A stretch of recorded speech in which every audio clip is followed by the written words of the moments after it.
Can you see by the dawn's early light what so proudly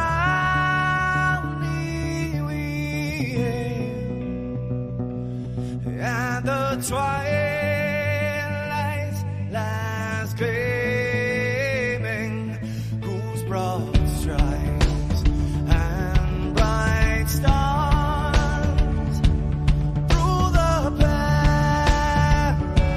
perilous fights, oh, the ramparts we watched were so gallantly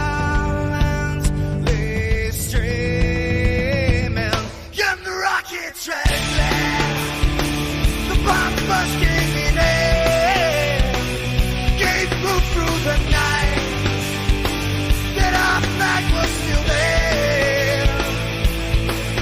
Oh, say, does that star-spangled banner yet wave for the land under the frame, and the home of the brave?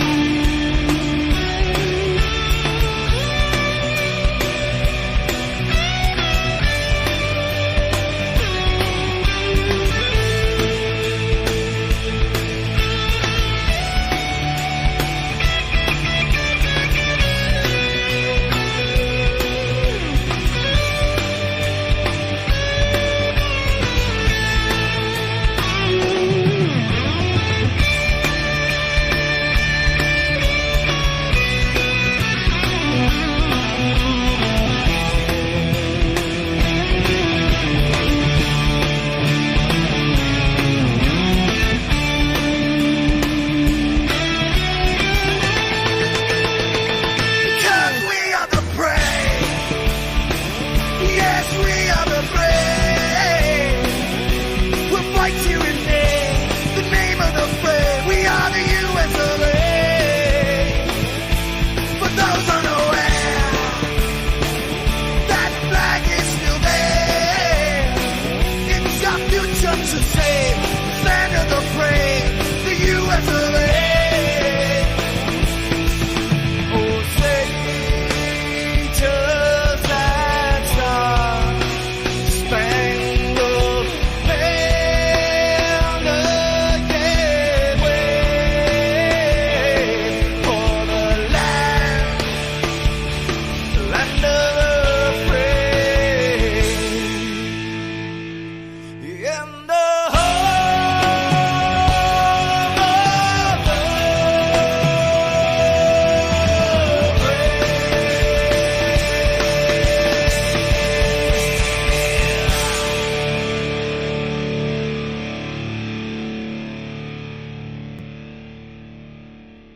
God, grant me the serenity to accept the things I cannot change, the courage to change the things I can, and the wisdom to know the difference. Amen.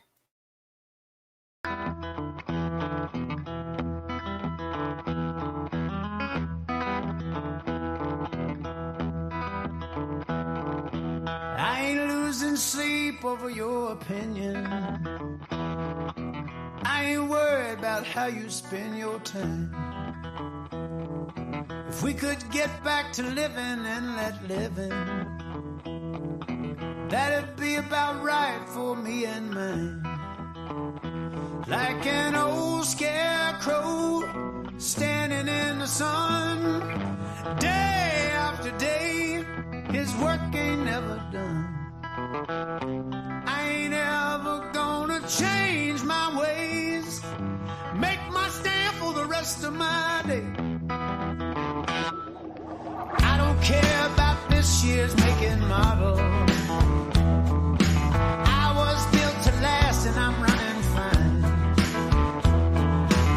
looking at a man who really don't give a damn about them all trying to waste my precious time. Like an old scarecrow standing in the sun, day after day, his work ain't never done. I ain't ever gonna change my ways, make my stand for the rest of my days.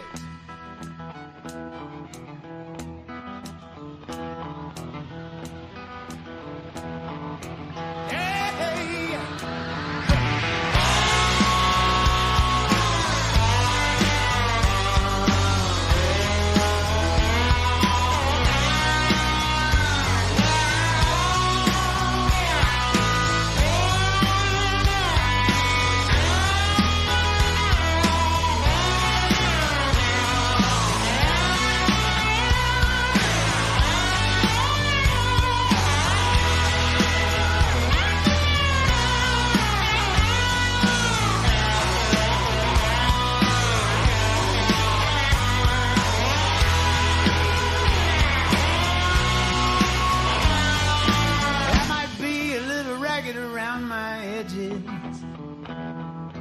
I ain't straight and tall as I used to be. I look across this land and I look at these two hands, and I know there's someone watching over me. Like an old scarecrow standing in the sun, day after day, his work ain't ever done. I ain't ever gonna change my ways, make my stand for the rest of my days. Like an old scarecrow standing in the sun, day after day, his work ain't ever done. I ain't ever gonna change my ways, I ain't ever gonna change my ways, I ain't ever gonna change my ways, make my stand for the rest of my days. Morning, everybody. Oh, let me see who all is here.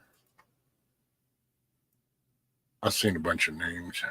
Mrs. Meadow, Huckleberry, Coffee First, Miss Tina. Let's see. I seen Scat Pack, morning. Huckleberry, D Dog, Hillbilly. Oh, I didn't increase my font. That's what it is.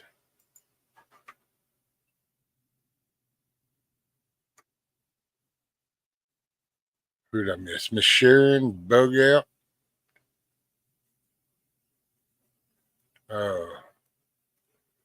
Dang, I don't know if I think I got everybody. Miss Sharon, yep. Miss Loretta, there we go. I thought, okay. Now I think my brain tells me everything's all right. Hey, morning, Savage. So, oh, it's still there. I've been rinsing, and I'm gonna try to go in, see somebody. Maybe I don't know what to see. You know, it's easy though with all the fancy decisions and this, that, and the other, but it's also it's a money thing. You know, everything revolves around money. So no, I don't have an appointment today yet, but I think around 8:30 is what we're going to try to call. Oof.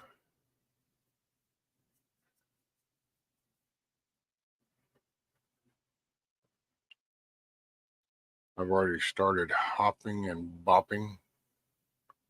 Well, there you go, Savage, hopping and bopping.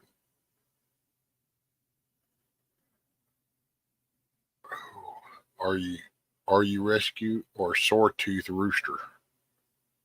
I'd be sore tooth rooster. Man, the other night with Ghost, the raffle thing, I was going to get up there. Forgot exactly what I did, but I reached to pick something up. I think I was going to rinse. And so I went for that bottle. And when I did, boy, I pinched something and I said, oh, and when I clenched, it actually kicked the tooth. So the tooth was in between these two, and this is the outside of my mouth. It kicked that tooth to the outside, and I can't get it to go back in. It kind of catches in between the two. So now it's like it rubs on my gum line right here.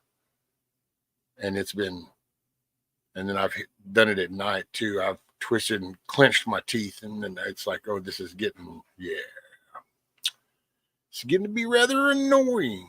But yeah, I'm gonna try to see if they'll, as long as it's not infected. If it's infected, they won't pull it today.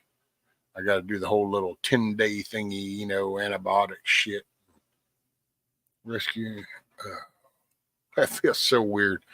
If I dipped, it probably wouldn't be so bad, but I don't dip, so that feels really weird. Rescue, can I ask a favor? Can I pop up just to want to share something, an update with you, if you don't mind, because I've got to go out. Hope call it at 8 when they open. We can do this together. Hey, Coffee, look at you. What, are you going to the dentist, really?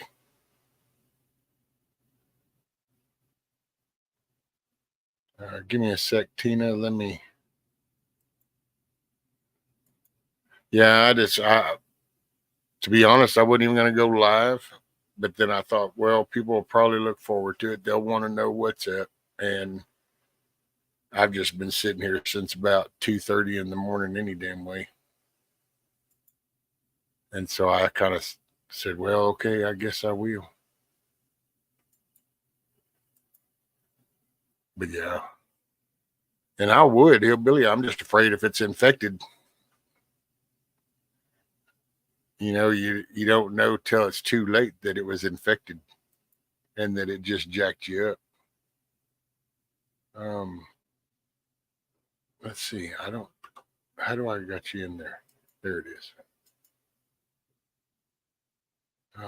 What is today? Man, I'm just not all there either.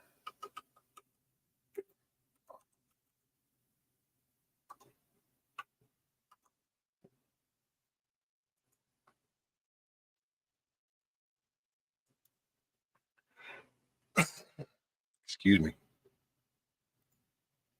Hey, Benjamin. I woke up yesterday. My gum is really swollen. Started in a box I had in the house along with a dental rinse. Hey, morning, Teresa. Already. I would pat it with chewed out bubble gum, like suck out all the flavor.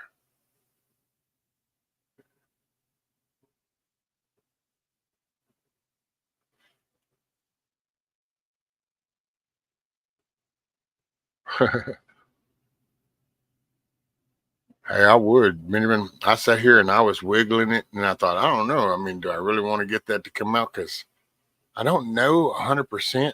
I think it's got a mild infection because, and it's kind of, I think it's affecting kind of my sinuses because I've been blowing my nose a lot, and feeling like it's running. I'll start doing like a bear independent.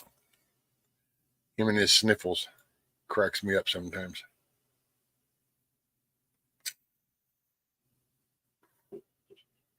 Tooth pain is worse than childbirth. See, I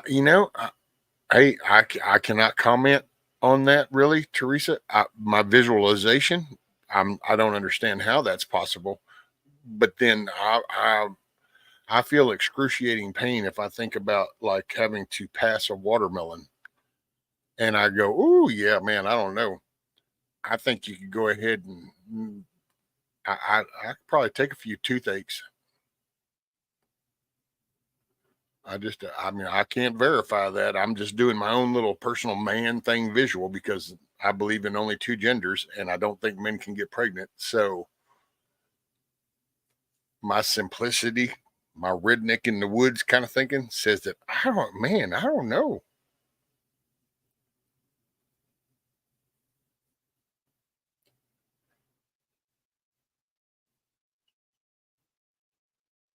Right, I'll take your word on that.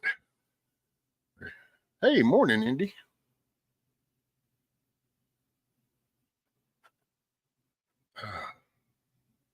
No such thing as a mild infection when it comes to teeth.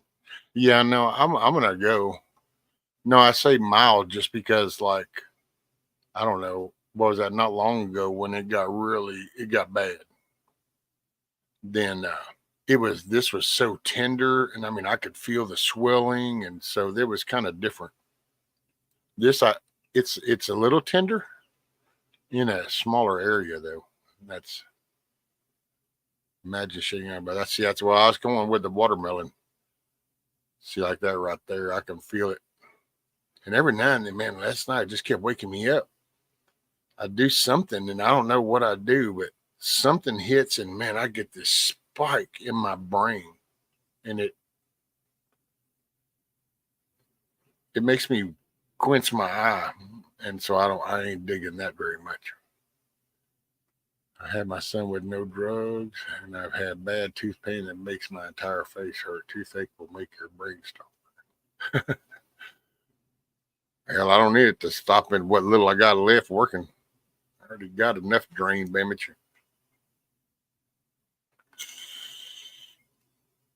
Savage says, Bug Out Adventures, hello there. I've resigned myself to bugging out as far as my foxhole or fixed fighting position. I dug in my backyard. I'll never bug out. Oh, never say never. Grass fires are real. Well, this is true. Childbirth doesn't linger and ache like a tooth or a bone break.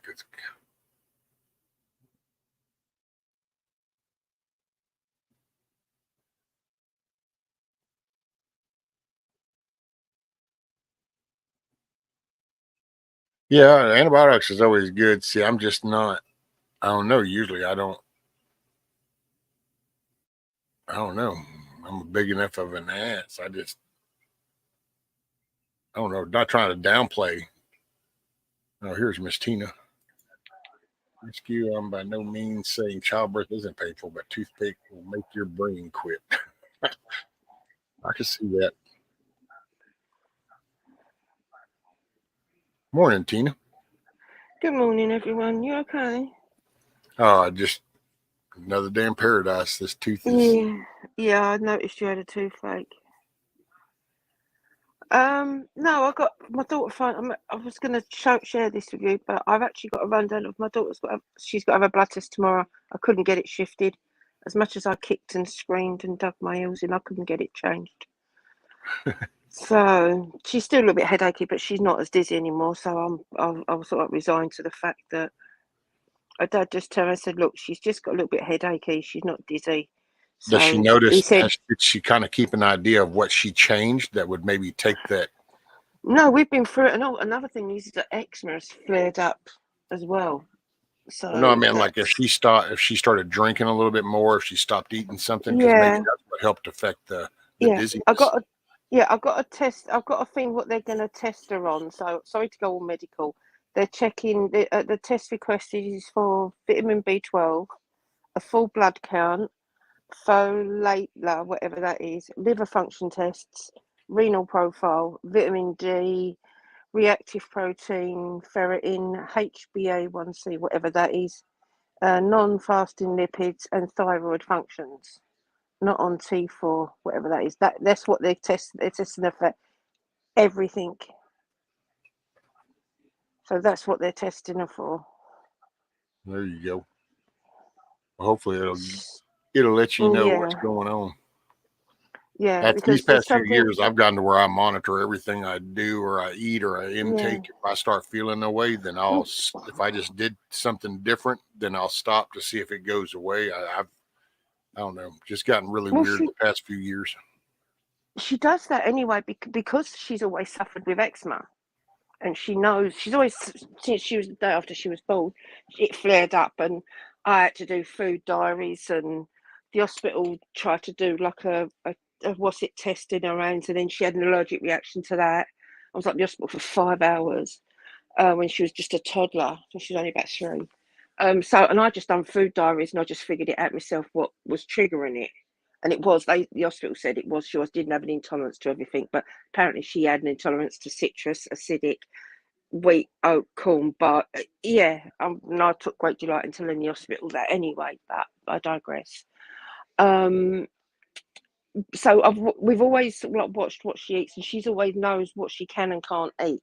She's always known that. So that's never actually been an issue.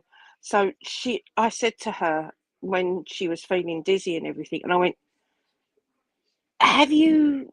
I said, "Have you eaten anything? Is there something you've had different that you know you're not supposed to have?" She said, "No, Mum." She goes, "I'll watch it." I said, "What about lemon juice?" That's as far as her eczema goes, and because if her eczema flares up, then that can make her go a bit weird. I said, "But anything?" She goes, "No, Mum." She goes, "I don't have any fruit salad at school because I know they put lemon juice on it to keep it fresh, and I can't have lemon." So she knows, but this is it's. She said it comes in waves, but at least these blood tests now tomorrow, which I've been freaking out about. It's me letting things go as far as she goes and trying to find out things. It's not easy for me to do. It's not the easiest thing. It's not the easiest. It's not the easiest thing for me to do, I'm afraid. It can be So, tough when it comes to the kids. My grandson's going to have to, well, he's got surgery coming up at the end of the month oh, on bless. his urinary tract, and he's just now hitting a year old, so it's kind of nerve wracking. Oh, yeah. And then so that happened. And then also something on Friday. No, was it Saturday, Sunday? She was over, she went to work and then she said, "I'm going to grandma's and I'm going to grandma's. I was going to go see Dad, but he's working." So I was like, "Okay, so you're going to grandma's?" She went, "Yes, but I'm going straight from work."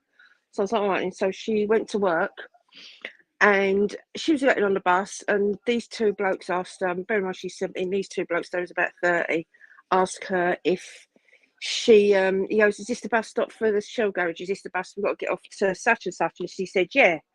So she didn't think much of it. She got off. They followed her. They was walking in the same direction. She wasn't followed, but she knew people were behind her, and she knew it was them. So she had the awareness around her, and she heard a siren.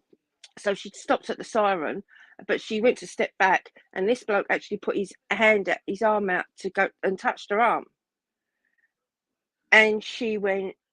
And she flinched, and she went, "What are you doing?" She goes, "Don't touch me." And he's like, "But there's a cut." She went, "Just," she goes, "Don't come near me. Don't touch me." She said, "Don't touch me." And so anyway, they said, "Oh, well, they think she's going to start." And then they said, "Oh, we think what, you think we're going to attack you?" And she got on the phone to her dad, and because he was closer, because he was literally just working around not far, and she was talking, and they called her all the names under the sun. She got a bit nervous. She called her. I'm not going to say what words that they called her. Morning, John. And Morning, Nick. Morning, Mayhem. And I want to point this out real quick before I forget, because I just noticed it because John came in, and John's not a mod. But here's an interesting fact for anybody else that streams through StreamYard. But in StreamYard chat now, you can actually see the blue for the mod and the black text for the regular people. That was kind of unusual. I just looked up going, wait a minute, I just now noticed that. I thought there was something weird about. Yeah. So anyway, sorry, go ahead. That was off topic, but yeah, so they was just calling her out. They was sort of calling all the names, the thing and everything else. And she's like, and she held her own, but she managed to keep her mouth up. Because she thought to herself, "I'm not going to say nothing because it could end up escalate and make it worse for me." So she just got on the phone, and her dad was going mad, and he's doing this, and and there, and he was. She had it on speaker so that they could hear her. But they walked off. She went round there, but she walked to her grandma's, and like my mother-in-law, I still call that because like I love her dearly. She knew something was going on, and she was like that. And then her dad wanted to give third degree, and then she told me, and I was like, "Okay, I'm going to phone your dad, and we're going to go find him." And she went, "Look, you and Daddy can't go out." That's what Daddy said. She goes, "You can't go out finding them." I said, "Can't we?" And she went, "Yeah, that's what Daddy said." She said, "No." She said, "I'm all right." She said, "But I made sure I had an awareness." And I went, "Right, well, we need to keep up what you've got in your bag, because I want to know what you've got in your bag and what have you. I don't want you're not having. I'm not putting. You're not having this in your bag. I'm sorry. I'm not. You're not doing it."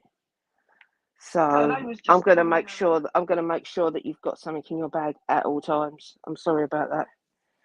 So I've got to try and figure things out. I mean, she was all right, and she kept the awareness, but she said, she goes, Mum, she goes, I was actually getting ready to lose. She goes, excuse me for swearing. I went, go on, and let it start. She goes, I'm getting angry just thinking back. She goes, I'm really getting ready to lose my shit. And I was like, yeah. I said, she goes, I just realised that it was safer, and I could hear you in there, sort of like just safer not to escalate it and just manoeuvre, speak to Dad, do this, do that. And I was like, yeah. She goes, it did make me feel uneasy. I said, okay. I said, we need to have a conversation and up things a bit. So she went, yeah. She said, that's what Dad said. He said, and he's going to probably call you in on Monday. I was like, okay, so we're going to have a little bit of a security thing. So, but yeah, it was just scary when she said that, and I'm thinking, well, I'm glad she was feeling better, and she wasn't feeling dizzy and things like that, and she had the awareness around at that particular time. Because if she wasn't really feeling unwell and dizzy and headachy and that, who knows what would have happened. And then I just started feeling really, really sick to my stomach after that, and I was shaking. So, but yeah, it's been an eventful thingy. So, but I thought, right, I'm gonna go on to Rescue and tell him what the blood test thing is that she's got tomorrow. And she's leaving school early because it's she's got to leave school early because it's at 3:15, and she don't get out of school till 3:15. So she's got to leave at 1 or something. She's got to leave school at 1 to go and get these blood tests done. So I'm kind of hoping, and then I think it's another. Hopefully it won't be. Normally it's blood tests are about a week, but we won't be waiting a week. I'll be on the phone again finding out where these tests are, just to find out what the hell's going on with her internally. I don't know whether it's stress because she has got exams, but I said to her, do you feel stressed? She went, no. She said, because I just had a mock exam for my drama. She goes, and it went really well, Mum. She goes, and the teacher was really impressed with it. And I said, so you're not stressed about anything? She went, no. She goes, not as far as school goes. I was like, okay. There you go. So I don't know. So it's like one thing. So I'm going to get some answers, hopefully. Fingers crossed.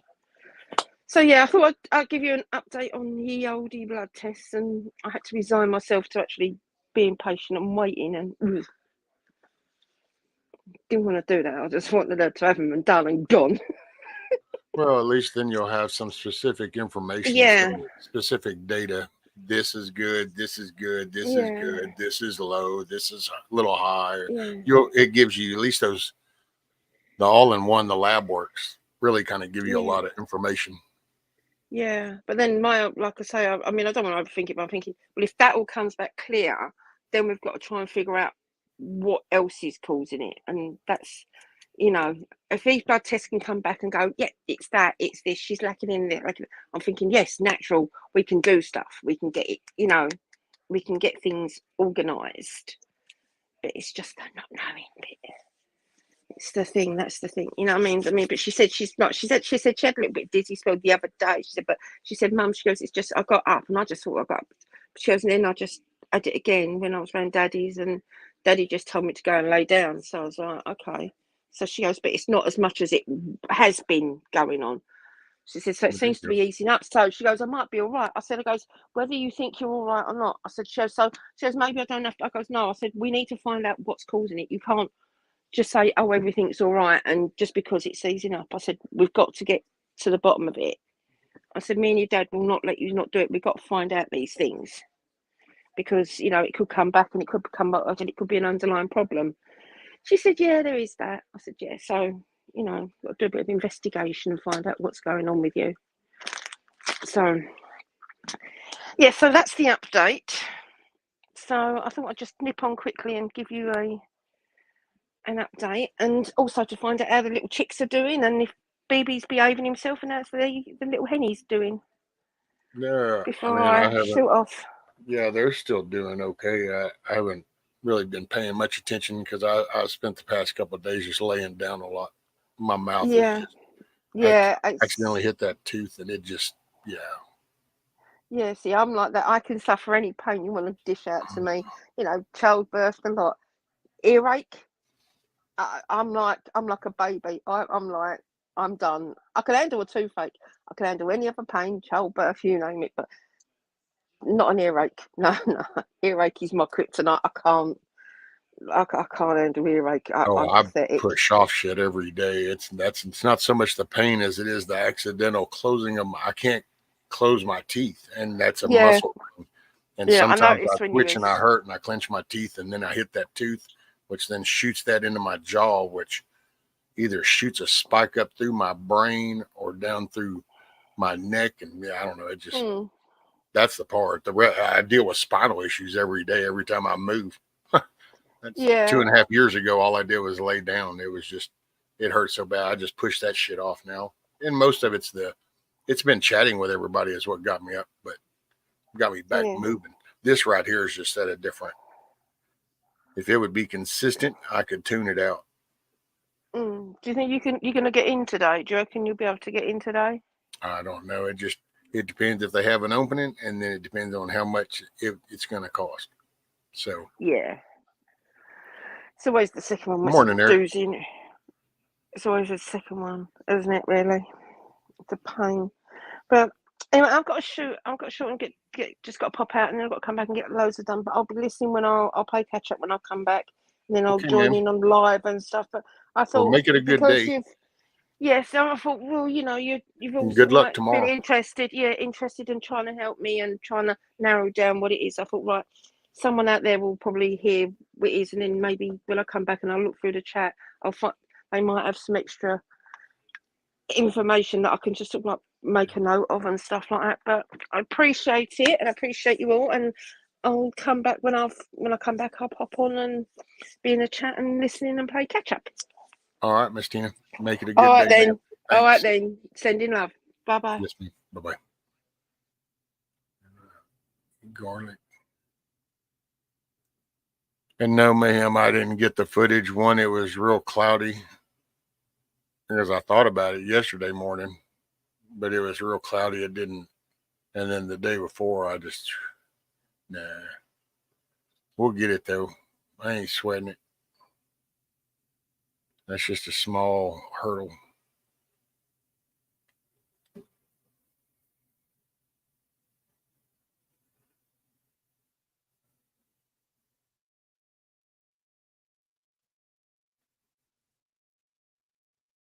Oh, yeah. Thank you for reminding me, Teresa. Yeah, that was cool. Winning the blanket. That totally sucked. I missed it. I had an intention of sitting up there with him and hanging out while he did the raffle. And I even went to join, and then it was like, and I said, cringe, and I can't close my damn teeth. So, cause that one it's out of row. It's like out of sync. So yeah, coffee first. Oh, I don't know about all that. Rescue the Homeless Vet Program on Sundays houses 150 vets. Has counseling in place today, starting a GED program, and the city dropped all cases, still fighting. Right on, D-Dog. Hell yeah.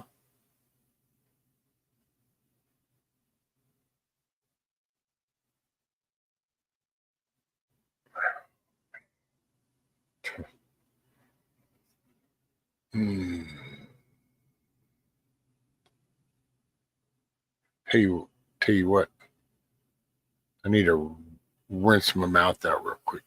I use that Listerine. It kind of helps. I know that drives Wizard nuts because, you're killing all the bacteria. I don't care. All that bacteria in there can die. I'll make more. I just got to get through this. Let's see.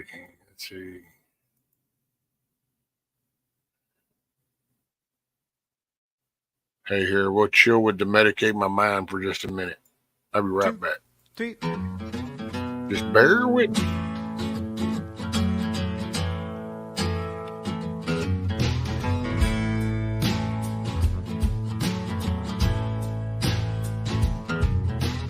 Give me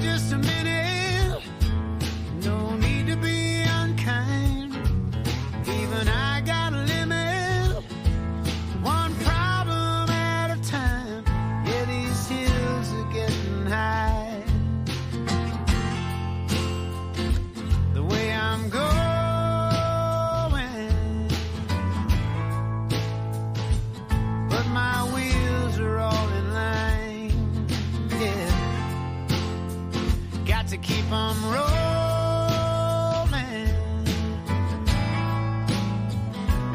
I'm a darkness reaching for daylight. I'm a spring that needs to unwind. I'm a wreck, but everything's alright. Just as long as I can medicate my mind.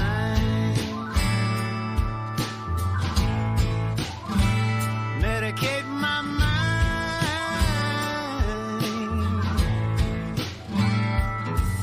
Everybody in a hurry, heading down their own track.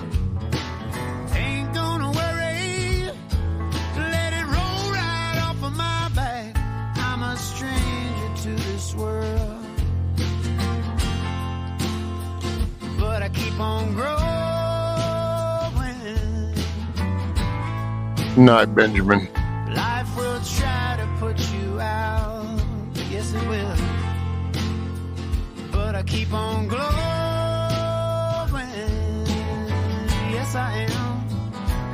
I'm the darkness reaching for daylight. Thing that needs to unwind. I'm a wreck, but everything's alright. Just as long as I medicate my mind.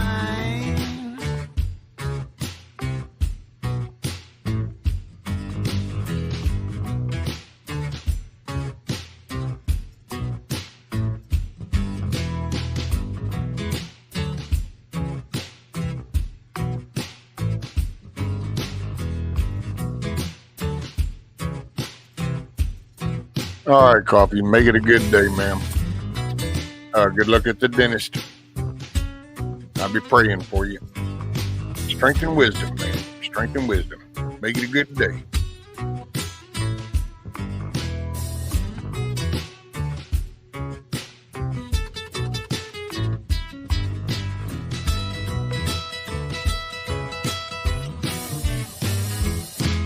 I'm the darkness reaching for daylight. I'm a spring that needs to unwind. I'm a wreck, but everything's alright. Just as long as I can medicate my mind.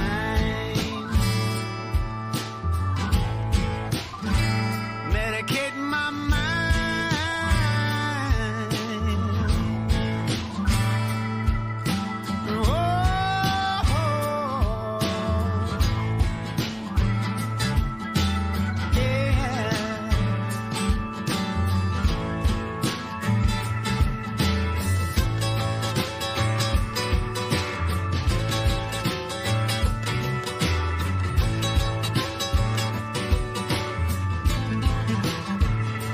Oh, that's cool, Mayhem.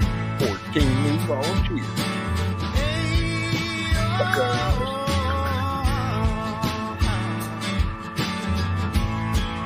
Oh, that'd be a trip. Actually, Hillbilly, isn't POTB, I think, because he did some kind of sound stuff last time. So I don't know, because POTB got that sound thing back with his little grill stuff and all that little hookup.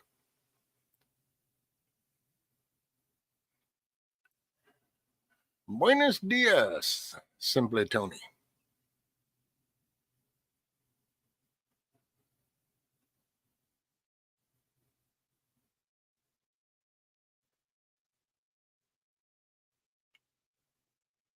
No Indy.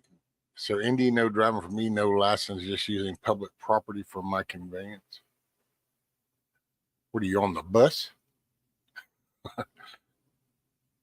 On the bus, Gus. Don't need to discuss much. Just drop off the key, Lee, and set yourself free. What's up, actions, not distractions?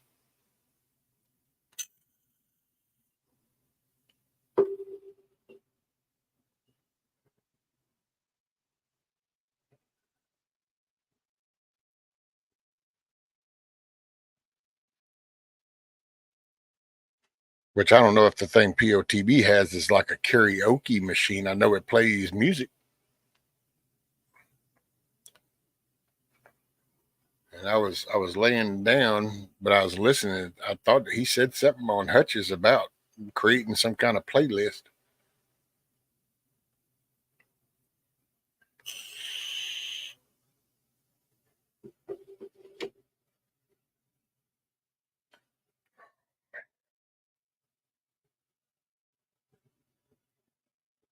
Morning, Dusty.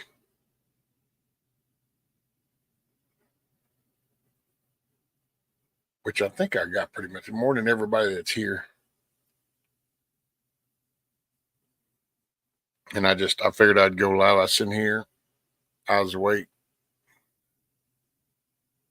And I figured I'll go live.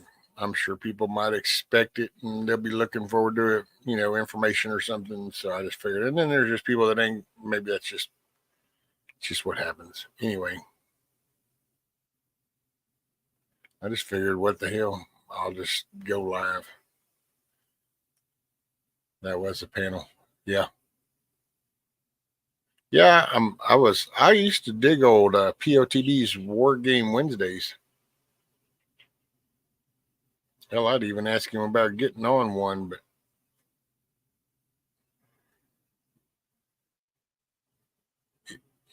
then he got busy. Either way, I think y'all are going to hear me sing this year, good or bad. All righty. There you go.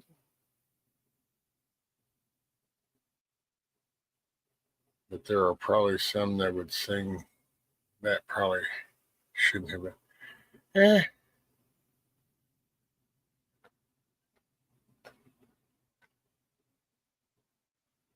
Oh, they're going to bring it back. He said, cool. Yeah, Grumpy had talked to me about this card game because I had thought about trying to do some, which I don't know. I envisioned the War Game Wednesday, and all of a sudden I started kind of going, man, come up with little street maps and have people just figure out how they're going to get somewhere. And you could set up, it almost be like a little game thing.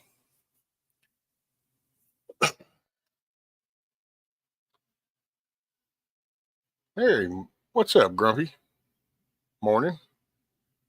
You angry right world wifey. Well, let's see. Now that was an assumption. I'm flesh tone. I don't know. I'm flesh tone.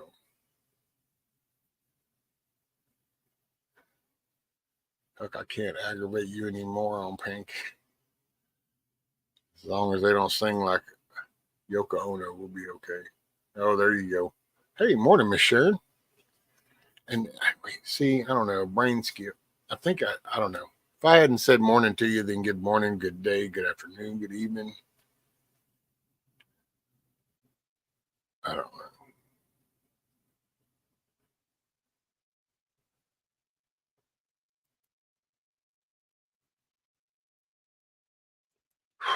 I really don't know.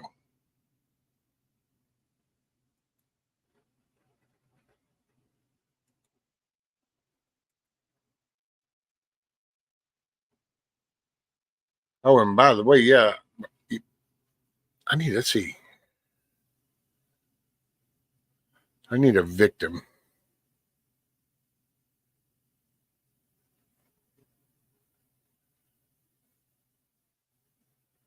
I need a test bot. Let's see. Clove of what?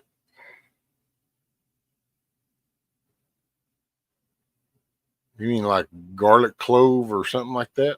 Hey, we ain't got no cloves or nothing that I know of.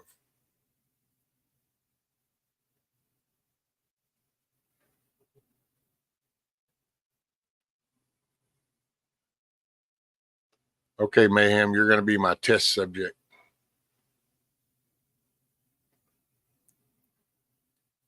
You're going to be my test dummy, Mayhem.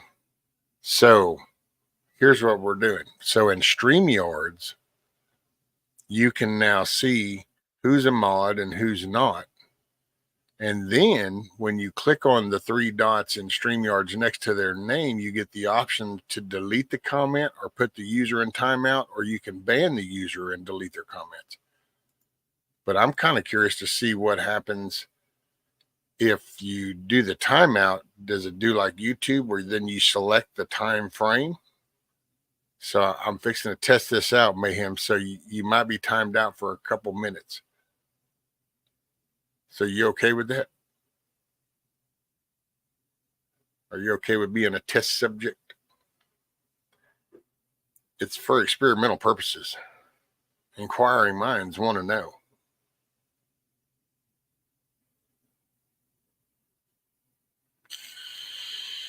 Okay. Oh, thank you, Miss Dusty. All right, here we go, man. We're going to try this. Click. We're going to put the user in timeout. Wait, see? Okay, here's what I need to know. We're going to, the timer starts. What is it, 5:51? Because see, now the message I'm getting in StreamYards is saying Mayhem Studios was banned and their comments were removed. So we're going to see, because that's not the selection that I chose. And then I'm going to let them know that, oh, this is so screwed up. They need to change this messaging anyway.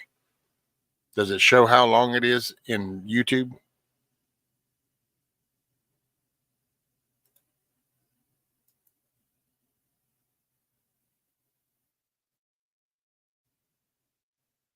Okay. Yeah. So you don't get to select in StreamYard. So if you select that, there is no, you don't get to select the time frame.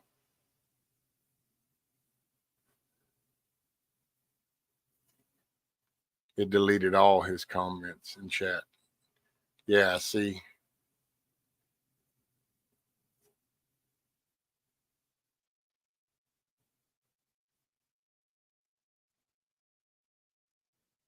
Well, that's kind of, see, that was, because see, in StreamYard, that's new. Before you couldn't, now you can see who's a mod and who's not a mod, and you can actually do that straight from StreamYard, which I think the timeout thing was there.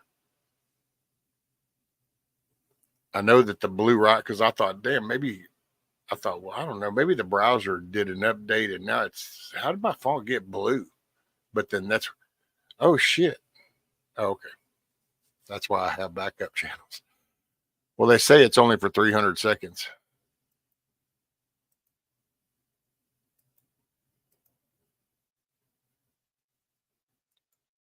There you go. But at least I got a chance to add that one now. See, like when you came in there, the name was black text and everybody else's is blue. That's new in StreamYard. So that's pretty cool.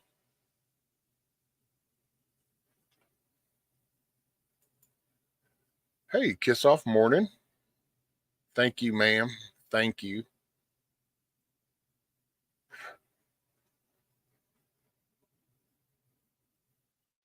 It just said I was timed out. Yeah, and they said it apparently for 300 seconds is what it times you out for.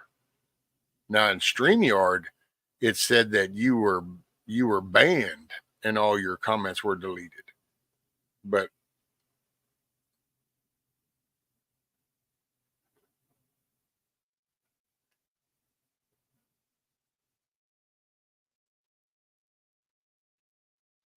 ban this one, I still have 2 more. You put way too much into this, Mayhem. Step away from the keyboard.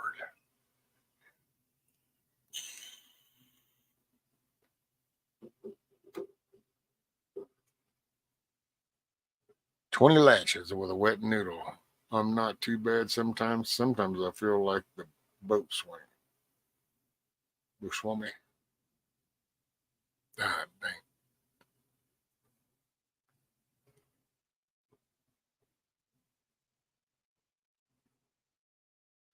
Well, that's pretty cool about the blanket.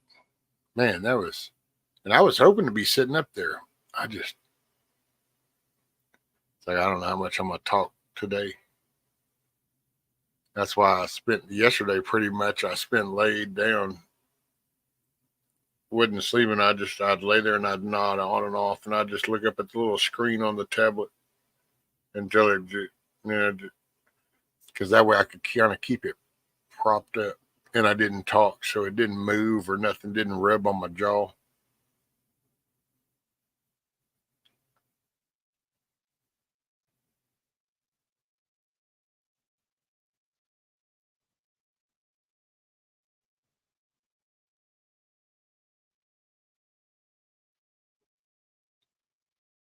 Well, I got to be up front with you though, Mayhem. Just because you show me yours does not mean I'm going to show you mine. I'm just going to be honest and upfront about it. Just because you show me yours, I'm not showing you mine. And I already know your real name.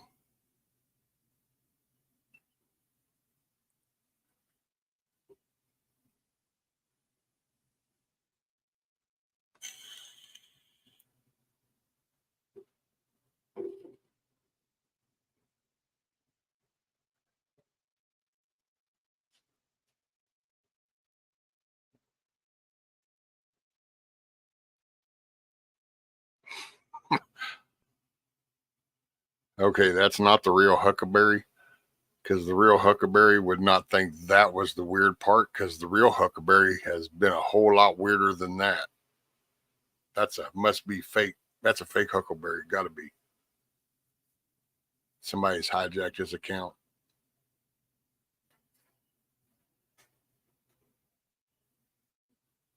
I mean, this is the dude who has a fetish for Nancy Pelosi, and he thinks that that was weird. Really?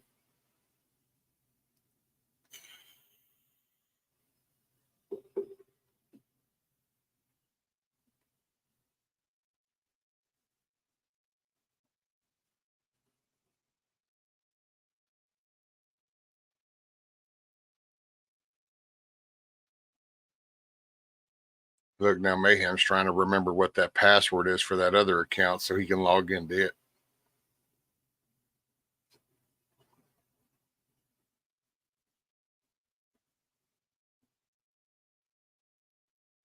I'm winning my last heart this morning. I mean, sure, I can still make her giggle wiggle, but you know how I really do it. I start washing laundry and dishes at 5 a.m.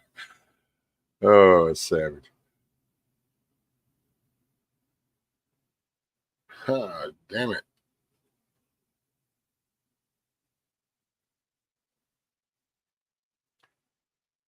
Hey, let's see, what was I going to do?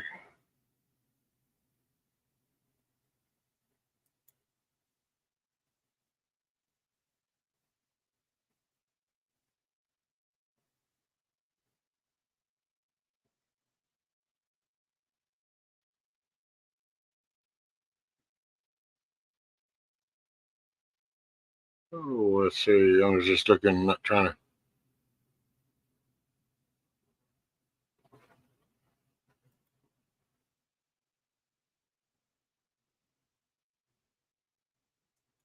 Sure, sure, sure.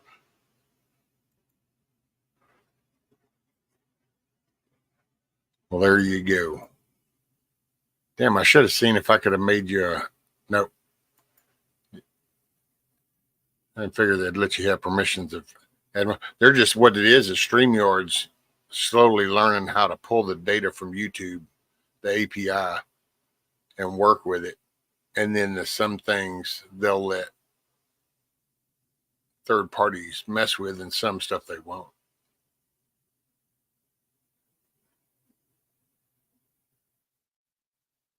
Hey, what's up, Blackbird? Morning.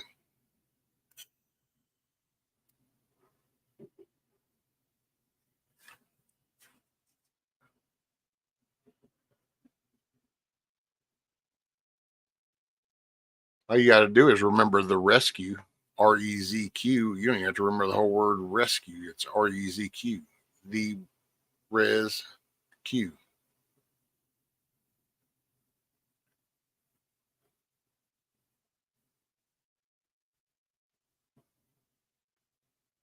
Easy peasy lemon squeezy. Okay, back. We need some music because I can't talk that much.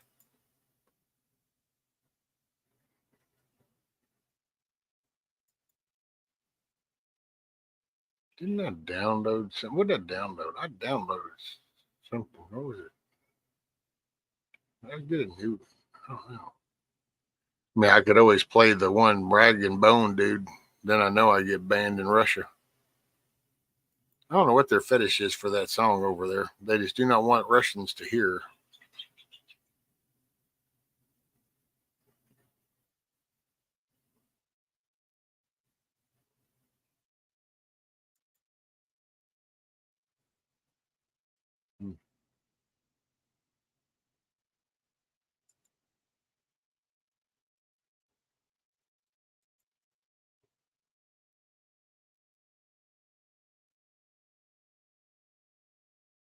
Where did it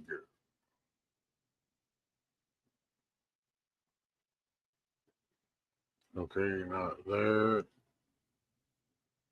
There you go. Yep, there it is. Whew. Sorry, got to add a song. Let's add something right here.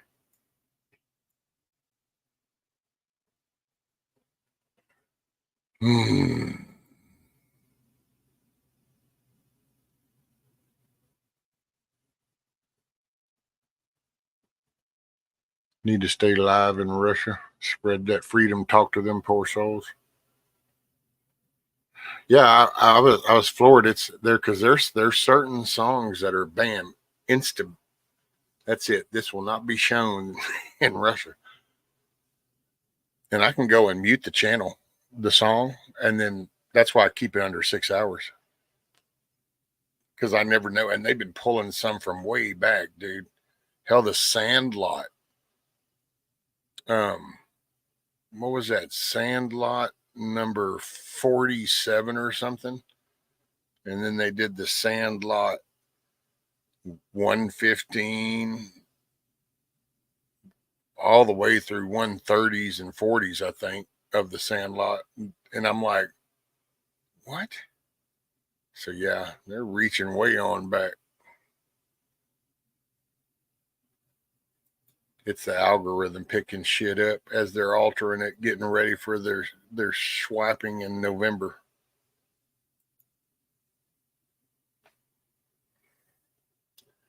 Numbers. I'm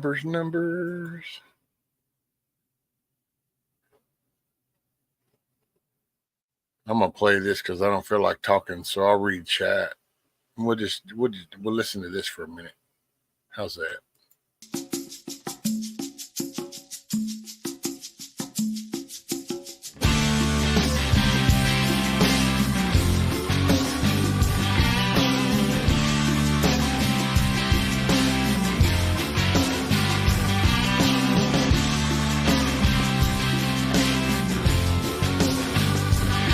There you go. Welcome back, man.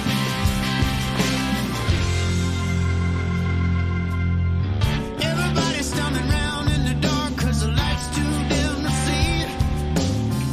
Everybody's got an axe to grind and they call it being free. Everybody with the skin so thin looking out for number one. Nobody wants to be left holding the bag when it's all done. It's a rough one, Blackbird. I can't stand it anymore. These children have gone crazy. Please come down and save me. You got to believe me.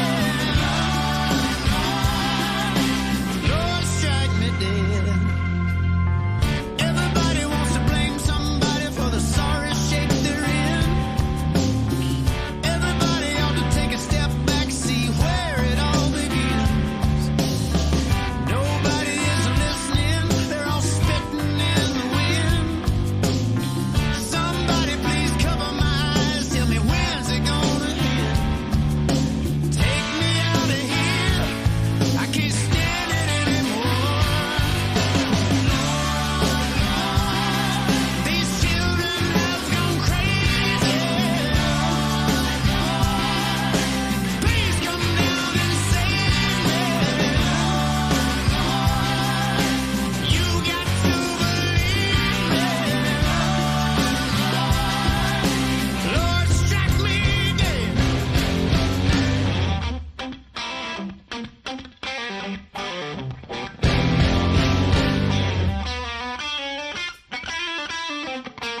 Oh, that'd be cool, Bug Out. Oh yeah. You can drop the link to it if you want to in the chat, Bug Out. That'd be cool.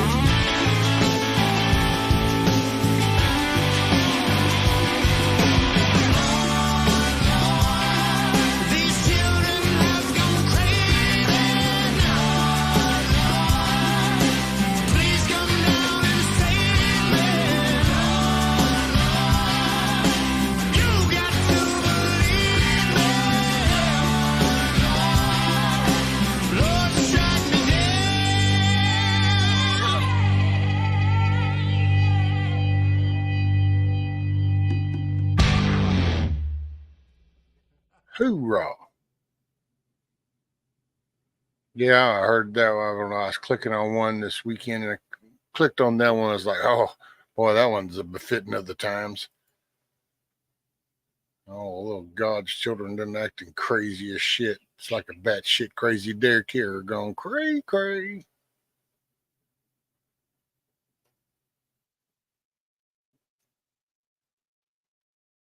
Let's see. I was trying. Hmm. There you go. So Bug Out Adventures dropped her link. She'll be having an interview with Widow's Diary this afternoon. And I believe she said that's at 1 p.m. That would be Central Time, which is, the only time zone. It's the true time zone. But so all the strange people on the East Coast need to remember, that that's 1 p.m. in Central Time Zone. And the people that are still way far behind need to pick the pace up a couple hours and remember that it's 1 o'clock Central Time. It's the only zone that really, that's why it's Central. I'm just saying.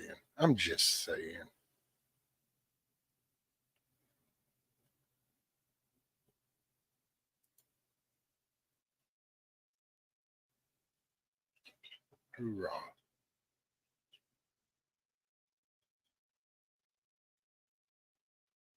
Damn, there was one I was gonna. The name slips me. I know which one it was.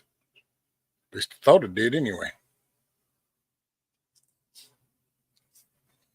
Right, Bug Out Adventures. The true time zone. It's the legitimate deal, man.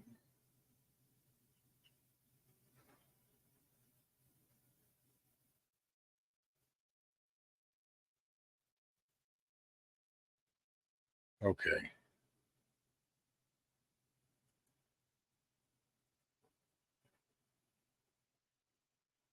Man, that's just driving me nuts. I know that song's in here. I just got to remember what the title was. I need to pay more attention when I do it. And I say that every time too. And I don't know. To be honest, I'd have to say I really I try to give a shit. I really do. And I mean to give a shit. But I phase out pretty fast.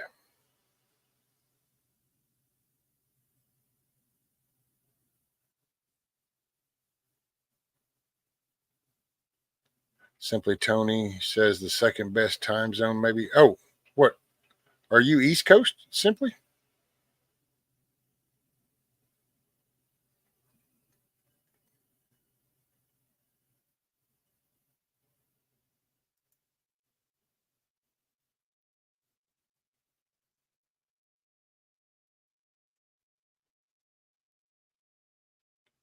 You know what? Here, cheat and let me go this way. I can do a little history action. Let me do a little log.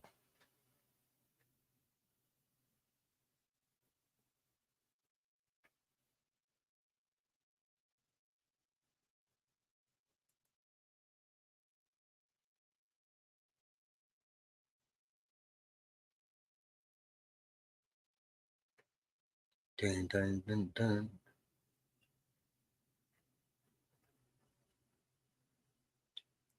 Let the bodies hit the flow. Nope. Hey, morning, Holly. Well, I'm just not sure what to do, you know. So let me just, what do we got? Well, there is always this one. This is always a good one.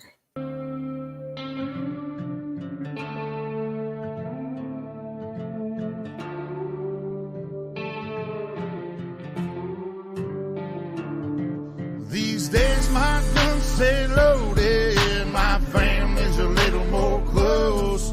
Sometimes we're barely floating, so please don't rock this boat. But if we tip on over, we won't wash to the shore. We'll sink down to the bottom, 'cause we've been here before and we can breathe underwater.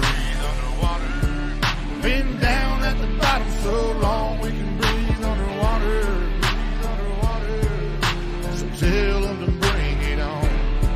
Now he's a big timer, but he's lost on the river never. The wind without never had them cold shivers. Had a silver spoon, always warm in the winter. Drive a fancy car, never had to kill a standard. No bloody hands, never really had a backbone. Never been too deep down the back road. Never showed no respect to a flagpole. Come on, city boy, just another punk asshole. Me and mine, we gon' make it through them dark days. So take your ass on back down to Park Place before you end up in the deep end where them hungry ass sharks stay. We go hard all day. Been here, done that, that's a given. Out back, guns out, country living. If you doubt that, find out, come and get it. We ain't going nowhere, but I'm about to go swimming. These days my guns stay loaded, my family's a little more close. Sometimes we're barely floating, so please don't rock this boat. But if we tip on over, we won't wash to the shore. We'll sink down to the bottom, 'cause we've been here before and we can breathe underwater. Been down at the bottom so long we can breathe underwater. So tell them to bring it on. Won't you take me back to the old days? Just horses in a wagon, shotgun shells and wishing wells. And you could hear them pistols blasting. Better give them hell, but live to tell. Let's write another chapter. We just want our country back and we gon' get what we after. In them pastures, in them fields, we the ones that keep it real. You come snooping around here, that'll probably get you killed. Cold steel under cold skies. A rebel soul from the old times like Jesse James and those guys. I'm watching you with both eyes. I ain't telling no lies. If you wanna come and get it, backwoods country living, shotguns and ammunition, whiskey drinking, steady sipping, saying to hell with the system. I've been living at the bottom, so I'm about to go swimming. Y'all can hate it or you can love it, but I promise we ain't budging. If them boys looking scared, someone probably told them we coming, so y'all better get to running, but don't head for them hills. That's where the hell we living. Round here we keep it real, boy. These days my guns stay loaded, my family's a little more close. Sometimes we're barely floating, so please don't rock this boat. But if we tip on over, we won't wash to the shore. We'll sink down to the bottom, 'cause we've been here before and we can breathe underwater. Been down at the bottom so long we can breathe underwater. So tell them to bring it on. We can breathe underwater. Been down at the bottom so long we can breathe underwater. So tell them to bring it on. Just bring it on.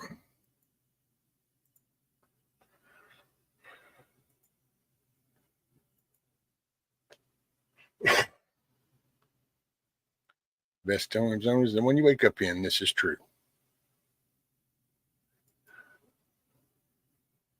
Richard Berry around we stress that parents teach children how to properly use the kids. By the way, that is pretty cool, Mayhem.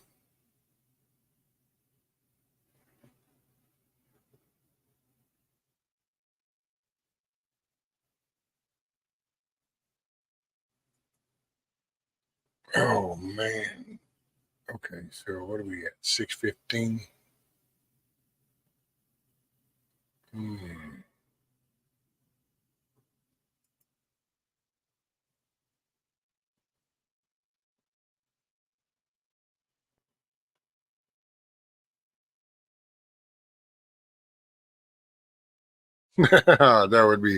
That'd be a trip, Teresa.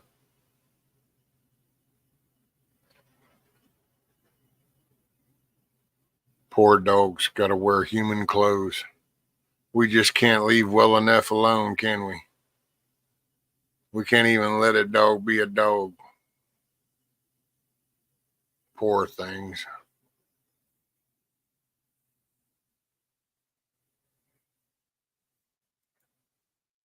Poor little dudes, man. Poor little dudes.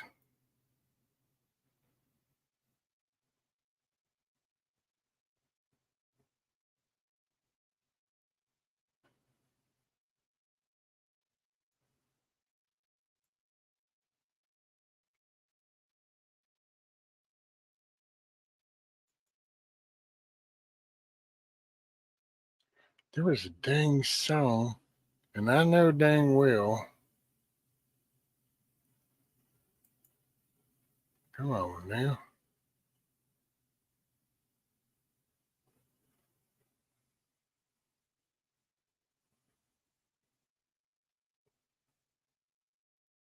There it is. See where.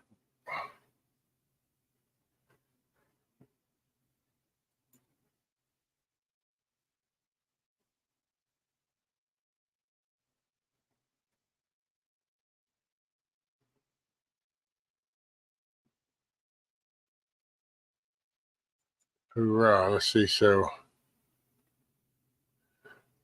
well, we do that because honestly, we don't like getting called out. Oh, there we go. Rescue my dogs. Love their jammies. They stay warm. I can't even say that with a straight face. I don't think you can. I don't see how your dogs are telling you that they are totally digging their human created jammies because, you know.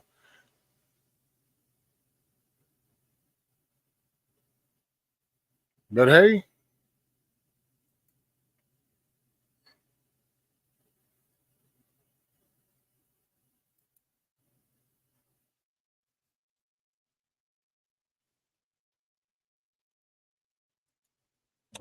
that's okay. I got you now. Swing, swing. Okay, I'm going to switch her. Switch it, mayhem. Switch it.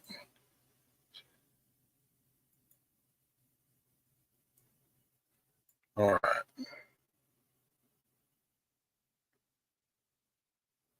I don't remember what this song was.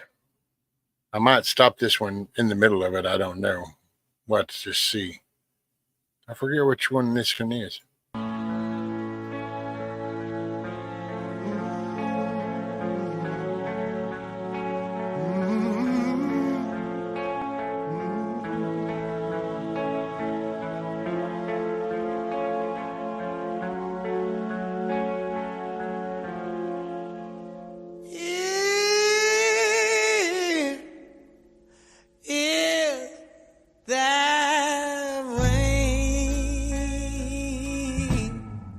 Are you crying again? Would it be the same if I could hold you, my friend? I know it's hard to be alone. A soul with no face is a lonely embrace, but I know it's hard. I know it's hard to be alone. Yeah, yeah. Now there's clouds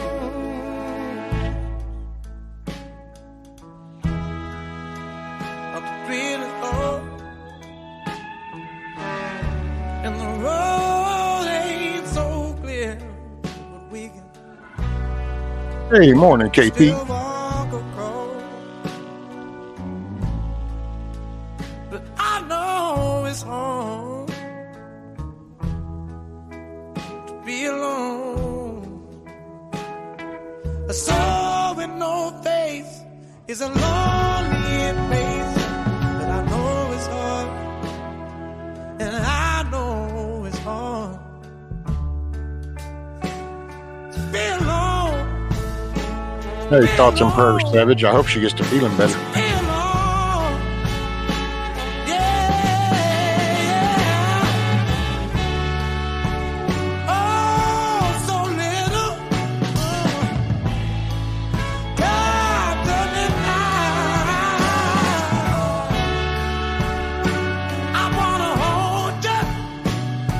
Morning, Miss Angela.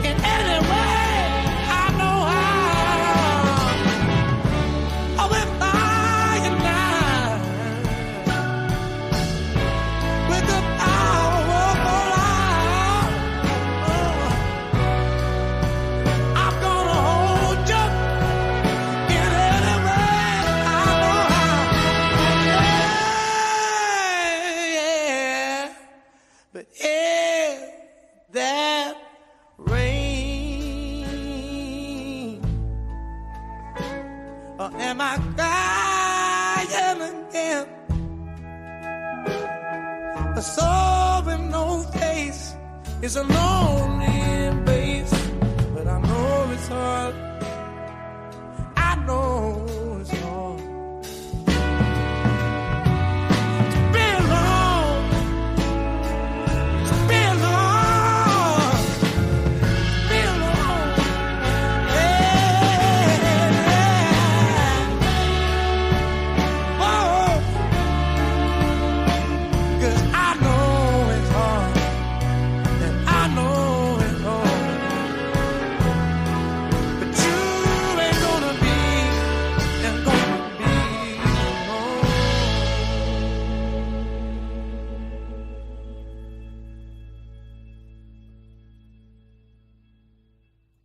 Well, I know y'all weren't expecting that one, were you?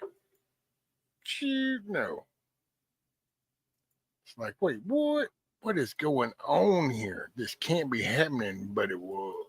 Oh, but it was. All right, so now I guess, let's see.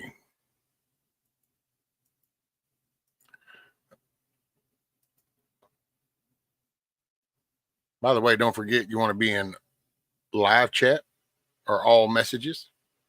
And on the screen, there should be a red dot next to the word live. If not, click the word live and we'll see you when you get here. Thanks. She's double vaxxed. Two birds are constantly fighting a cold. Her and her little nurse buddies, they all take turns being ill. My little control group, as it were. Oh, damn, Savage. Strength and wisdom. All right, so I'm going to flip the switch on you, and we're going to go with this one. Bam.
The sun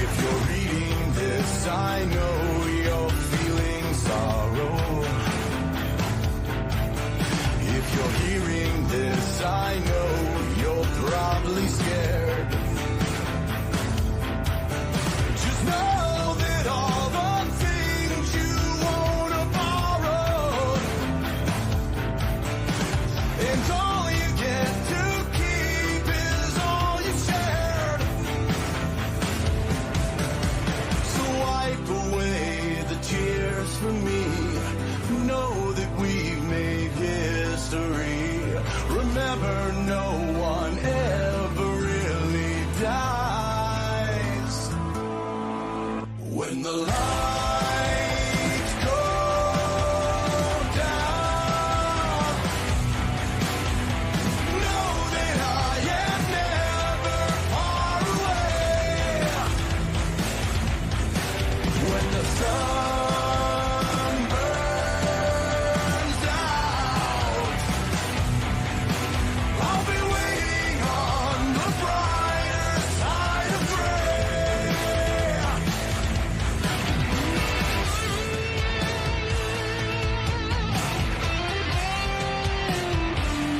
Hey, morning, Blue.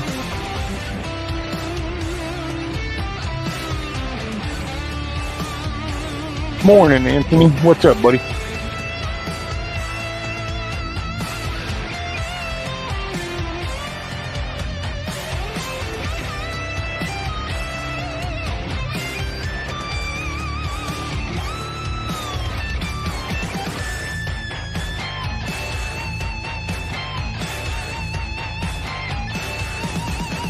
When the lights go down, know that I am never far away. When the sun burns out, I'll be waiting on the brighter side of gray.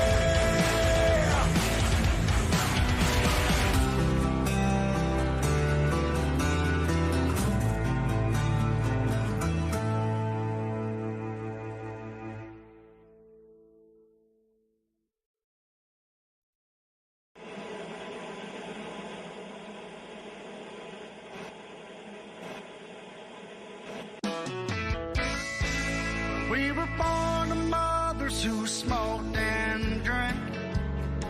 That was Five Finger Death Punch, Teresa. Ribs were covered in lead-based paint. No child-proof lids, no seatbelts in cars. Road bikes with no helmets, and still here we are. Still here we are. We got daddy's belt when we misbehaved. Had 3 TV channels, you got up to change.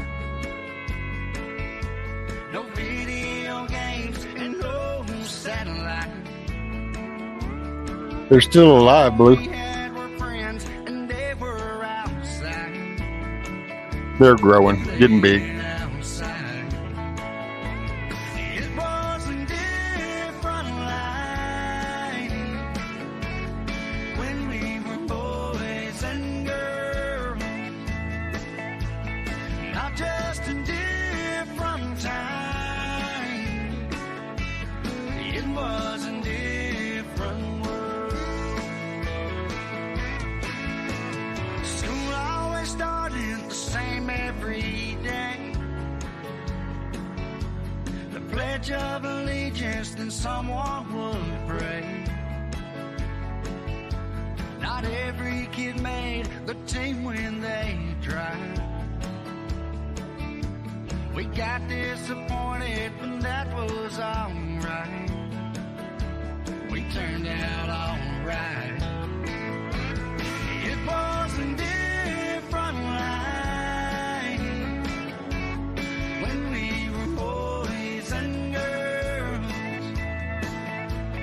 Not just a different time.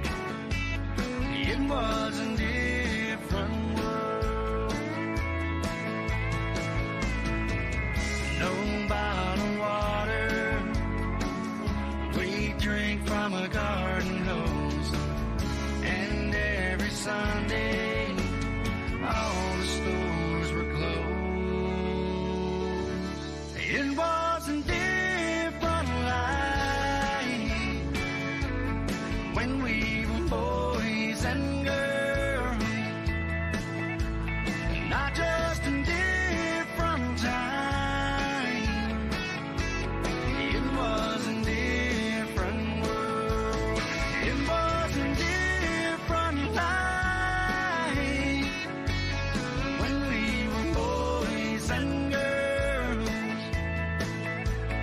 not just in different time.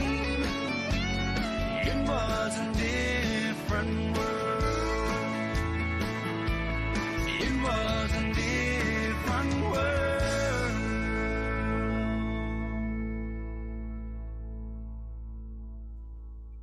Oh, what's up? Okay. Sorry, needed a tad break there. So I don't know if you heard me, Anthony, but morning. Hey, Hutch, what's up?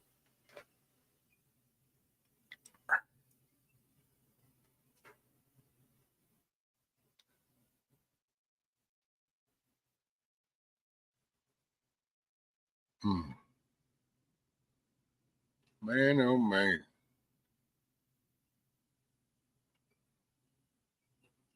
I don't know. I think I'm even going to try to go to this little shitty place that I went to before.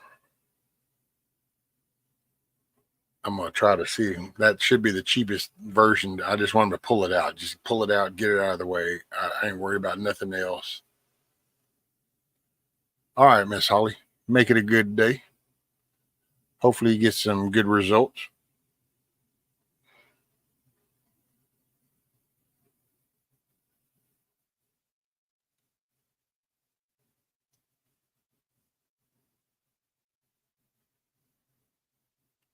Hey, what's up, Matt?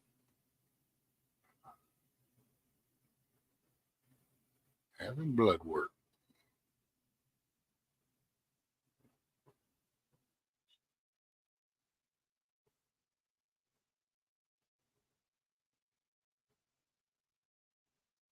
Yeah, it's just a little bit right there, man.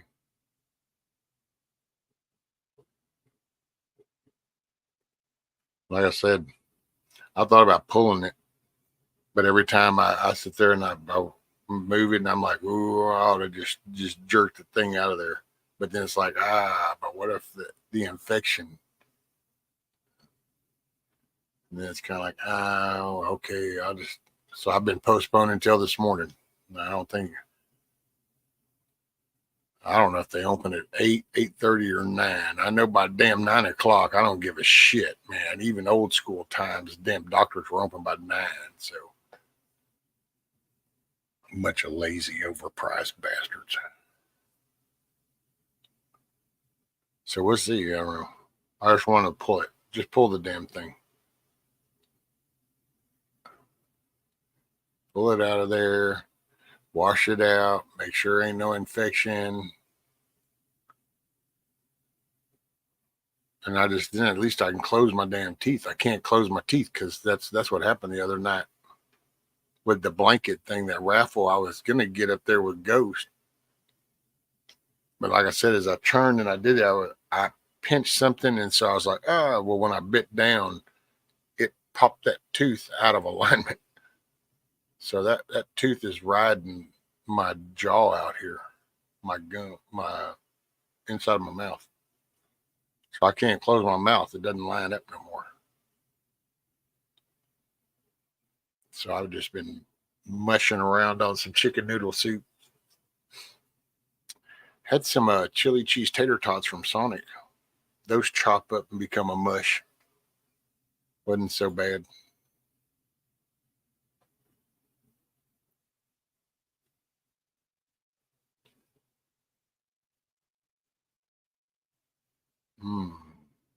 And it's cool. Well, that is just unbelievable. I mean, I don't know, dude. I don't ever win nothing.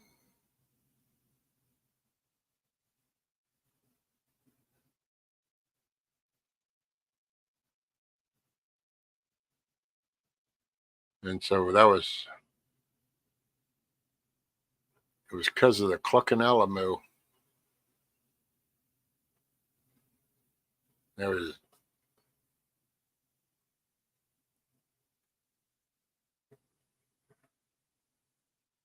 rescue. I have a dental kit that needs to be used. Just think. Me too, Blackbird.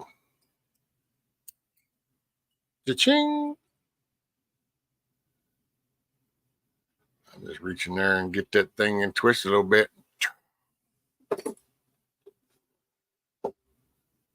I ain't got no teeth up here. That's that last place. See the little shits. I don't know. This all stems from an incident that I just have never really fully recovered from. Once you crest a certain age level and you get involved in some kind of like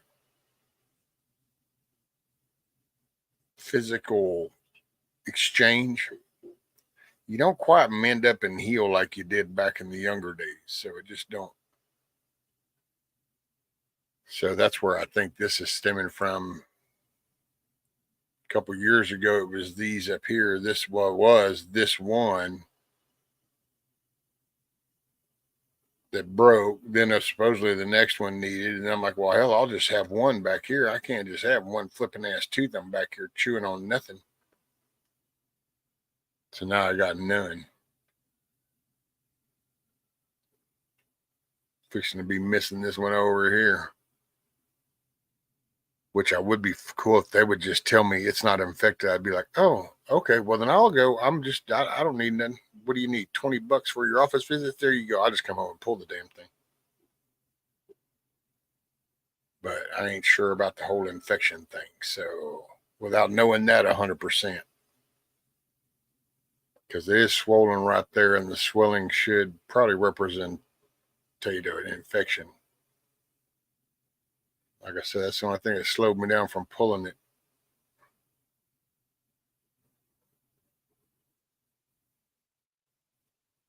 Can you get a close-up? A close-up of what? Morning, Rabbit.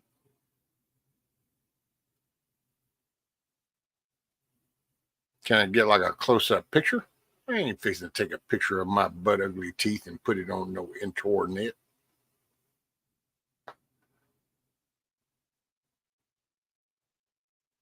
Well, that's what I'm hoping not, Wizard, because then that's like some 10 days of antibiotic shit.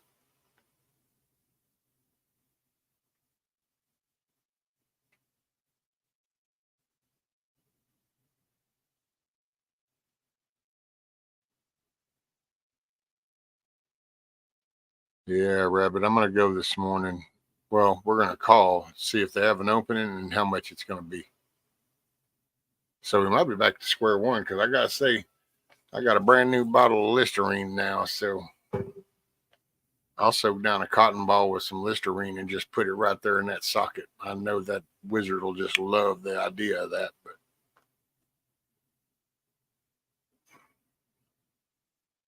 by the way, did you notice that, Wizard?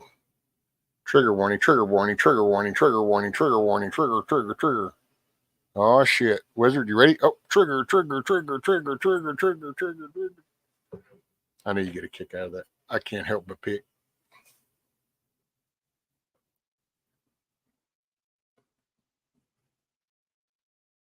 Let's roll the tape, take the picture. I'm not putting a picture of my butt ugly looking mouth up on the damn internet. I still haven't tried clove oil then. No, Rabbit.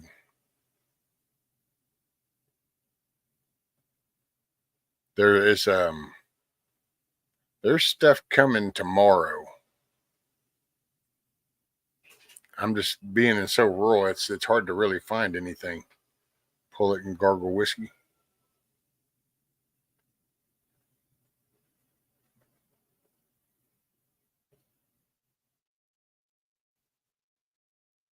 Blackbird.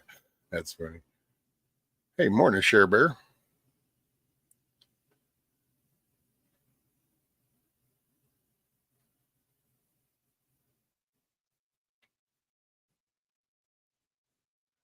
Oh, okay, Savage. No, it's not. It's not bleeding. And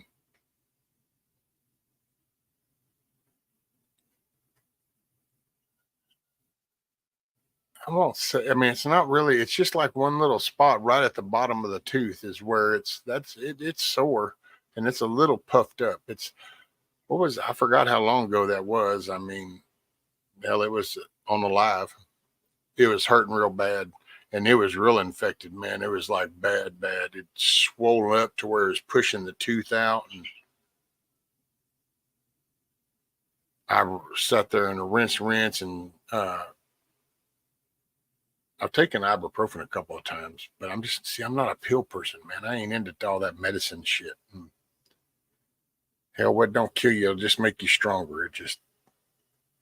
To be honest, part of me wants to pull the damn thing and be like, if it has an infection, it is what it is. And if I don't come up out of it, I just don't come up out of it. I mean, I try not to get into those conversations too much because people don't usually like to hear the sound of that. It's just kind of too, man, if you can't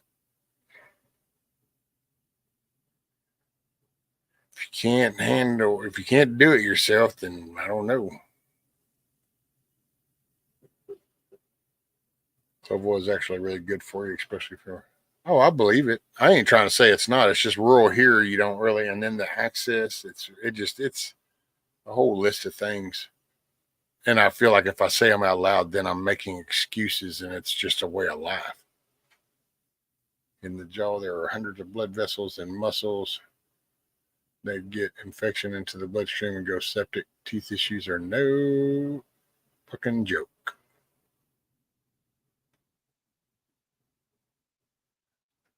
I know, and all I'm going to say is, you keep saying that, and I'm just going to tell you straight up, that's not like such a bad thing. Everybody's got their own deal, right? Maybe some don't see that as such a bad thing. Morning, Miss Sharon. Email Casey Lillow. She can give you many ideas of try. Yeah, she knows a lot about that stuff. I'm just saying, I'm a medic. I can tell you the level of infection with about 5 cc into your mouth. And I know. You just see, I can't look.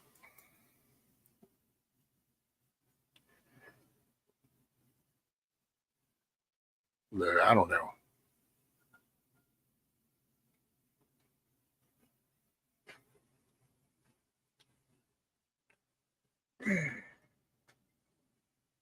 Sure.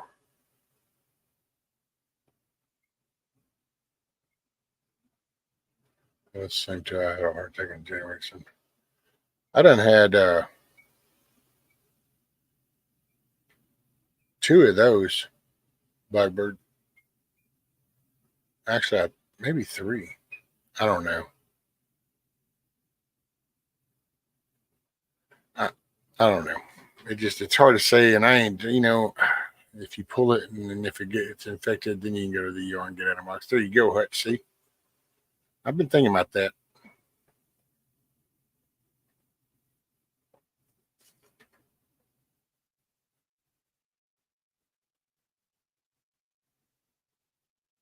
Greeting. Hey, what's up, Mad Shad? Greetings from the area coast. I'd send you a amoxicillin, but I don't know the legality of mailing shit. Yeah, right, Hutch. I don't know either.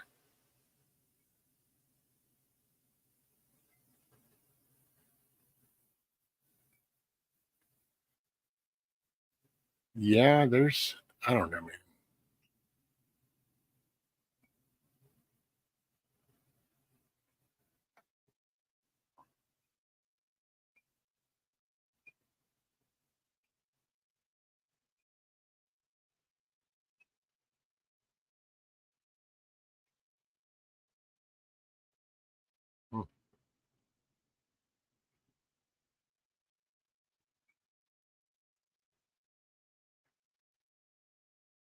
Woo-wee. Hey, we need a song, and then I'm going to rinse. That's what's happening. Kind of that one thing a wizard just get over his little thing. The Listerine, it does kind of numb that shit. So kind of not really numb it per se, but it just kind of, I don't know, it stings it and tingles, and then it kind of makes it where it doesn't feel so jacked up for a few. So, yeah.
tea bag on it, call a doctor, go and get antibiotics and painkillers, then pull it.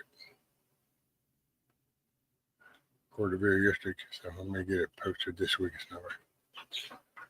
This tooth issue is a good way to quit vaping too. If you vape after instruction, you most likely will get a dry socket, and now the real pain game starts.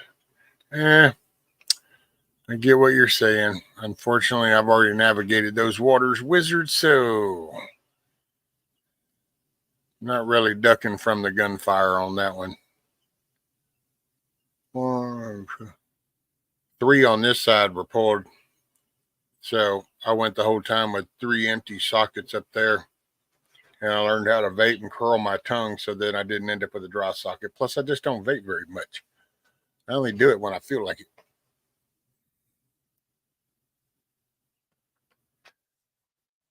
I'm getting some shit.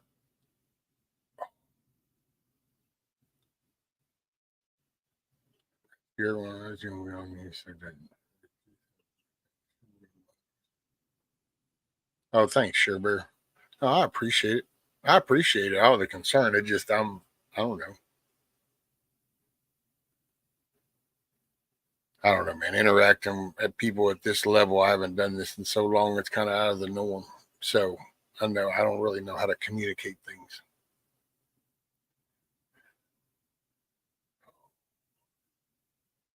Where's yours? Right.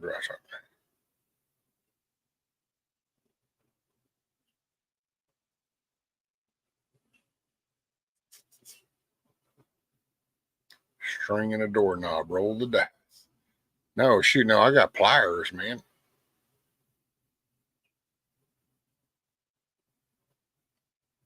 All right, no worries.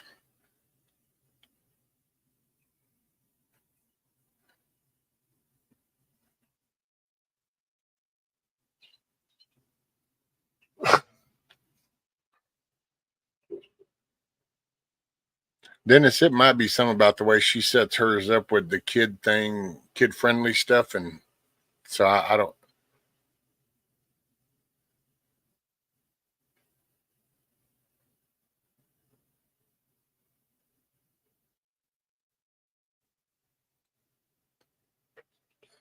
This is about as social as I get. In real life, my wife and I are hermits. Oh, now the missus, shit, that's little Miss Social Butterfly right there, buddy. She just goes out. But then, we're still in the same town she grew up in. So to this day, 30 years later, oh, we went to school together. It's like, no shit, because you grew up here. I get that. Oh, whatever. So she still does that to this day. It cracks me up. You coming out of Walmart stomp, and I was like, oh, hey. Like talk for a few minutes and then come back and I went to school with him, and it's, I get it.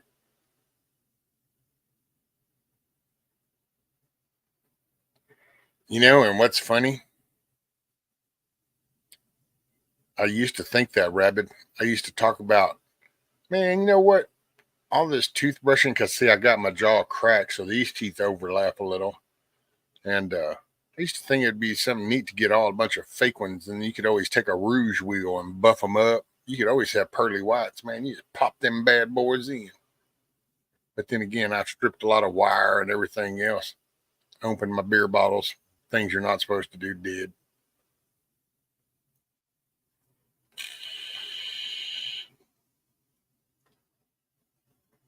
Your tongue is 2 inches longer with no teeth. Road happy wife. Well, maybe it just forgotten, or I don't know. Just didn't know. Dennis, I'm wanting the 6'8", so I have to lay low. I think you're highly overrating that, Kiss-Off. You just need to go on and get pulled over and introduce yourself. I think after you introduced yourself, they would go, oh no, that's totally cool. You go on about your biz. You going back home? Yep. Bye. Bye, Felicia.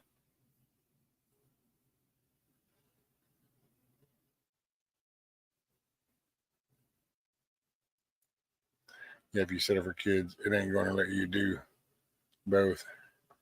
It's no micro videos. Oh, as far as I've seen. Yeah, that.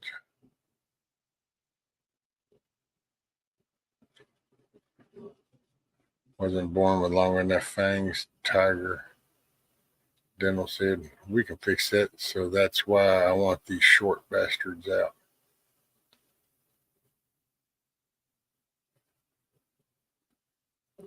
What do they call those? The, well, it's your fangs, but I guess it's incisors. Which ones are your incisors? I don't know.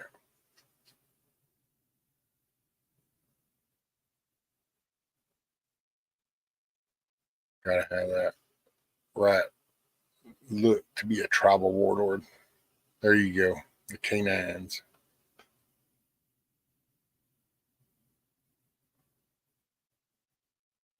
Yeah.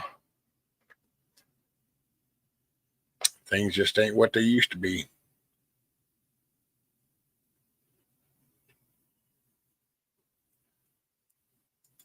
Ooh, man, oh man.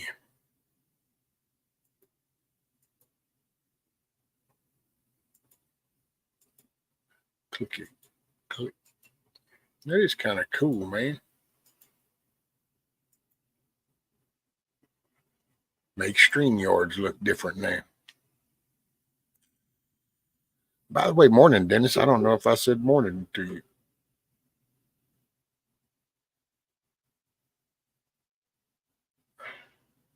I don't know. I'm going to find out.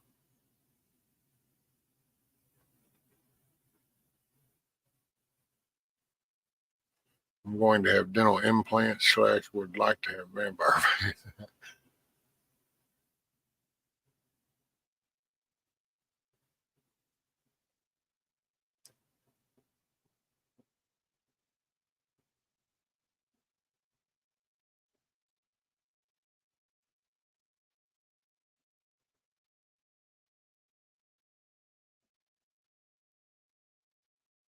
Well, I don't know. We're going to find out what that is.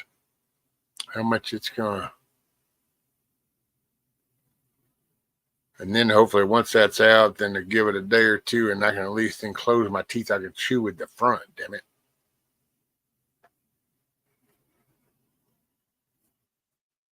Sorry, working kind of my baby Velco Raptors. Chickens are getting hungry.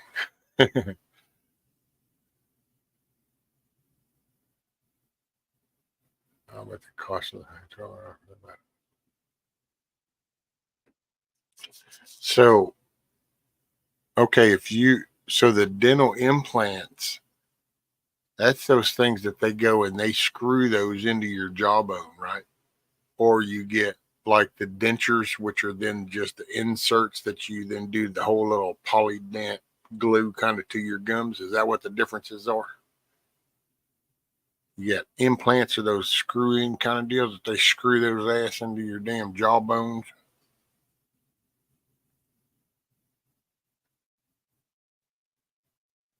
Because I would say, the denture thing, I don't know about the whole screwing shit into my jawbone.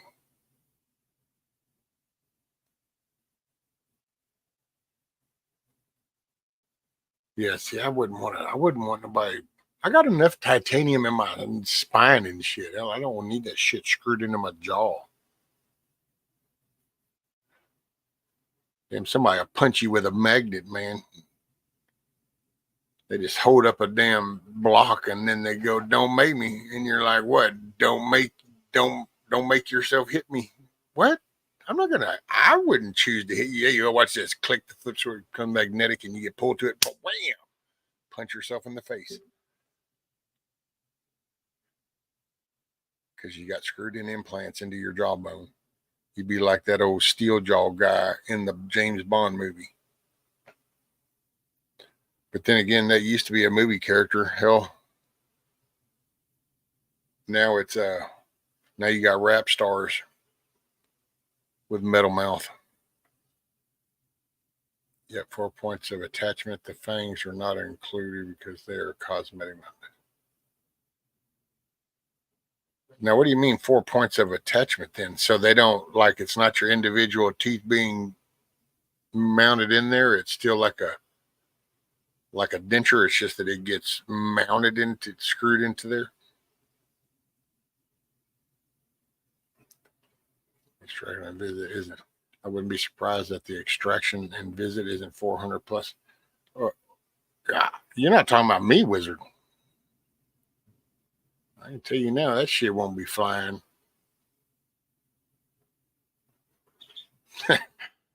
That'd be a no bueno por cacamane.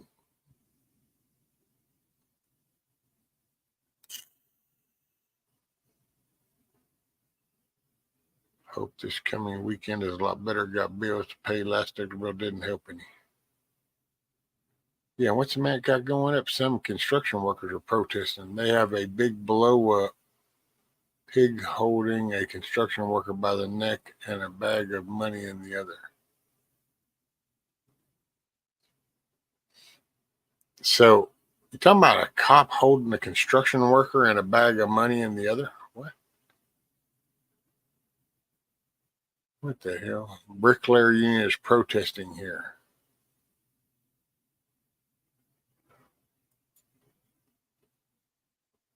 They have a big blow-up pig holding a construction worker. Oh, so I got you. Making a statement. Ooh, union. Why didn't they just go to their daddy and say, "Oh, help us. We're union. We pay union dues. Haven't you supposed to have addressed this?" Wait, you mean you've been ignoring it, making tons of money on the union memberships where you haven't really been addressing these issues? And now we're going to get so mad that we're going to protest? So we're going to do without more, but you still are made money. Yeah, this sounds almost like a mini U.S. government, doesn't it? I don't understand people in the mentality of unions, man. They're mini governments.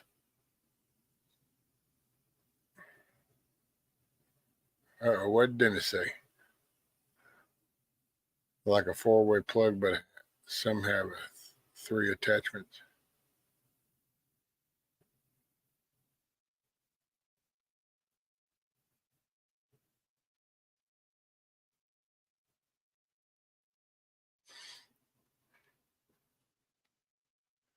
See, I think I'd rather, if I was going to have to do that, I'd rather just have the dentures.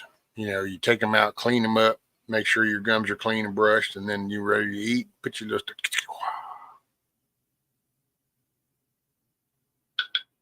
Seems to me like it'd be easier.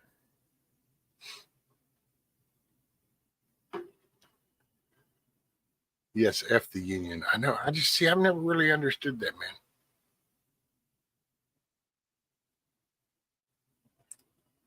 Hope it's electrical and not plumbing.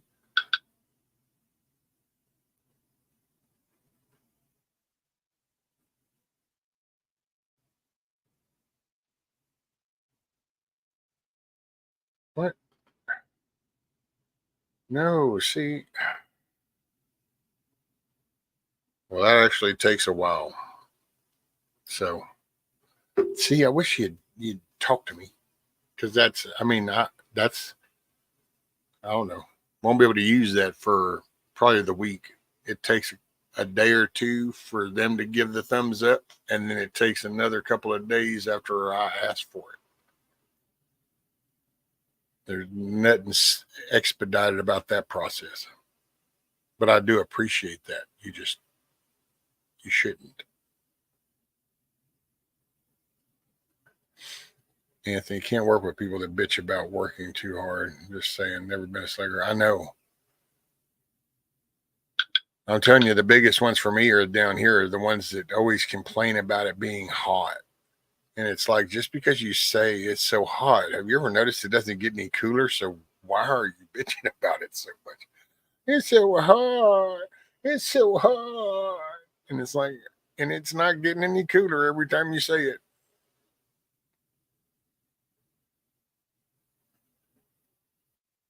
I mean, damn, if you're cold, you can go warm up. But if you're hot, dude, just get over it. It is what it is. Stand in the shade. I called about implants in Tennessee. They wanted about $10,000. So no. See the implants, man. There's just something about that implant. No. Hell, if I was going to do any kind of implant, they need to do that into my spine back here. I'm doing a sub cleanse this week before it gets worse. Got too many bells turned on. You want to find out who wants to do the shared sub and support thing for real. Dump those at them.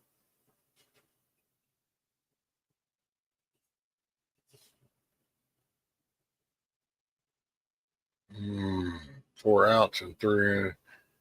If it's not electrical or plumbing, I don't want to know. Oh, Lord have mercy.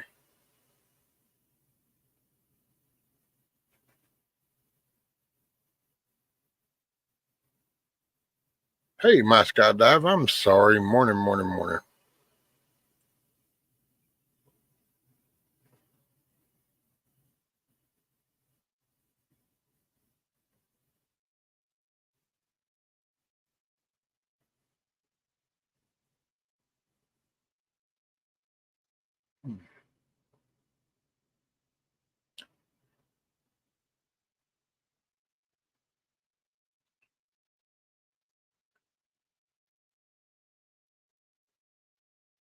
Some like it hot and others that do not, but I need to cool off, just jump into the river.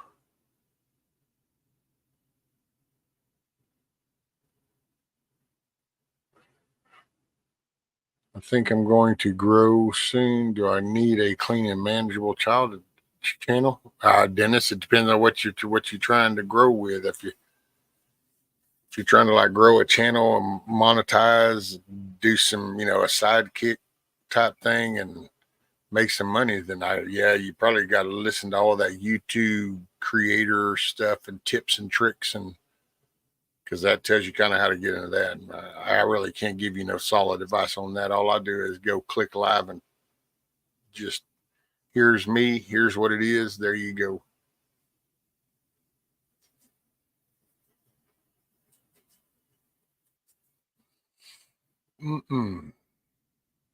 Hey, morning, Miss Greta. My grandson got up for work and said, I took some of your fish. Please. Lump on gum. Has had toothache in the past. Said he will call the dentist. Oh, cool. So he's going to go into the dentist. So we got Coffee going to the dentist. I'm going to the dentist maybe. And now we got Greta's grandson going to the dentist.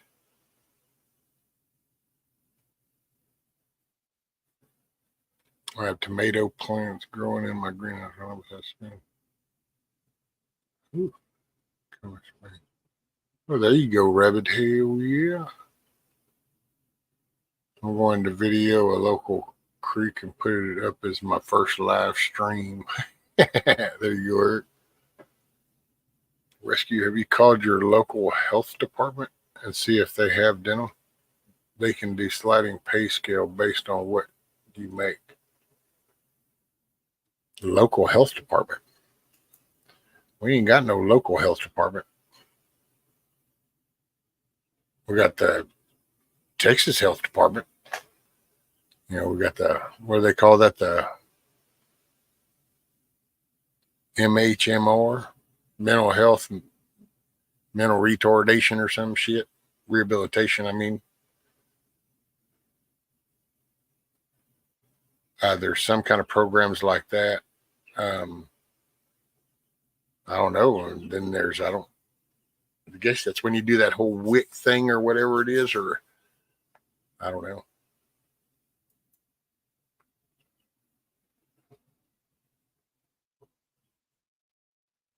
Are you in Florida? Oh, shoot, no, Blue. I'm in Southeast Texas.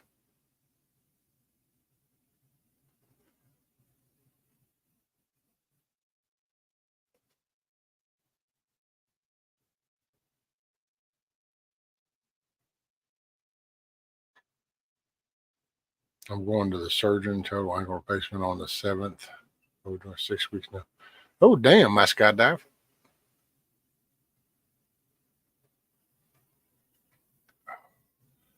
Rescue, how the hell did we have 13 months? Is that BS? Did that ever happen? What? You need to stay out of some of them goofy ass things, man. In case you haven't figured out, in this digital world, society's kind of pretty jacked up right now. So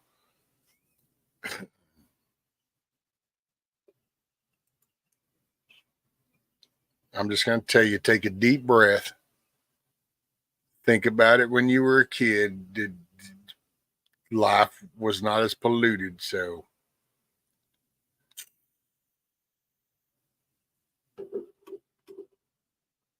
look, your username is Kiss Off. So kiss. Keep it simple, stupid. See, that's how that works.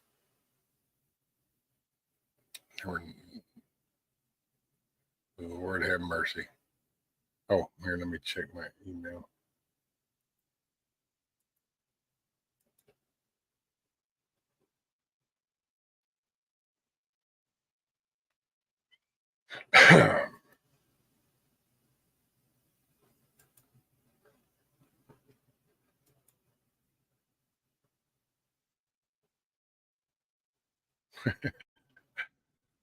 Oh, damn.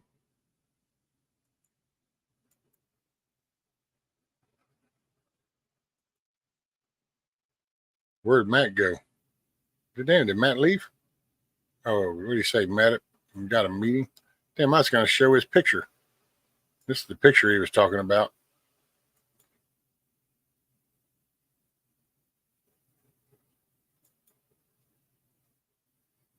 That's the picture he said that the union protesters had.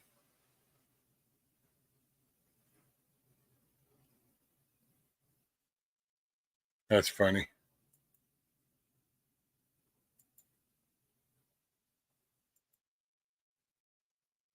Funny shit right there, man. That's funny shit right there.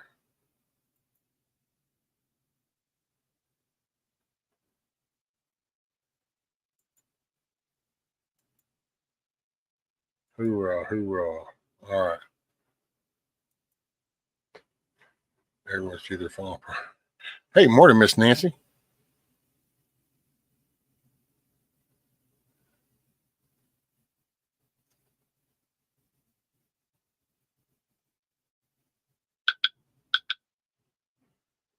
Counts 20-day cycles. Tell me how many months you got.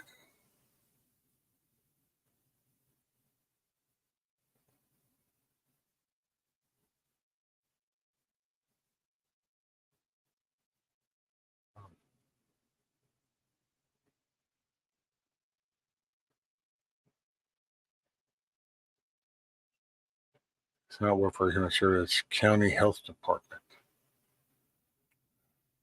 Yeah, and then I think Robert said human and health services or something like that, human resources. Miss Dusty, I mean, I'll be honest. I might try to look into that. I'll try to. I don't know. We'll see how this goes.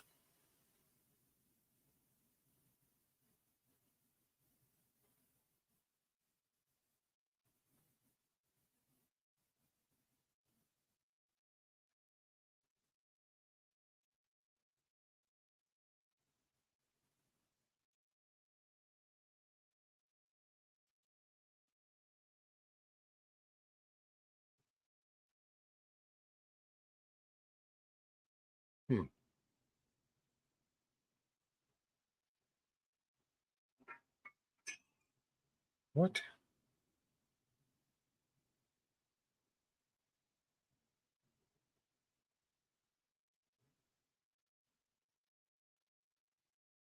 Okay. Sorry, I got a message.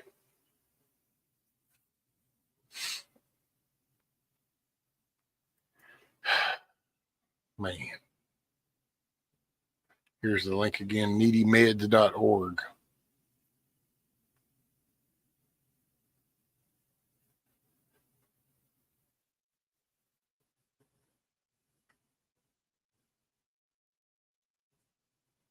So if the cat's going to show if the bone move too much, they'll need surgery.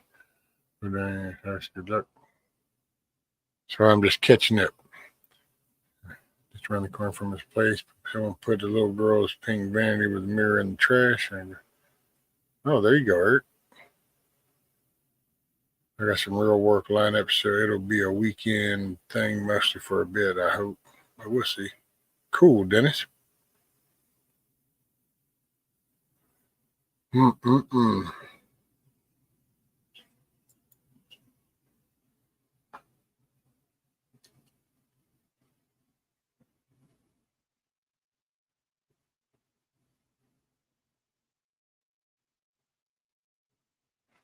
Yeah, I don't know.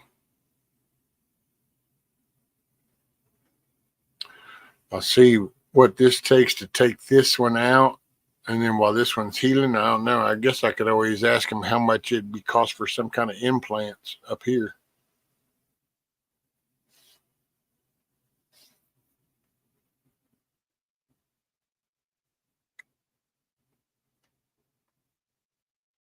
Oh, let's see what you got. Hey, what's up, Backwards? So Backwards says iPhones have a feature called journaling suggestions. It's under settings, privacy, and security. Scroll all the way down, look for discoverable by others, and make sure it's off. Yeah, Android had something similar I noticed on this new phone. And I was like, what? Backwards says it allows others to see your location and full name.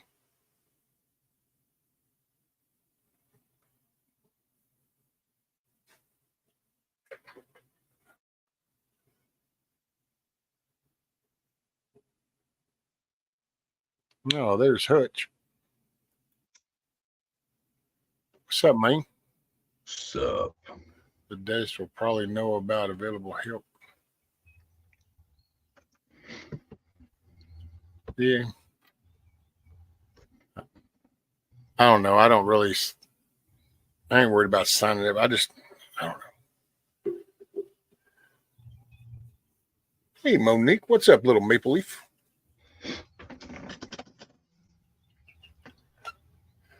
Look, I don't want this to sound... So just don't read more into things. But here's the bottom line. I care to a certain level. This is solely about myself, not others. Just my own 2 cents. I don't worry about a lot because you know what? If I fuck around and get sick and I die, I don't have an issue with that. I really don't. I have days that I still ask, not in this major manic depressive way, but I'm like, I'm cool with if he calls me up tomorrow. If I'm done here today, deuces, I'm okay. You ain't got no control over whenever they call you home. You know what I mean? So whether it's something that you did or something that just naturally happened, it was bound to happen regardless. So yeah, I mean, I don't go out of my way to like that kind of stuff. I don't go out of my way to fuck myself up, but at the same time, I don't put a lot of concern in things, man. Ever since I've pretty much died in the wreck, I just stopped really kind of giving a shit about a whole lot of stuff because you know what? I figured out then that I'm here by the grace of God. So it's like, so I don't want that to sound like I'm criticizing what anybody else does. The missus gets sick, buddy. I'm all about, we do whatever we got. We'll pay whatever. My kids get sick. It's just me, my own 2 cents. So I don't think of the things like y'all are sitting here thinking about. That's why I get kind of flustered sometimes because I don't really know how to answer that because y'all are putting way more thought into it than I do. Not that I don't say I appreciate you care. I could really answer it for you, but I'd come off as a real asshole. Well, I feel like I do that already. Do I have a delay? Am I 5x5 or do I got like a... No, you're good. I don't know. Let me say 1. Well, I mean, your mouth and your words match up. So it's good. My words and stuff match up? Yeah. Well, yours does. Right on. My shit's been it's about 50-50. Sometimes it'll make me look like I'm some fucking Chinese knockoff. So you know what I mean? I'll be like, "How are you doing?" You know what I mean? My words will be like 3 seconds behind my lips. It'd be like the old kung fu movies. It's Godzilla. Kick her ass. Right. What now? I'll do that. Like, what? Those are always fun to watch, though. I gotta say, dude, you can get stoned and watch those and crack up for hours. Right. What are we talking about up in here this morning, man? Not a whole lot of nothing. I just been getting chastised about all the medicines I should have put in the cloves I should have used, and Hey, all the what ifs in life will stop you from living. You figure, I put it in the chat earlier, you could kick your toe and break a bone and not know it and go septic. Don't be scared of the what ifs. Shit, just sometimes things need to be done.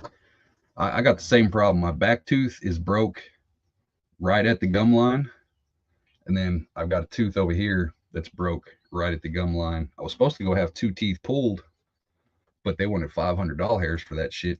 Ain't nobody got no fucking $500. So see, that's what I had before over on this side was the broke at the gum line. But when it broke that tooth and it loosened the next one, and according to him, it was broke at the bottom. Oh, we need to pull that. And I said, oh, okay. Well, when he pulled it, all of a sudden it wasn't really broke. And it was like, yeah, you can't put it back either, damn it. So I look at it as, the emergency room cannot see dental patients. It's, you know what I mean? So, but if you go in there and you do happen to get an infection, no guarantee that you will. I mean, it's possible, but there's no guarantee that it's going to fucking happen. People have been pulling their own teeth since the beginning of fucking ever. You know what I mean? But if you are infected, then the ER has to treat you at that moment because, that shit can go to your brain. It can go to your fucking heart.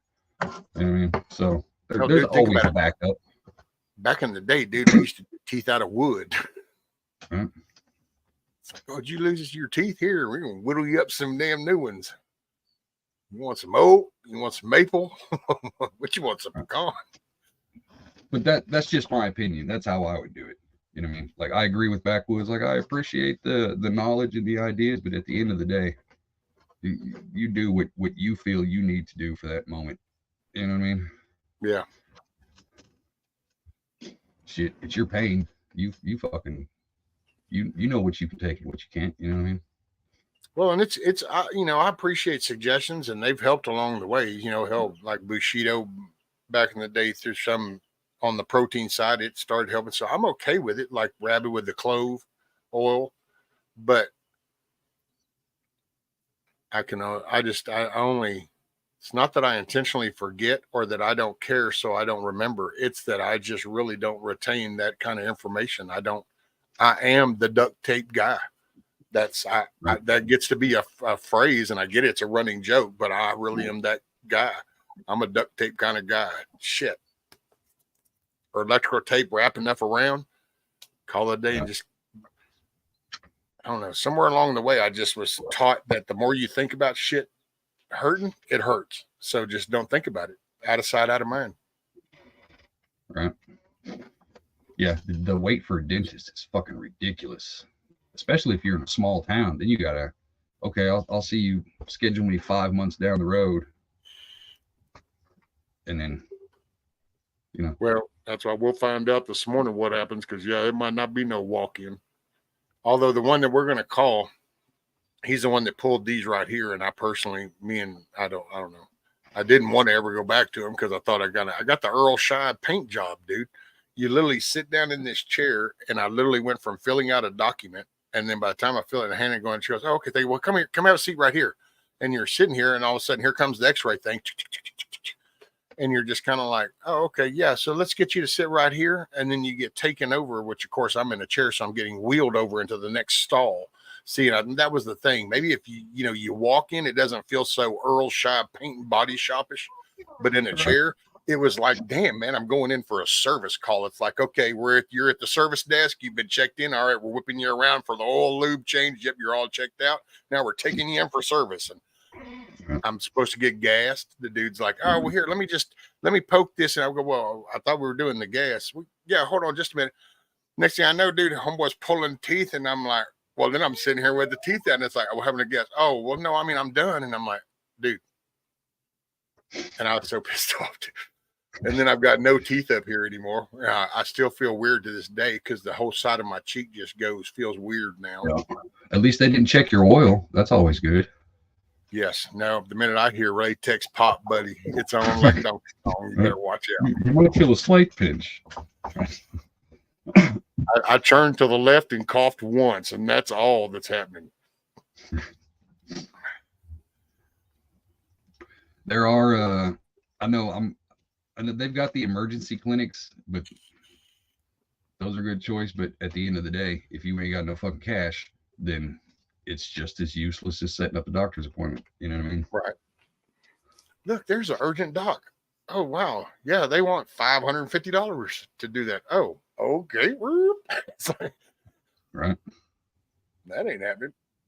I know they've got colleges, the dental colleges, to where you could check into that. If they'll do it for based on your income, or sometimes just free, just so the dental students can practice on real people. So that's always an option. Well, you know what? I don't know if that's what Moose Man did, because like when Moose Man stopped by that time and brought me that little saw on his way back home, that was actually part of his whole road trip. Shit, I think his ass went from Oklahoma all the way over towards Virginia or something. And he did this road trip, but that was part of his road trip was he was going to a place that he was able to hook him up with the teeth work for like next to nothing. So it was making it worth the trip. Skydive,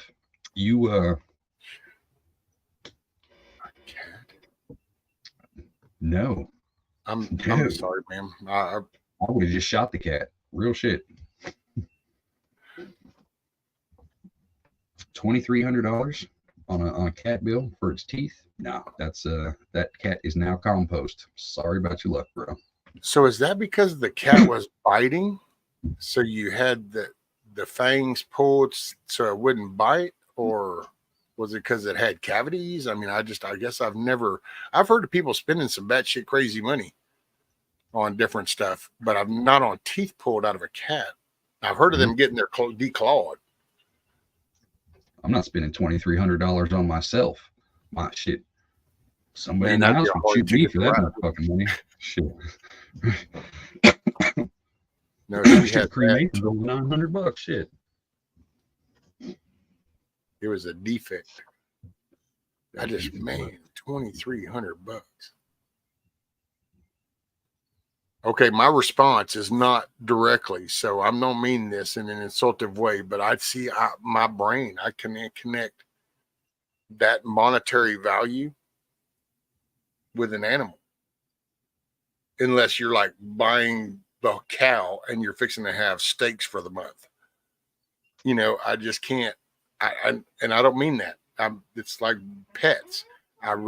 And I don't mean this in a disrespectful way, but I personally do not understand why people pay for animals when it's like we have all grown up with the SPCA commercials on our TVs. As we flip channels to avoid that one, we went to the next channel to see it again. We all watched them, and yet people go and pay money for animals. And then, but it's like, well, wait, don't we have like an overabundance of animals already? Do we really got to pay? Right. Go to an alley and grab one of them fucking. Look, grab one of them Skydive says, but I won't pay $500 on my teeth. Right. Hey, recognize sanity though, ma'am. You can't knock that. Hey, I mean, that's what's great about America. I can sit here and think you're batshit crazy, but you still have every right to spend that much money on a cat. Well, and now I wonder what happens now, because I wonder if the vets are going to get the high horse now, because they've got now all the medication underneath them. So you have to go. Pet insurance now. You can get fucking health insurance for your damn pet now to pay for the surgeries and the antibiotics or whatever all this other nonsense is. That's too much. I mean, think about it. Didn't they do that with the medicine? Wasn't that was that last year or in June this year or something? But it's supposed to take effect to where like you can't just go down and get the scripts no more from your vet. You actually have to go and they have to sign it and you get it filled. That's fucking crazy. And I think it had to do with the whole ivermectin type shit, because you could just go to I'm gonna say it's a little bit of that, and it's a lot of people. I will say it right now. If you use this term, I think that you are touched in some kind of way. We're still cool, but you know what I mean, you're on the spectrum a little bit. But the term fur babies, I hate it. Once the industry started seeing that a lot of you people are treating these goddamn random ass animals like children and part of your family, like crazy extent, they're like, yeah, there's money in it because they've got pet cemeteries, they've got pet caskets and shit now, and people are actually buying that shit. Why wouldn't they create a market around it? I'm just saying. Right. I'm just saying. Dude, look at them stupid y'all dog created show. The market with your craziness. Look at the stupid dog show. Those people ought to go to jail. Somebody needs to put them on a leash and train them to jump over some shit and make them go round and round in circles. That drives me crazy, dude. What kind of life did that poor dog have? That dog was simply for your entertainment. It was trained. If it didn't obey, it probably got punished its ass pretty good because people put monkey tons of money. Yeah. Metal, what's up, buddy?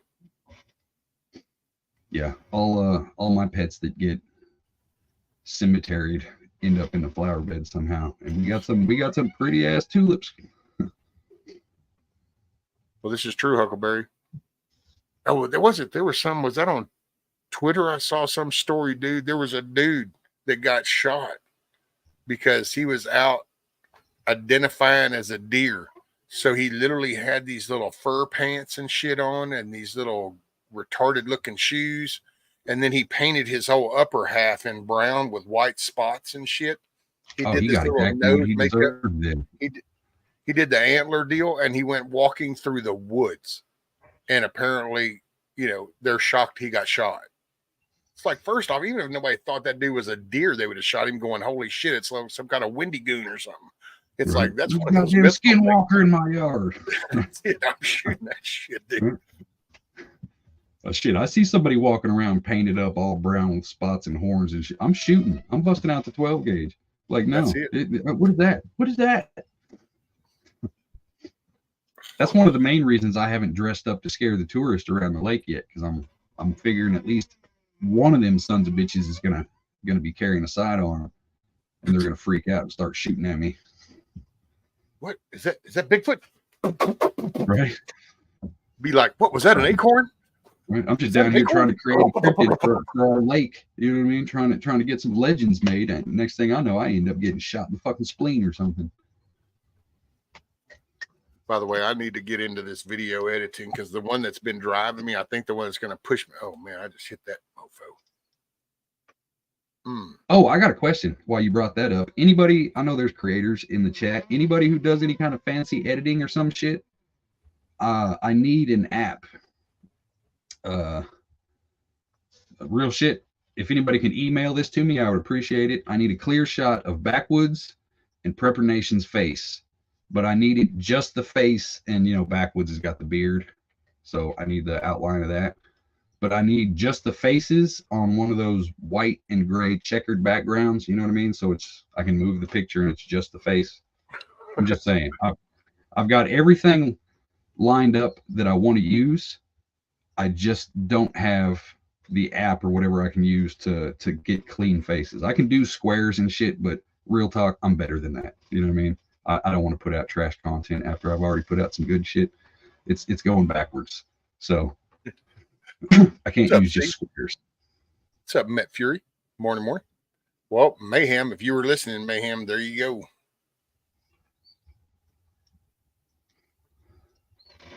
He's into all that editing stuff. Hook me up, Mayhem. I promise you will get a laugh from it. That will be my payment to you, because it is hilarious. I'm still giggling about it now, and I don't even have it put together yet. I want to figure out some editing because I want to make my own little acorn cop video. I want to do my little own voiceover. That dude, that video cracks me up, and every time I see it, it just makes me laugh even more. And anybody that doesn't know what I'm talking about, it's an acorn. He's the acorn cop now. I mean, this dude will live on in infamy as the acorn cop. It's like the biggest pansy ass shit. Right. Yeah, he's gonna have to move everything. he supposedly had PTSD, and it's like those the other vets were even laughing about that. And it's like that's no, most people, and this is like the fire where you hear it and you just kind of go, okay, you don't do all that. That dude walked by a car that had a guy in it that this dude had already searched. He had already searched him and handcuffed him and put him in this car. And he walks back by it, and an acorn hits that car, and he rolls and is like, I'm hit, and literally mag dumps his whole damn firearm into the back of that car. His sergeant partner comes out going, what the hell? And it's like, I'm shot from there. And she starts mag dumping into the damn cop car. That dude miraculously didn't get hit by one thing, dude. How that happens, it was like the little angels are going, nope, not today, you dumbass. Nope, you're firing at the wrong shit. Oh shit, and just blocked them all or something. I don't know. That dude survived multiple mag dumps from the ass end to end of the front corner into that, and somehow that dude handcuffed in the back seat of that car survived. I don't know. That one just cracks me up, and every time I see it, because it's his voice too, and that little roll he does, it's almost like a training video. He did that fucking hands and knees crawl across the street. Dude. And it's roll twice. Shots fired. Shot fired. That boy been playing too many fucking Call of Duties. Matter of fact, let me see. Who is it? He said Mayhem and him are on the phone. Mayhem, are you listening? I need Backwoods and Nation's face cut out like Photoshop on the white and gray background, the checkered background. You know what I mean? So just the outline of the face, so I can just move the face around. I need that.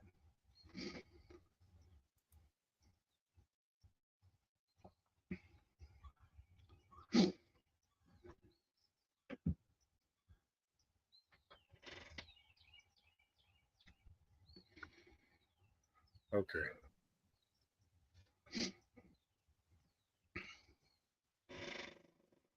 Come on, I know he did one. Right on. Yeah, don't get me started on that. I'm not a fan of the police to begin with, so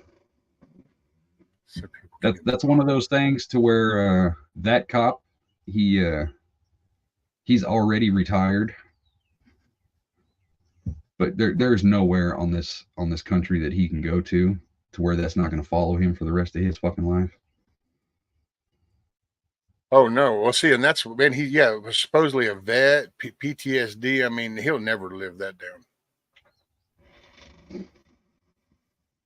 What is it? It's 7:30. All right.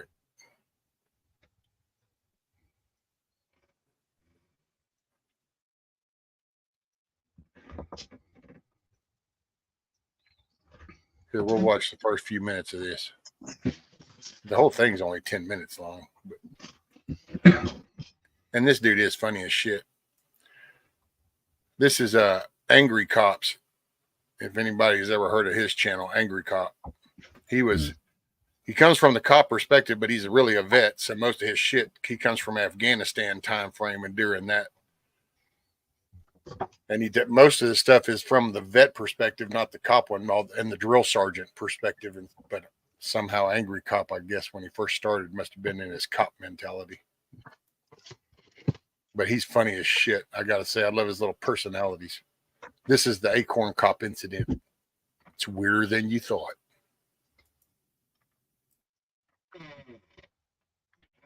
I ain't got no volume on my end. I see. Hey, this video is going to be a little spicy. Hey, YouTube overlords, just as a heads up. All right, this is for educational purposes only. Nobody gets hurt in this video. This is all training. Now, there's no other way to say this, so let's just jump right in onto this bad boy. A Florida officer completely mag dumped into his own patrol car after he heard what he thought was a gunshot. And it wasn't. It ended up just being an acorn falling on top of his car. So yes, an officer mag dumped into his own patrol car with somebody in it after he heard an acorn hit the hood. Not a good look. You heard me right. Florida man is evolving. He's evolving into Florida cop, and I'm really scared as to what could potentially happen with Florida cop. But at the same time, the anarchist in me is really excited to see what could happen with the new headlines. Florida cop does, etc. Florida cop saves child from being eaten by an alligator at alligator farm by tasing alligator 30 times. That's actually a positive Florida cop story. The bad ones would have to do with meth. Gosh, but I'd still like to see those headlines. You know what I don't want to see, though? Your personal information on the internet. That's why this video's sponsor is Aura. Have you ever Googled yourself? Well, there's everything that actually happened, why they were there, the in-between, the after effects, and a little bit of backstory on the officer right now. Let's get the full picture. 2 Florida deputies, the Quick Draw McGraw guy and his sergeant, were reporting to a domestic incident. A young lady was having a tough time with her boyfriend. He stole her car, was making threatening messages to her, and she was in fear for her safety. Well, the officers ended up catching him and putting him in the back of their vehicle in handcuffs. And while talking to the young woman, they discovered that there were some photos sent to her from the jerky boyfriend. One of these photos looked like the bad boyfriend had the end of a suppressor sticking out. The end of a suppressor for potentially a pistol. So our deputy decides to go back to the car and do a more thorough search of the individual to make sure that he didn't sneak some sort of weapon on him in the back of the patrol car. That's when it went nuts. An acorn drops from the tree above and hits the top of the patrol vehicle, sending the deputy into fight or flight mode. Thinking that the bad boyfriend inside of the police vehicle did have a suppressed weapon on him and just fired a round off at him, the deputy then continues to barrel roll a couple of times, screaming that he's been hit, and then mag dumping into his own patrol vehicle, thinking that he was being shot at. Anyway, I started blasting. Now I don't see so good, so I missed. Now, for those of you that aren't super cool firearms nerds out there, a suppressor can seriously limit the amount of decibels, the loudness of a round being fired. However, a cold suppressor shot is much louder than a hot suppressor shot. So, yes, does it limit the amount of sound that comes out? Of course it does. That's what a suppressor does. But if a dude sitting in the back of a patrol car hasn't fired that weapon off in a while, the suppressor is cold. If they fire that, it's going to sound fairly loud. Not normal gunshot loud, but like ears ringing. Ah, what was that? Not, you follow me?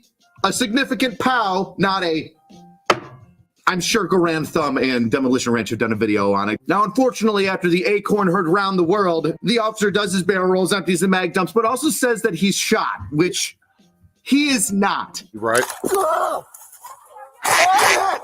I shot through the car. And in the officer's own words, after describing the incident, after he heard he felt his legs go out and thought that he was shot. But once again, he was not. Now, all of these actions, the barrel rolls, the screaming, I'm shot, the shots fired, the mag dumping into his own patrol vehicle, all this from the combat constable, sends some signals to the sergeant that's there with the female victim of this entire incident. And she sees it going on and rightfully so thinks, oh my God, my officer's being shot at by the guy from inside the vehicle. And she licks off a couple rounds. Hey, seriously, what would you do if your friend's laying on the ground screaming he's shot and licking off rounds? What? You'd be like, oh, wow, this guy's pretty serious. I think that he was definitely shot by the way he's acting. I should react appropriately. Now, the most insane thing about this story, I feel, is that with the amount of rounds fired and number of acorns fallen, nobody was shot. The officer wasn't shot. We know that already. But neither was the defendant inside of the vehicle that was being detained and possibly arrested for the harassment of his girlfriend. Out of all the rounds fired at the vehicle with the dude in it handcuffed, nobody got hit, which leads me to believe, and this is my weird trainer thought, right? Like as a trainer, I'm looking at this and saying, how shitty were your shooting tactics if not even a single round hit your target? Well, I want to spend some more time on the range. Now, I'm a big supporter of having military veterans in police departments. Now, why? Obviously, you already trained with a firearm. You've got at least a decent amount of discipline to have like gone through basic training, so you can listen to the hierarchy of your platoon sergeant and shift supervisor, sergeant, lieutenants, etc. And I'm a huge proponent of having combat veterans on the streets because guess what? In situations where there's a gunfight, some of these combat veterans already know how they would act. And that's a big question. Hey, new guy on the street, how would you react if somebody was shooting at you, I don't know, I've never been in that position, and I only get training once a year on it. Hey, combat veteran who spent years overseas and years doing the job that prepared him to deal with these combat scenarios, how would you deal with being shot at? Well, having been in Afghanistan or Iraq for a number of years and having been shot at and returning fire, I know how I would act in those scenarios. There's going to be some F-bombs going around, but I'm not going to just start screaming and falling on the ground yelling I'm shot when I'm not, which is another huge twist in this weird, nutso, pun intended, story. Yep. Is the deputy that lost his mind is a combat veteran. Now, could we attribute some of this to PTSD? Now, here's his background. 10 years as a special forces officer with 2 tours to Afghanistan. Now, this is the news. So I don't know if special forces officer means that he was in special forces and was an officer of an ODA team, or if he was just an officer attached to a special forces unit, which are 2 completely different things, and would explain a little bit better of why a special forces officer, soldier, would react in such a way that it would baffle me for a person with that amount of training. But in addition to those 2 tours in the Special Forces Service and an officer in the military, the officer states that he never saw combat during his 2 tours in Afghanistan, which is just, how does a Special Forces guy not see combat in Afghanistan after 2 years? It's got to be that he's an officer attached to a Special Forces unit, or if he was an officer in Special Forces, I would assume that he stayed on post half the time because maybe the guys saw him act like this and were like, no, this guy he can't go outside the wire with us. Absolutely not. Nope. No. Stay here, do a different job. You're not going to go do the kinetic stuff. And if he is SF, then that just kind of goes to show you how stressful the cop job is. Even an SF guy who's got all the training in the world for combat scenarios lost his fucking mind in the middle of a call when something that he thought happened didn't happen. How do you expect a normal officer who's just a cat off the streets with like pistol training once or twice a year for a combination of 6 or 8 hours to react? So there you go. More training for cops, obviously, is something we should all be able to get behind. Now, what I think is 100% the right decision, the officer resigned, because this job is definitely not for him if he's got that much of a hair trigger. But me being my smart ass in this self, I couldn't help but make this. Now you want to get nuts?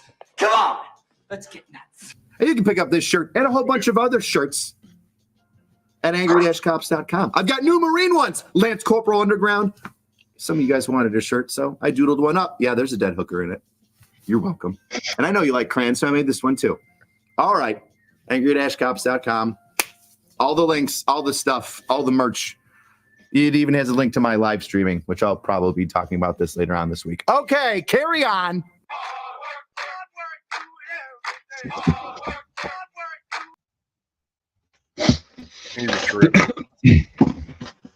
Yeah, that's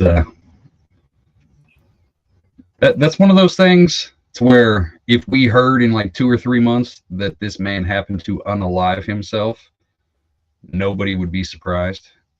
Yeah. Because like we're sitting here like we're a whole bunch of nobodies. But imagine how many other nobodies around this country have been laughing their asses off at this dude for the last, month now? A couple weeks at least. Viral. I mean, that's it. And everybody in that field has now, I mean, you have ostracized yourself. You basically you're no different than that damn snitch in the penitentiary, dude. And that jacket is going to follow you no matter where you go. You will never hide. Nope. And so it's yeah. I feel sorry if he's got kids, boy, I feel sorry for them because kids are fucking vicious. Jesus Christ, it's going to be bad on the playground with that shit.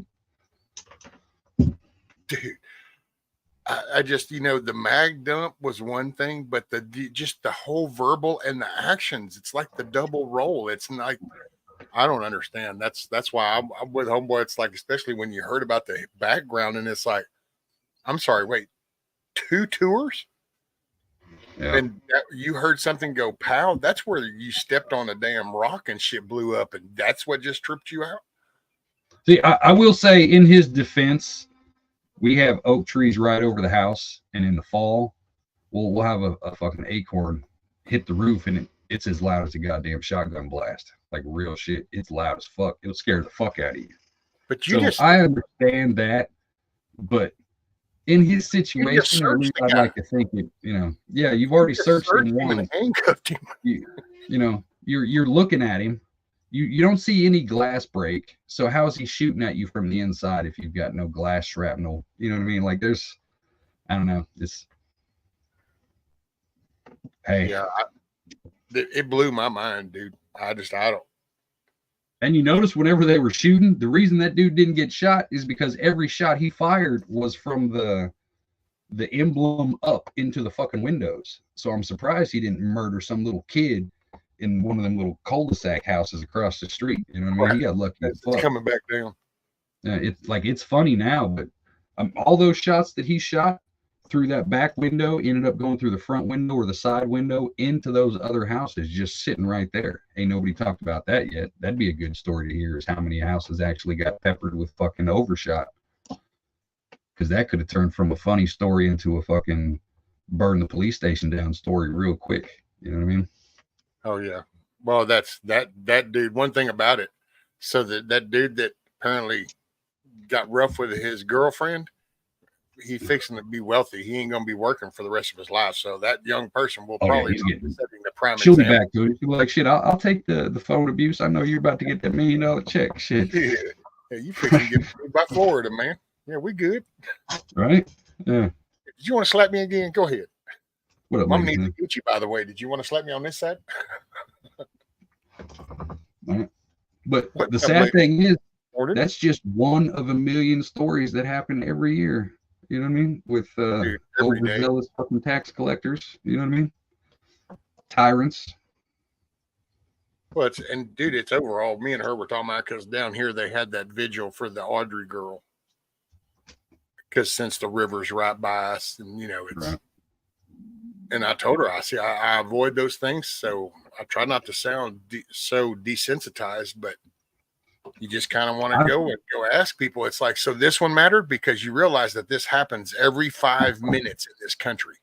Right. Every 5 minutes. So while you're standing here holding a commemorative memorial for her, there's every 5 minutes it's happening to another kid somewhere in this country.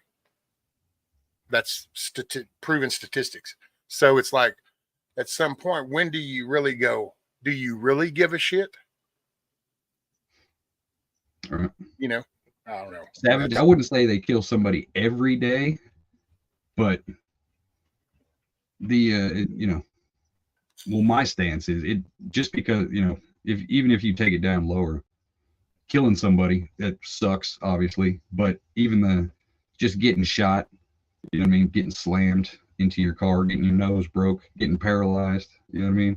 And then all the stories of brain bleeds where people go into comas and they die weeks and months later.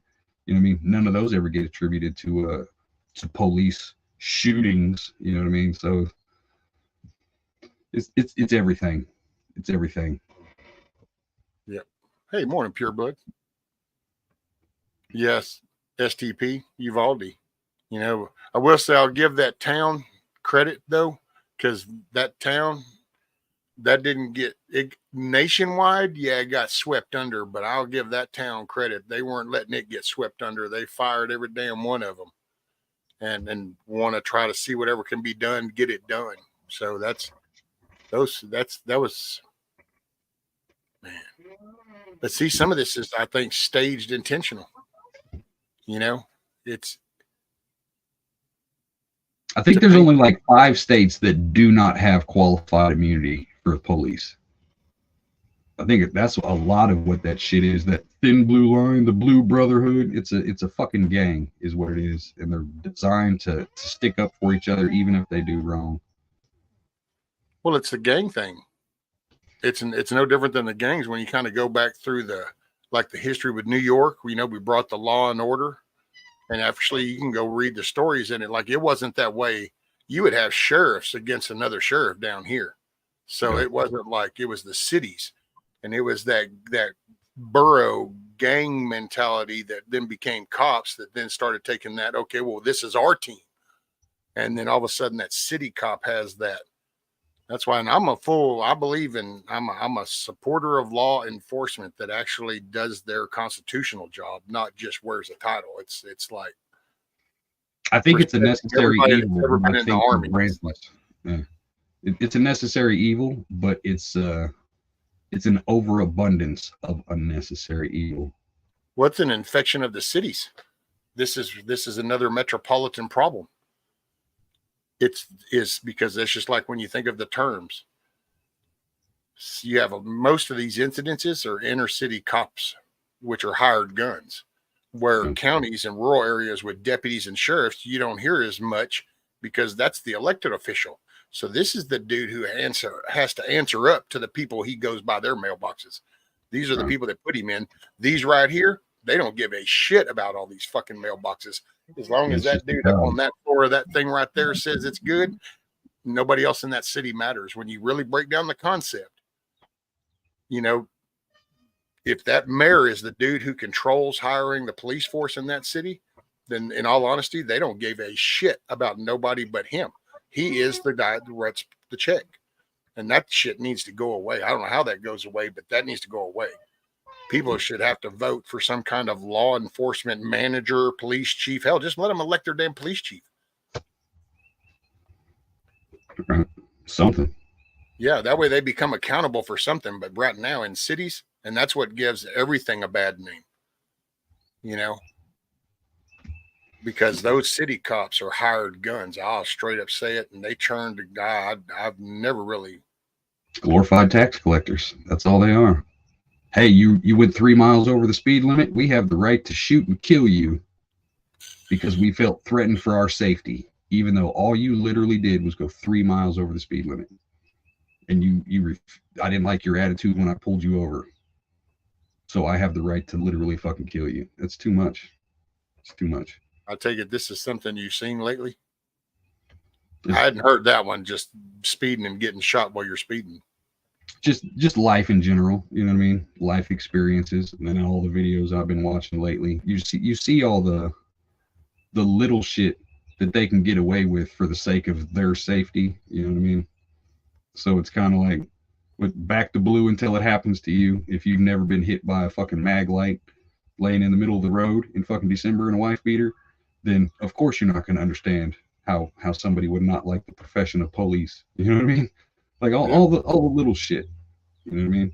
Like it's all good. Like when you're a good law-abiding citizen and you see the police tackling somebody after a high-speed chase or some shit, and you see like a Rodney King, but not a serious kind of thing. Oh, he dropped the knee on him, or you know what I mean? Like shit like that. Where you're like, yeah, he deserved that. No, that's not their job to beat you up after you're in handcuffs. That shouldn't be praised, even by the people who celebrate the police and hate criminals. That shouldn't be praised, because literally anybody in this country can end up in that position. If a fucking cop is having a bad day, and like I said, you're only going a few miles over the speed limit, you're having a bad day. Next thing you know, you get into an argument. Next thing you know, you're tased, you're shot, you're slammed into the back of a cop car, you're detained for 2 or 3 hours. You know, like all these different instances of what could happen. And I mean, be careful who you praise, because that's what's giving them the God complex, to think that they're better than everybody, because we keep putting them on this fucking pedestal. It's like, no, you're not here to investigate. That's a detective's job. You're here to give me a speeding ticket or a citation, not the lecture. It's none of your business where I'm going, none of your business where I'm coming from. You're not the thought police. You're supposed to be here after the crime.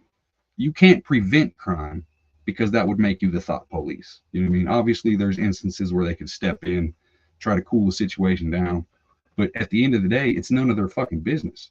You know what I mean? Just do what you're supposed to do and nothing else. You know?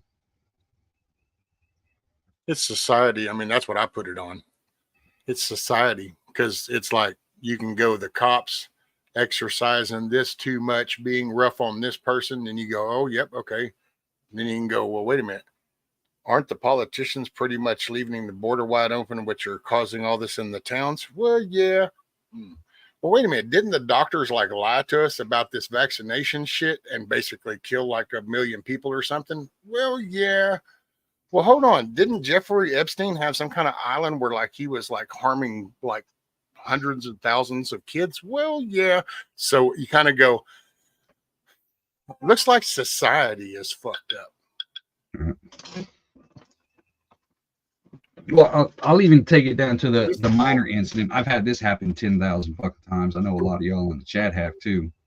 Cop comes up because you're, I'm officer. What do I pulled you over? Why I pulled you over, and all this other. If you get the slightest little irritation, like, come on, man, what? I don't know. I'm going 3 miles, 5 miles over the speed limit, or something like that. All the cop has to do is get offended by your attitude. Bring the dog out. I've had it happen to where, hey, can I search your car? No, you can't search my car. You just pulled me over because I was going too fast. You're not going to search my car. Give me my ticket and let's go. Here's my information.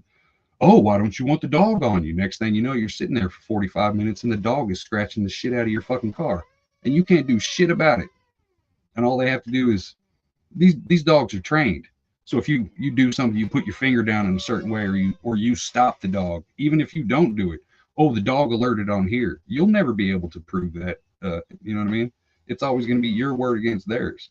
They can literally do anything they want to you and get away with it. And if they get sued, it doesn't affect them at all. Worst case scenario, they get moved to a different police station. That's it. You know what I mean? But you're out the court costs, you're out the legal fees, every single fucking thing.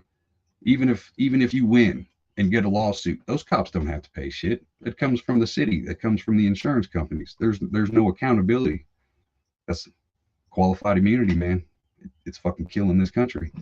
It's creating superheroes out of fucking losers.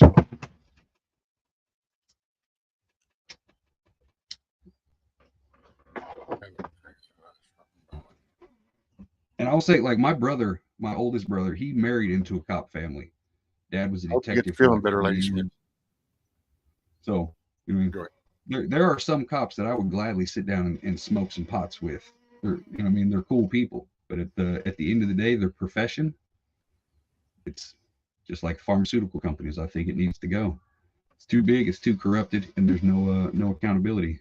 I think the people can figure it out. Well, I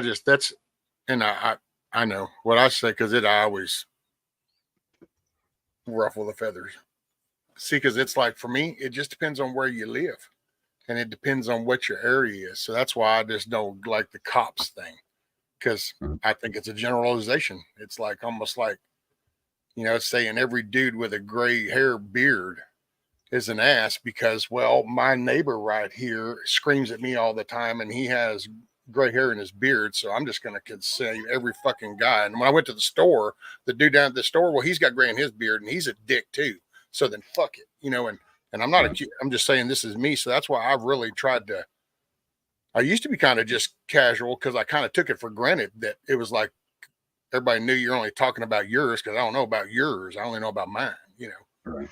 But now when you kind of do it, it's like, well, so I've made it a point to kind of, I pull back intentionally on those generalization words, because that's what they're doing. They're using these generalization things that are polluting. And it's becoming very common, because it's like, if you have a bad experience, I've had them here. Hell, I've had a good cop, and then I've literally had a bad cop. I've had a bad cop in that living room take me to jail one day, just simply because I would not shut up in my own living room. And the day that it happened, I handed her my check. I'd just gotten paid. And she goes, "What's that for?" And I go, "You need to follow me to get bail." And she goes, "For what?" And I go, "Because I'm fixing to go to jail." "Oh my God, what are you going to jail for?" "Because this dude tells me to shut up in my own living room and I'm not going to do it." And he stood up too, because it was a throwdown and I did it. And we butted heads with the sheriff afterwards and got stuff charged. I got charged with domestic violence, so I've been shit on.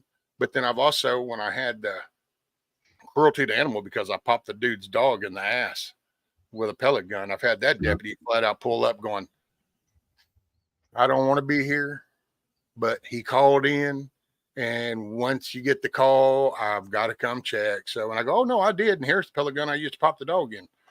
"Oh, okay. Well, I'll let you know if anything comes about." And he actually would just call me on the phone the day they wanted to arrest me. He called me going, "Well, nope, the DA decided to make an example of you." So I'm sorry. And he goes, so do you want to just come in? I said, yeah, I'll just come down. Let me get with my, okay, that's cool. So I've had both. And this is just within my adult law abiding life.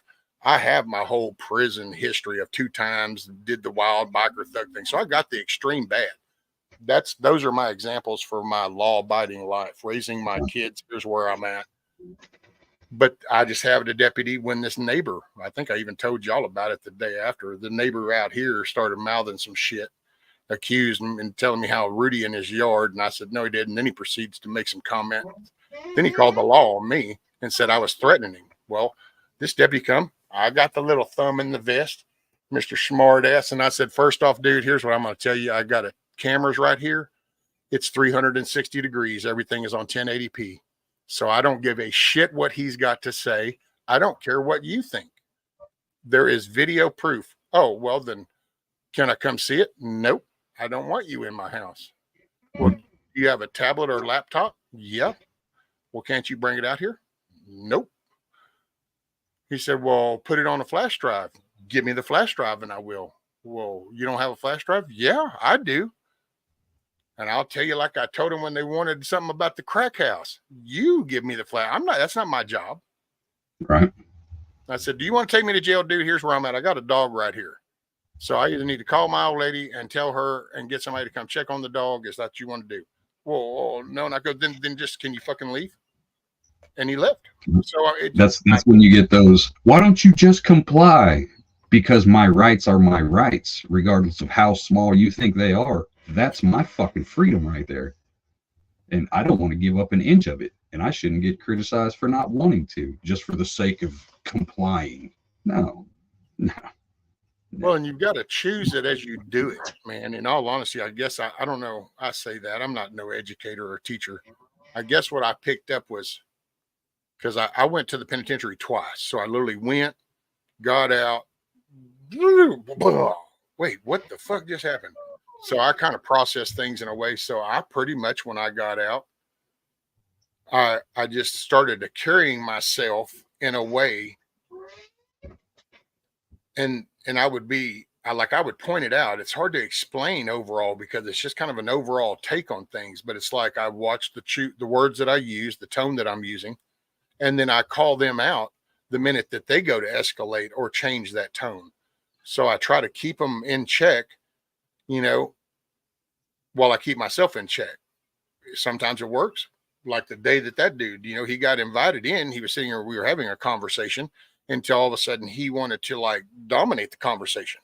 Well, okay, first off, you were invited in, so that's not how that works, and so then we started, and to be honest, I could have probably pulled back a little bit, but I was young back then, and I felt like, yeah, you know what, if you even breathe on me a little too hard, I'll push back. Yeah, what? I had no problem. I was. But see, that's the thing. What you could have done is irrelevant. That's your fucking house. Yeah. Well, that's why I was willing to, at that time, I guess my mindset was, I knew I really hadn't done anything wrong. So I was willing to go ahead and go with it, right. And that's why I did the thing. Because I've been to jail. Oh, hell, I went to jail, dude. I sat in jail for 3 weeks on a blue warrant that I didn't even really have. I was on my way to work, ended up losing my job. And my son was computer error, and you'll never get reimbursed for it. Everything you lose because of their errors. Oh, I typed in your license plate number wrong. You know what I mean? But see, I will tell you though, Hutch, what I realize now, sitting here, I can tell you about it. Then what I can do to help fix that is what we need to do is we need to get better people in the legislative process that then are going to fix this board of pardons and parole shit and put better management in them. So that because it's, you got to look at things in a staircase level is what I guess I view things now. That's because these people voting local, your district attorney, your judges, you know what I mean? The judges that keep letting the police get away with this shit, not charging them, just blindly believing them. Those judges have to go. You know what I mean? All that shit. If you're prosecutor and you're fucking and your judges and all your court people hang out together. We all know that in a small town. We all like, oh, the judge and the fucking prosecutor, they go golfing every weekend together and shit like that. You know what I mean? Get rid of them. No, There shouldn't be a buddy system in that thing. Well, you know what? If there is, because your town is so small and there's a buddy system, they ought to at least know that you're watching. So you ain't going to play no good old boy shit. You're either going to follow the damn law, which means if you stole something, you stole it, you're guilty, you're guilty. It doesn't matter who you're related to. It doesn't matter who your cousin is. It doesn't matter how much money you got. It doesn't matter what business you have in the town. None of that should fucking matter. You stole, you stole. Right. We've seen that here too. Hell, we've had some cocaine lawyers, buddy, that were some of the biggest powder pushers. And it's like, really? Boy, this sets a hell of an example, doesn't it? In the little town. Yeah, but it is, you're right, because who lets the pedophiles live in that town where these kids live? Who lets that happen? It's the local, the county judge, the county DA, the county sheriff. These are the people that should be the protective border from that shit. So their public servant job is to help protect the public. The public just needs to remember that they got the power. Especially like if the public, any random citizen in a county where a crime was committed. So say you had somebody come up and he raped like five women. They gave him like 20 years or some shit. He comes up for parole. Anybody in that town can go to that parole hearing and say, no, we don't want him in our neighborhood, because they have to have that home plan.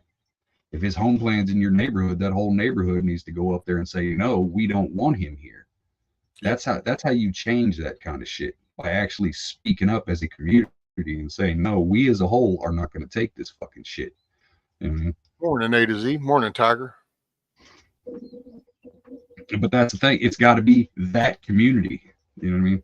If something happens in Rescue's town with the police, me calling down there ain't going to do a damn thing, because I'm all the way up here. What the fuck do they care about my opinion for? You know what I mean?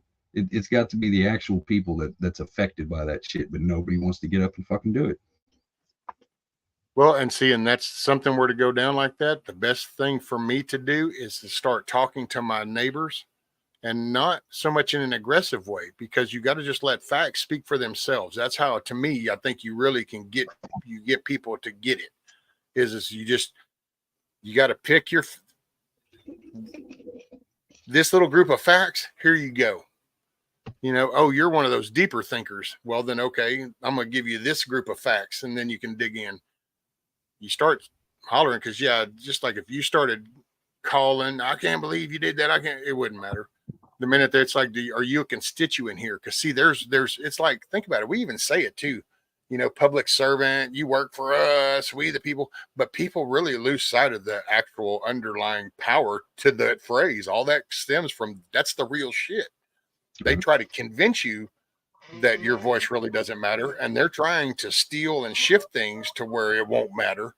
But in reality, that is the power.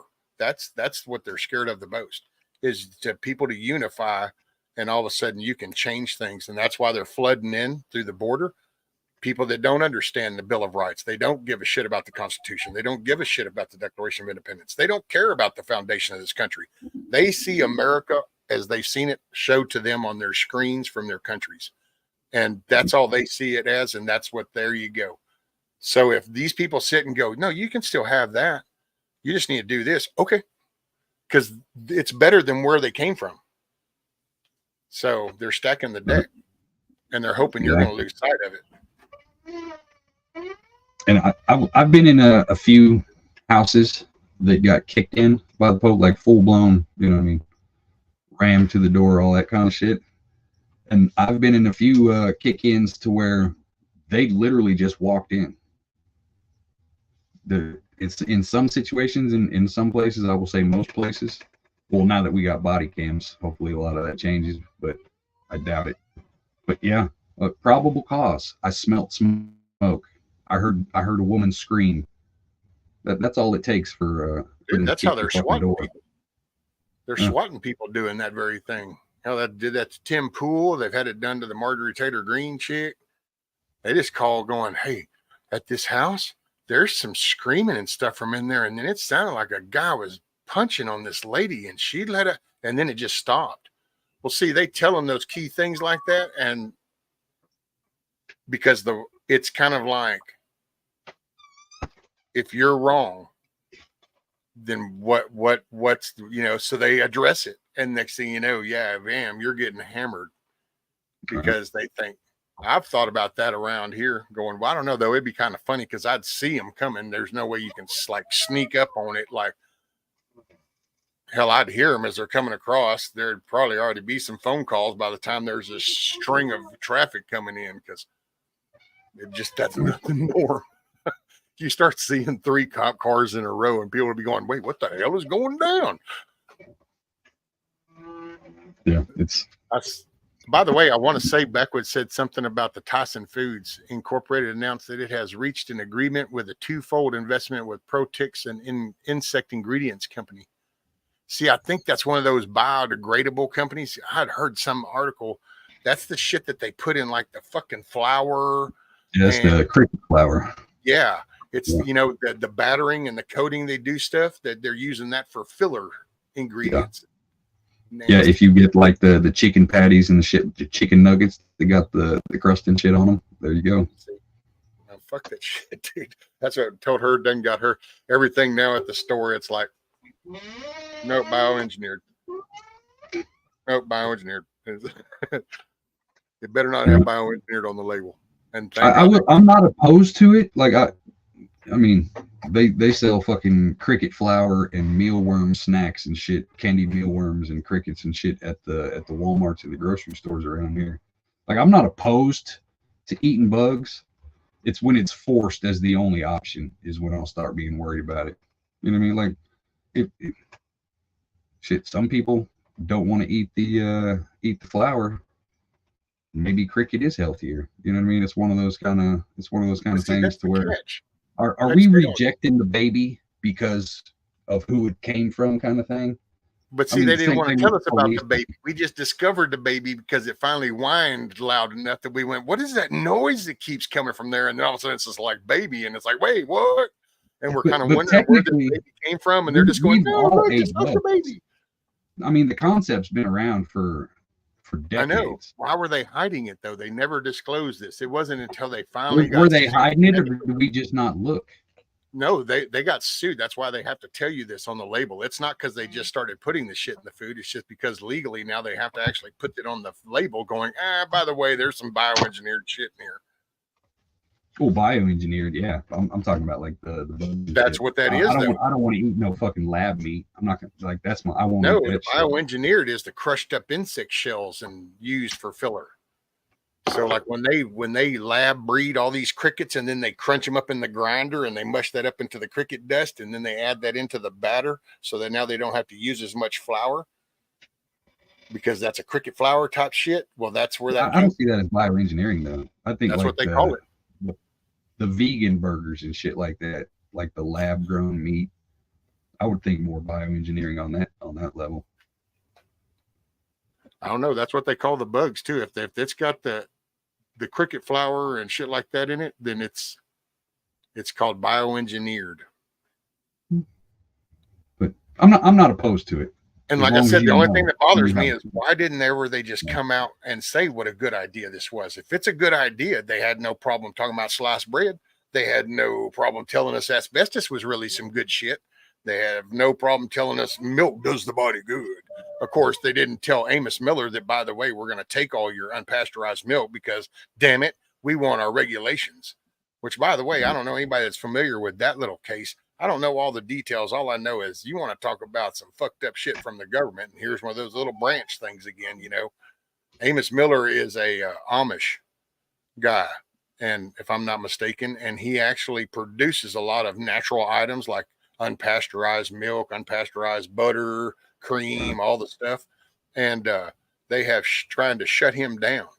Well, now they're trying to get him to get this regulation, this certification so that he can do the unpasteurized milk. But the thing that got found out was if you go get this licensing to now be legal with unpasteurized milk, he can't make anything else unpasteurized. So it says, yeah, you can then sell and make unpasteurized milk. That's okay, but you can't do any cheese, cream, anything else related to unpasteurized milk. And it was like, wait, what? And it actually just went before I was listening to Robert Barnes, the attorney. about that. I was like, holy shit, dude. See, there's that FDA regulation bullshit. That's how they squish people. You know why they want Amos Miller shut down? Because it's fucking ain't Borden. Because he ain't in the corporation game. He's the dude right there doing it for his community. One of the biggest threats is farmers and homesteaders, because you control your own food and you disrupt the market. The more people that have victory gardens, the more you're going to upset the cost of tomatoes, and you control your own life at that point. Stock market, all this other shit. Yep. That's why they want everything to be a corporate fucking farm. That way they can control the waste and how much actually gets. Like look at any major farmer who gets subsidies and shit. They pay them to throw away thousands of dollars worth of crop. Same with cherries. Same with milk. You know what I mean? Because they want to control the market. If you got way too much food out there, oh no, the price of food drops. That's going to affect the stock market. You know what I mean? They want your food to be expensive. They're literally controlling it to be so. If everybody had a garden, everybody went out there and just gave away tomatoes, gave away fucking ears of corn, all the fucking price of food would drop so drastically. But they don't want it to happen. That's why they're trying to make us the enemy. Anybody who grows your own food, you're an enemy of democracy. Because, you know, they're even pushing a fucking thing. Personal farmers are the reason for global warming now. As of a couple months ago, that's the narrative they're pushing. If you grow your own food, you're causing climate change. So they're trying to vilify you in the eyes of these lazy fucks who don't know how to garden. Like, oh my God, you're killing us. Why wouldn't you just let the factory farm grow it? Why wouldn't you just let Tyson raise those chickens? You know what I mean? That's the narrative they're trying to push. Well, and it's so everybody's so mind jacked that you literally you're being told that harming the animals is the best way, because you're talking about raising chickens in cages that never get to move around. They're fed they're literally cloned and raised in a lab and then hatched, and then they're put in a cage. Because that's what Tyson's known for, dude. It's just straight up. You look into their shit, that's some gross ass shit the way that they do chicken. Dude, they literally farms around here everywhere. Yeah, they clone that shit, then they have them eggs, and they literally just incubating them eggs, and then them things live in a cage that just start expanding in the cage until it's only like, I think it was 10 by 10. And that's all it does. That's it. It shits out there, and it's got a rolling conveyor belt under it that takes the shit away, and it's got a rolling tray in here. And then little water lines, and that's it. They get some food, they drink, they shit, they move, they grow for a couple months, bam, they all get harvested out, thrown in damn big dump vats. Blackbird, I wouldn't go that far. 3/4 of the world eats bugs in some kind of way, and they're doing just fine. I'm just saying. What's up, Billy? Hell, you look at any survival channel before Trump, and it was always the narrative of dig up a grub, find some crickets, find some worms, you know, things like that. So the narrative has always been bugs are sustainable, you know, in a drastic situation. But literally 3/4 of the world fucking eats bugs in some kind of way or another. Yeah. It's just I'm having a brain fart. What's the countries like ours? Of the real food for it. Yeah. Forcing. The first world countries are the ones who think they're above it, kind of thing. They create that I'm better than that mentality when it's not really true. The civilized world. I think a lot of the stuff that we say we hate is just because of the people who were saying that, oh, this is what we want to do. So like if the Democrats never came out, Bill Gates never came out, you know, and pushed the bug agenda, I don't think, in my opinion, can't prove a negative, but in my opinion, I don't think as many people would be opposed to it as they are today if we wouldn't have had the rhetoric over the last 5 or 6 years, honestly. Because bugs have always been a staple in survival.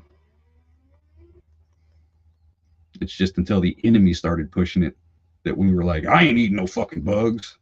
You know what I mean? The same thing with the mask. I ain't wearing no fucking mask. I mean, you should still have some. Shit's still real out there, but a lot of people, I'll throw all my masks away. I'll have a mask bonfire. Why? You still need masks. What the fuck are you doing? You know what I mean? I wear a mask if I sand some wood down, or if I'm mowing and it's real dusty and shit. I got no problem. As far as to prevent myself from catching the common cold, no, I ain't worried about it. So that you got to be mindful of that little bit of zealotry that feeds over. Just because it's the enemy saying something doesn't mean it's a lie. You don't have to like the messenger, but don't demonize the message if it's still practical. Well, no, what gets me though, I will say, is the fact that when they do things, see, like it's fine, yeah, because what was it? Somewhere over in Asia, man, they've been eating like chocolate covered crickets and roaches and all scorpions and shit. Yeah. So I get it, and that's cool.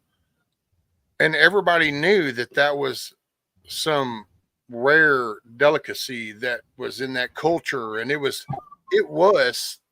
self-explanatory. Yeah. Because that was their culture. It wasn't like, now you want to replace shit, you know, you want to replace this with this without really even telling anybody what you're doing. There's where that's, you know, but then that even is beyond the bug thing. It's like all the bleaching that they do to flour and shit. Why don't they just tell people actually what does enriched all-purpose flour actually mean? What's making that different than natural flour? Oh, well, we do this and this and this. You know, tell people the facts. But then that's the corporation. I'm a fan of full disclosure. Yeah. Corporates don't give a shit. But at the end of the day, agree with me or not, all you have to do is grow your own food, get in a situation to where you don't have to rely on that, and then you really got nothing to complain about. So, dude, you've got options. You know what I mean? You've got options. You can't get mad at the system for being the system when you can just break away from the system and raise your own shit. So, you know what I mean? There are options. Nothing is truly forced on you unless you allow it to be. Right. Well, and you've got to, well, you know, you're going to have to broaden those comfort gauges that you got too, because if you're expecting to still do the Tempur-Pedic bed and, you know, lazy boy recliner life while you make these hard decisions, well, that might be part of the problem. Mm-hmm. What are you willing to give up to get something better? Because that's the one thing I got to say. I feel for people that are stuck in cities, you know, whether it's mortgages that are keeping you pinned to there, the ties into that.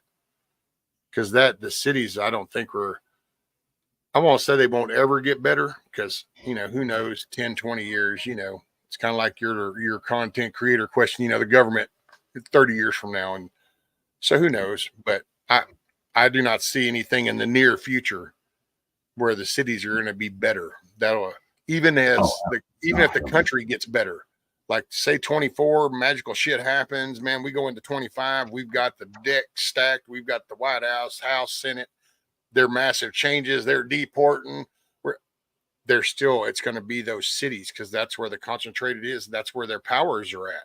So it's almost like hitting the enemy in their power hubs. That's where you would literally have to go and surround a city and then go clean that shit up, and that won't. I don't see. Well, like you said, it all comes down to how much are you willing to get rid of and change. You can't sit and complain about the system all day long, but still fight with every inch of your fucking being to remain a part of that system. You know what I mean? Like I said it yesterday. Just leave the system. You know, it's too big. One person ain't gonna change it. I mean, unless you're willing to boom some things.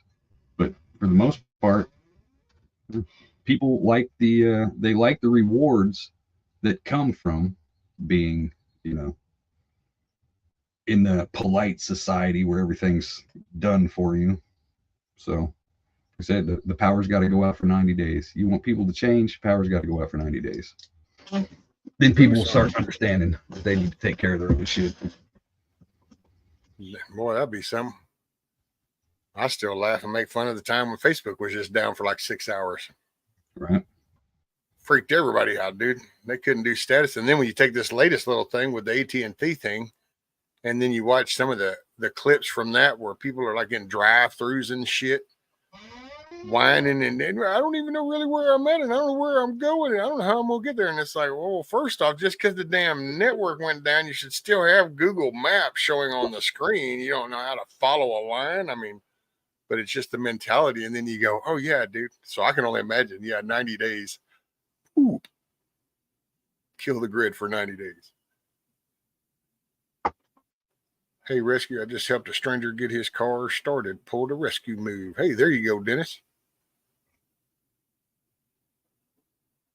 Exactly, Metal. But that's what needs to happen. It's got to touch everybody. You want everybody to wake up, it's got to touch everybody. I don't give two fucks what happens to my neighbor. It doesn't affect my day, but it affects his. You know what I mean? So it's got to touch everybody.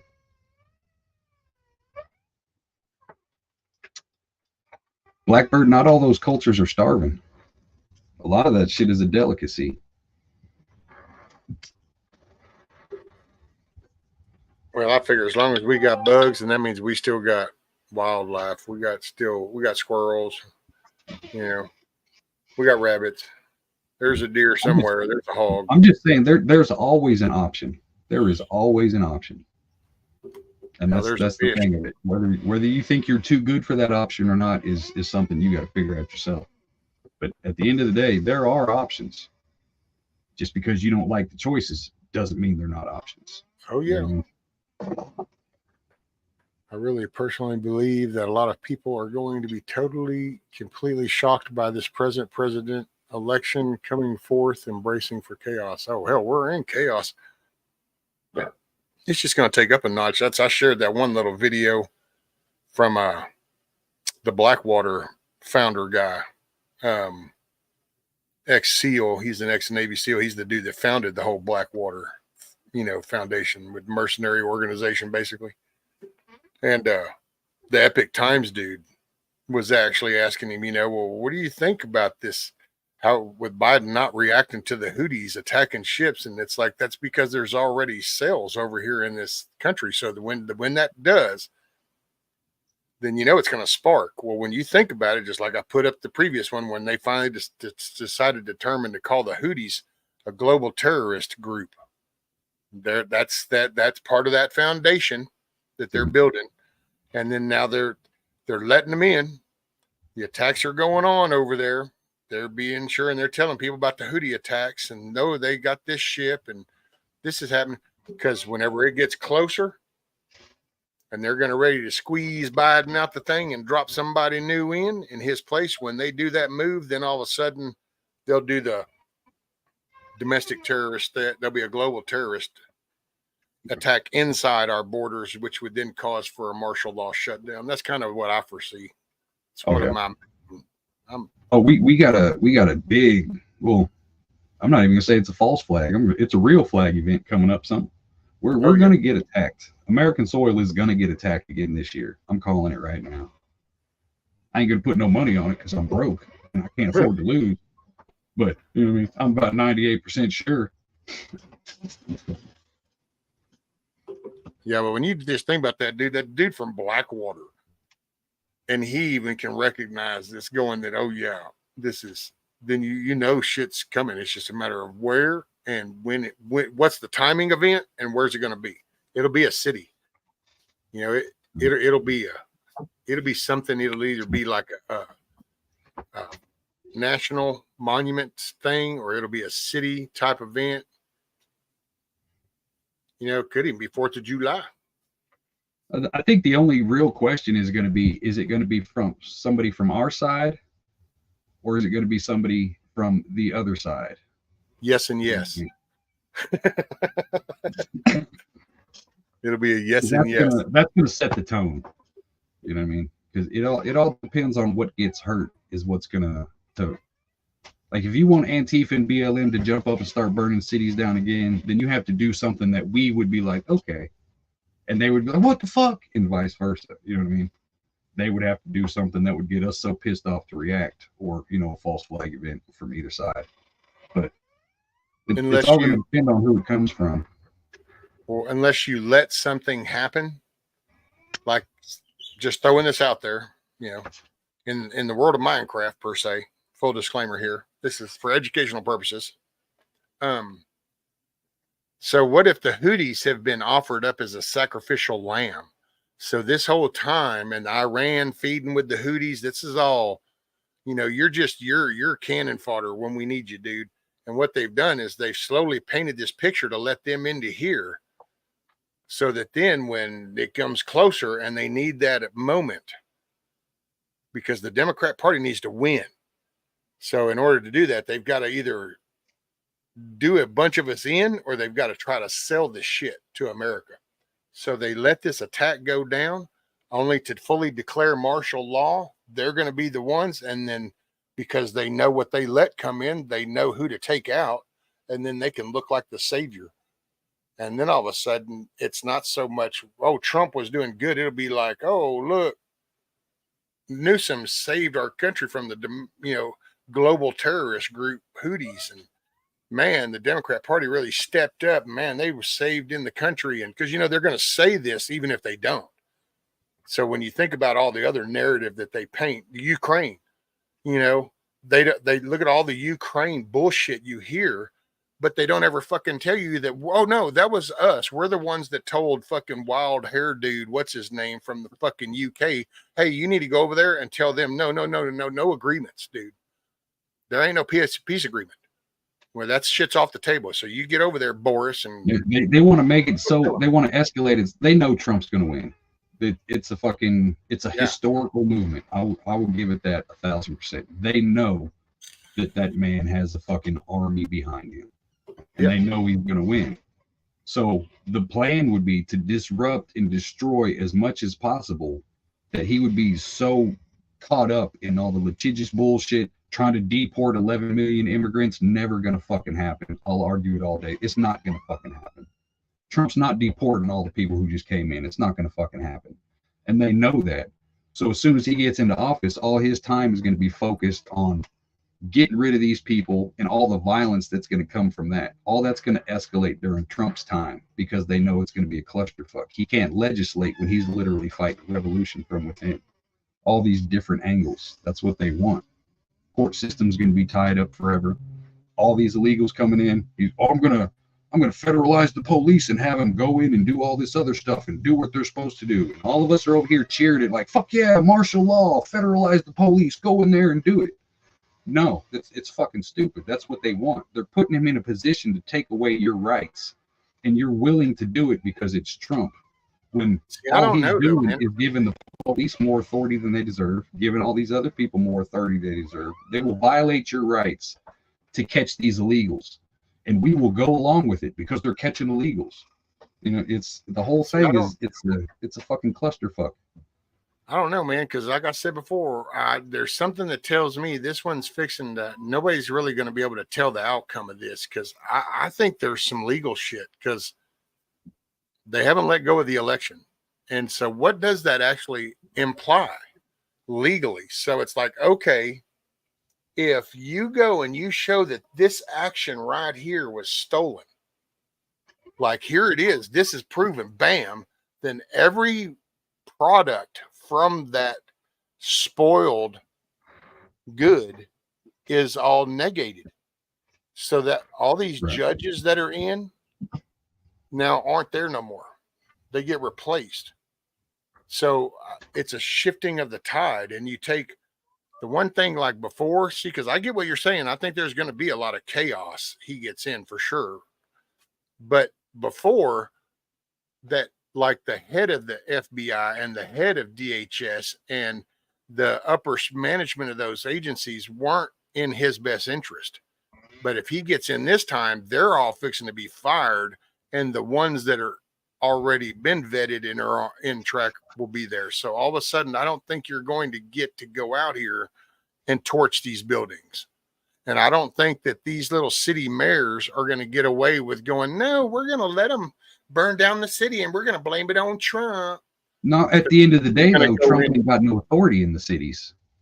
If they don't want him there, he's not going to do it. If he backs the state, a governor does. Well, yeah, if a governor does, then they can send in the National Guard and shit like that. Well, this is but where chances are all these issues aren't going to happen in states that support Trump for the most part. Like Missouri, you'll have St. Louis will probably act up to show its ass a little bit. You know what I mean? Think like the Trump states, it's still going to be the cities.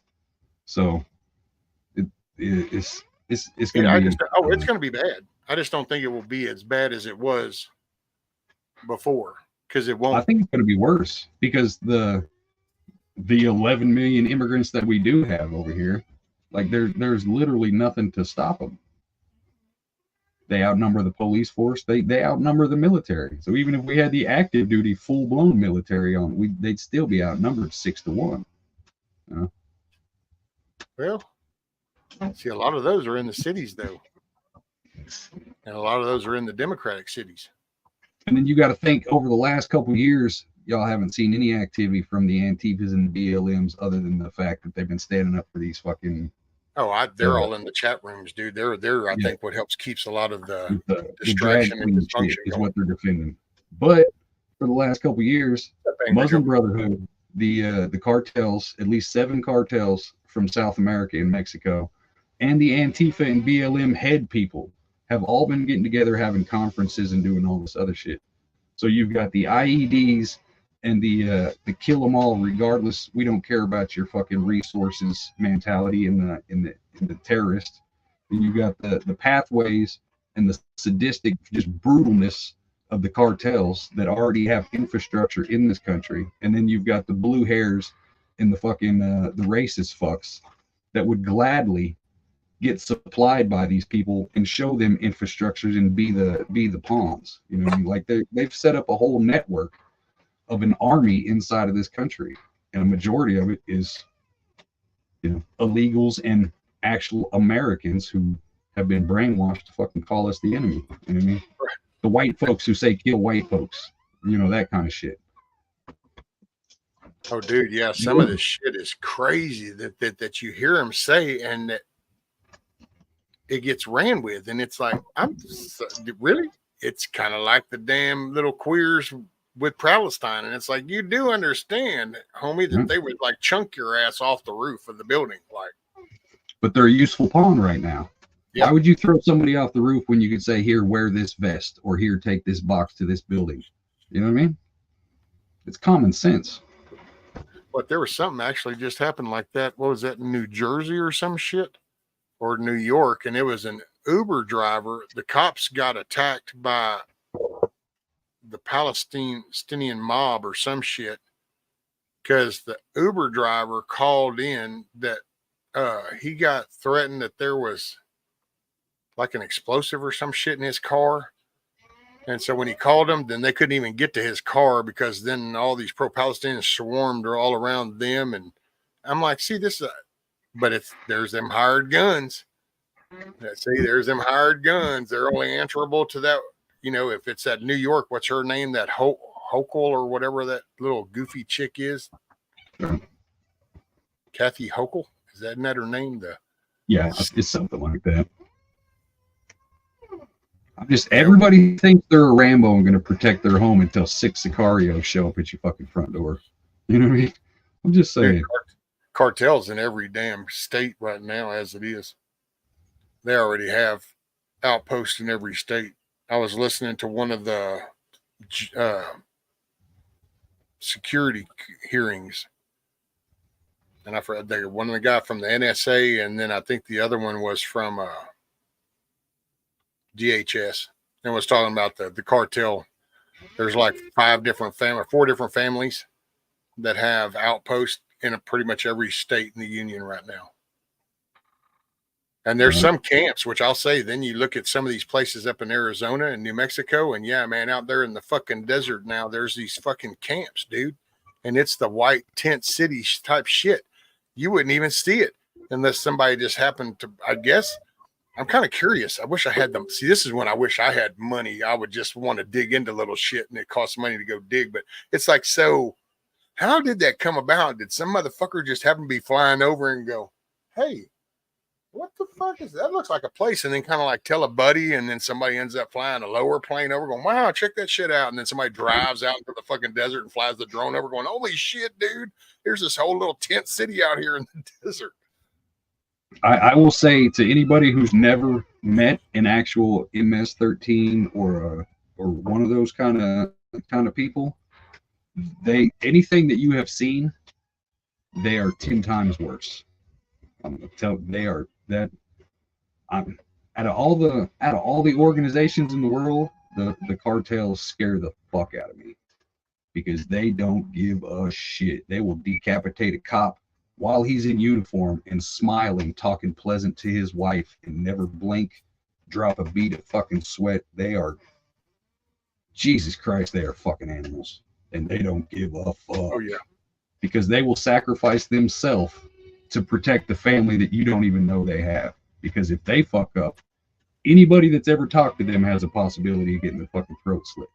You know what I mean? Like they are scary, scary, scary fucking people. Like, well, that's their whole take. People. That's their foundation.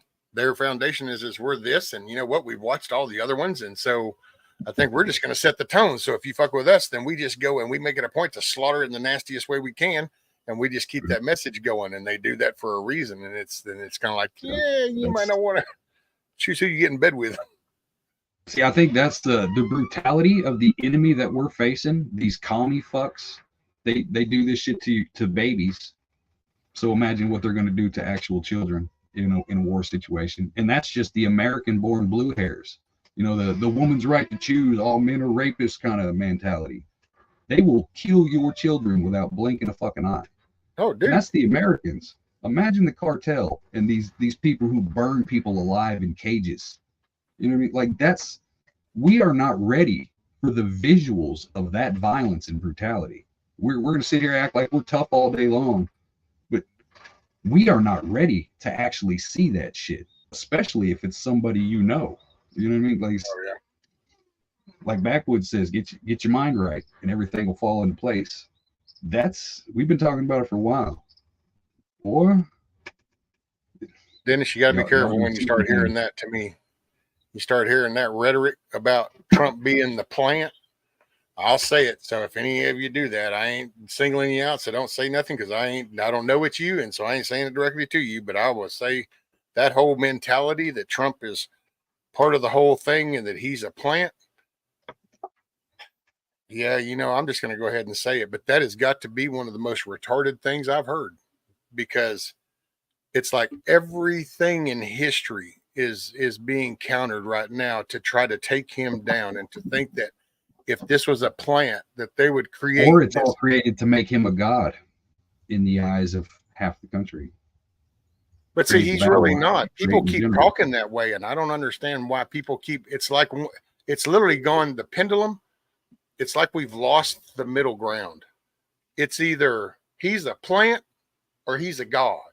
He's a plant, he's a god. And it's like, no, actually, I'm just thinking that since you pick between two people for presidency, that one single dude would be the dude for that office. Now, why don't we focus on the Senate? No, Trump. Yeah, okay, cool. Trump president. See, I think it's a mentality that's being self-generated. You say Trump and people automatically go, he's not a savior. I didn't say he was. It's a presidential election. You just, his name's on the ticket. Right. Now we want to talk about the Senate. No, you were saying Trump's going to save everything. No, I didn't. But if you listen to a lot of the groups, if you say Trump out loud, then all of a sudden he's a savior. You know, oh, you think he's going to, no, I didn't think he's going to fix anything. I personally always mention project2025.org. It's the Heritage Foundation, the Republican Party. They're trying to vet a party to get in there to go into all those little office spots if he wins. And so I just think when it comes to that presidency, Trump's the dude. Now we need to focus on replacing the rhino senators that are coming up for elections. People ought to be paying attention to those names. I'm going to try to work on the list to see who is. I don't know anybody in the group that's really, but I just want to put it out there. You know, representative, same thing. It's the whole thing. It's not Trump is the one and all be all. It's that they're going to use that to keep you from looking at the Mitch McConnells or the Chuck Schumers. They're going to use that to get you to look away from the AOCs or the Rajiv Tlaib, you know, type shit. You know, that's what they do. They keep this on a Trump. No. So don't fall for that. That's all I'm saying. A to Z, the last couple of years showed that roughly 60-70% of the country can be beat into submission. Wear your mask, take your vaccine. I was trying to say they just did a pretty good portion. They literally had family members snitching on other family members for not wearing a mask, or for crossing the 6 feet line, or for going outside when they shouldn't, or literally refused to see people. Yeah, they did. Savage, I understand that, but I'm not going to give up the cigarettes. This is my one paid for vice, and I ain't getting rid of it for nobody. Yeah, no, Dennis, and I didn't mean nothing to you. You know that, right? Me and you done had that talk, so it ought to be good, right? That's what I just don't like, the fact that people are being forced to either to this side or that side. They're not leaving a room for fence riding. But you know what though? There's not going to be any gray area.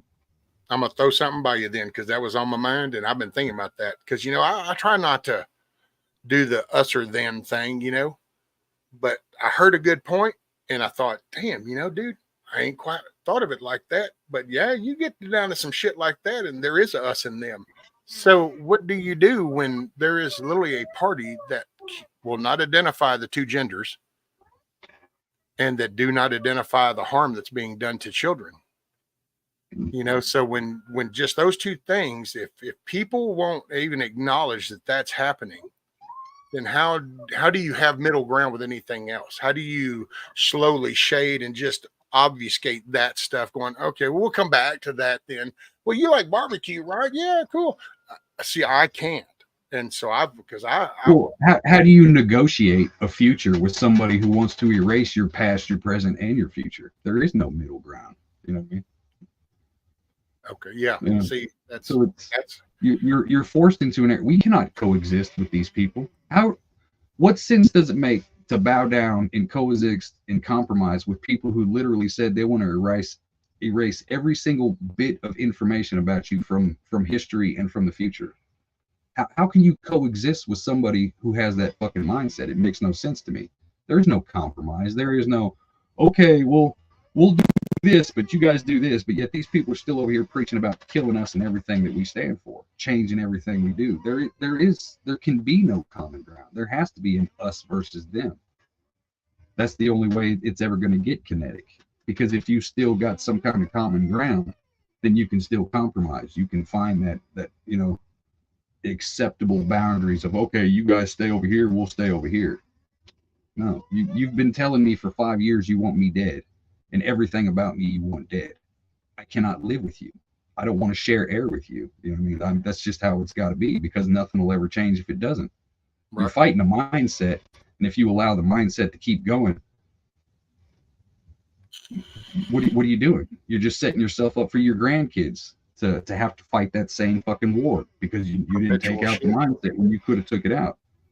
But the problem with that is, if you start a war on a mindset, then you lose you're losing freedom. You're taking it from somebody, or you know what I mean. So it's a double-edged sword. It's a lose-lose situation. Because once you get to the point where, okay, I need to kill a mindset, where do you draw the line to be like, okay, we're going to stop at this one and not the next one, and not the next one after that? You know what I mean? Once you get that mentality, that was done with our Bill of Rights, our Constitution, the Declaration. This was our mutual agreed upon way of life. Yeah, an American. This is you're assimilating. You're coming and you're agreeing to this. And that's something, man, we've gotten so far off from even acknowledging. The Constitution is void at this point. Nobody follows the court system. It's only void when we stop holding up for it. When people stop backing that paper document, it becomes just a paper document. It's we the people is the power of that document. We no longer back it. That's the whole thing. If we actually back the Constitution, then all these patriots would be in Washington right now pulling Joe Biden out by his fucking hair. I mean, real talk. It wouldn't be all this long-winded, okay, we'll wait till the next person gets in to fix it. You know what I mean? Like we've said it a million times, the culture changes too much. And at a certain point, I've kind of heard we're in a fucking democracy now, so they don't even know what they're fighting for. The Constitution holds no weight to it. We're so screwed up now. But see, I will say I heard and it was from a professor, the Hillsdale College dude, that's actually, and I didn't know this about the founding of everything, but it was laid out so that the country couldn't be flipped in one term. It could come close, like we are right now, but it couldn't be fully flipped in one term of a presidency. And when he was, of course, he explains this in a way bigger, more detailed explanation. I'm just a redneck in the woods, but that's why everybody has different time frames. That's why there was the different powers behind each, so that nobody had that uniformed. But and right now we're on the cusp, and this is where I think it's like when old homeboy walked out, and it's like, well, do we have a Republican? It's like, as long as you can hold it. Well, and I think that's why their intent has been to create this mental distraction off of the validation of America, the foundation, and then what we actually stand for, because that's the power, and I and see, that's what scares me is the after. Okay, Trump wins. We have a revolution, civil war, whatever it may be. Something happens, and we go back to being all good and fancy again. What comes after? What kind of party system do we have? Because we need the different. I was laying there and I heard you and POTB talk about that, and what was it? POTB said, 4 years, and then it's like there, and it's like, that's because only if people lose sight of where we're at and what is actually happening. There is no quick little fix. The femur has been cut. We are spurting blood, and we're either fixing to black out and die off, or we're going to stop this and tourniquet it. And after we tourniquet, we now need to go to surgery, and we need to now fix that. We can't just sit there and live on a tourniquet. That won't last. We'll still die off. That's about the best way I thought of explaining that. When I was this morning, I was thinking about that. I watched some of it again that I missed because I'd kind of nod in and out. I spent most of the day and a half like this. So I took all the pressure off that side of my mouth, and I wasn't even moving it. But it's Matt Fury. That is Matt Fury. My bad. That is an oxymoron. System works fine, just needs to be decorrupted. Then the system doesn't work fine at all. Well, the basic, and then we need to watch people.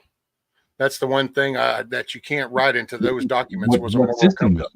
Is it the system of Reagan? Is it the system of Kennedy? Is it the system of Abraham Lincoln? Because every 20 years, the system changes. Every year, I don't know. I'd have to really break that down. You get new amendments to the Constitution. You get earmarks. You know what I mean? All these different ththings that happen. I could say backing it up to at least Reagan, but then I can't see. I don't know about that because we do need to get rid of so many agencies. We're just it's too big, and that's our problem. It's when this country, and I'm blown away that I'm just some dumbass that really lives a suck ass life. In all honesty, I'm not a financially fucking smart person by any means. I will literally give somebody $20 and then I'll figure out how to pay that $15 bill that I had. I'm just that stupid. So I do stupid shit. And I'm like, okay, I even understand that in order to feed my kids, I can't feed the people down the street first. And somehow people that manage money, people that don't manage money like me, but American people have not even realized the simplest shit, dude, that it's like you cannot. Mom and dad can't sit at the fucking house and not have a job and still keep going to the mall and ordering shit and buying all the new shit. It just doesn't work that way. You can't feed everybody in the neighborhood without a job. Well, that's where I get the tax thing, and I ain't trying to divert to taxes, but it's just we sit here and we watch this administration so upside down that there's no way in hell you could manage a house like this to where you just dump $60 trillion or $1 billion over to Ukraine for here. And the mindset that they come out and say it, dude, that's what fucks me up about people. They come right out and say, hey, we need to send Ukraine money. They're officials. We need to cover their pensions. I'm sorry. Is anybody else hurting for money? Is their jobs? What is your shit like rock solid over here? Did you just understand what they said? And it's like, we just, oh yeah, we need to do that. Look, I got my blue and yellow pen on. Ukraine. See, that's you convince somebody that a complete stranger is your friend and you should go out of your way to help them, even though you don't know shit about these people. You don't have any justified reason to be like, okay, yeah, they need our help. But it's that fucking that tribalism shit. Oh no, America's defending Ukraine, so we should probably as citizens help defend. Fuck that. Fuck that. Dude, we sent $2 billion over to Palestine. Was that Palestine? Saudi Arabia. No. Palestine. I think it was Palestine back then. We sent them like $2 million so that they could determine if they were male or female. Yeah, to Pakistan. I'm like, yeah. Really? And so and that's why I guess But see, I think that's why they come in, and I think that's why you hear these stories, you know, the vote doesn't matter. There's nothing you can do. It's two wings of the same bird, which I got my new counter for that one. That's because that's the fucking bald eagle, motherfuckers. That's why it's two wings of the same bird. That bird's the bald eagle, damn it. And it fucks shit up. But anyway, that's just a little side humor. Anyway. I'm a fan of secession. I think honestly, America is too big and we need to secede in some kind of manner, because it makes no sense that there's only two parties representing hundreds of different cultures throughout this entire country.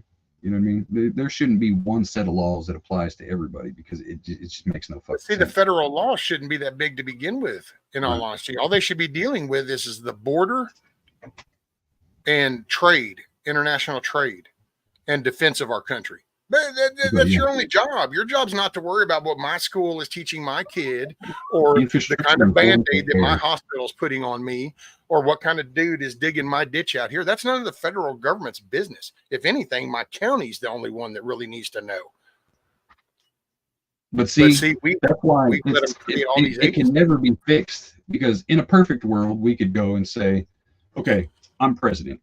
I come in and I say, executive order. I'm not giving another cent of foreign aid to any other country on this fucking planet. We are not giving a single cent to any other country for 4 years. You know how bad that the world economy would collapse over some shit like that? You would have 10 dead countries in less than a year. You know what I mean? Like we hold up and we prop up so many different countries. It would just cause. We got to stop bailing people out. We need to bail ourselves out. That's what. See, that's the thing. It's like the gallows. We need the gallows back. Get tired of all these stories about all this abuse to kids? Bring the gallows back. Send the message. You want these damn countries to get up off their ass and develop something and be a productive part of the world? You know what? Here, you need some resources. Let us see what you're doing. You got a plan of action. We'll help you out. We're going to help you help yourself. We're not sending our people. We're not just coming to do for you. Bullshit. You want to build some schools? What you got in mind? So what's your layout? Fine. We get some engineers over here. Do you need some supplies? We'll send them out there. You're going to unload the damn things. You're going to take them out to the jobs. You stop using them, we stop sending. It's kind of like a car thing.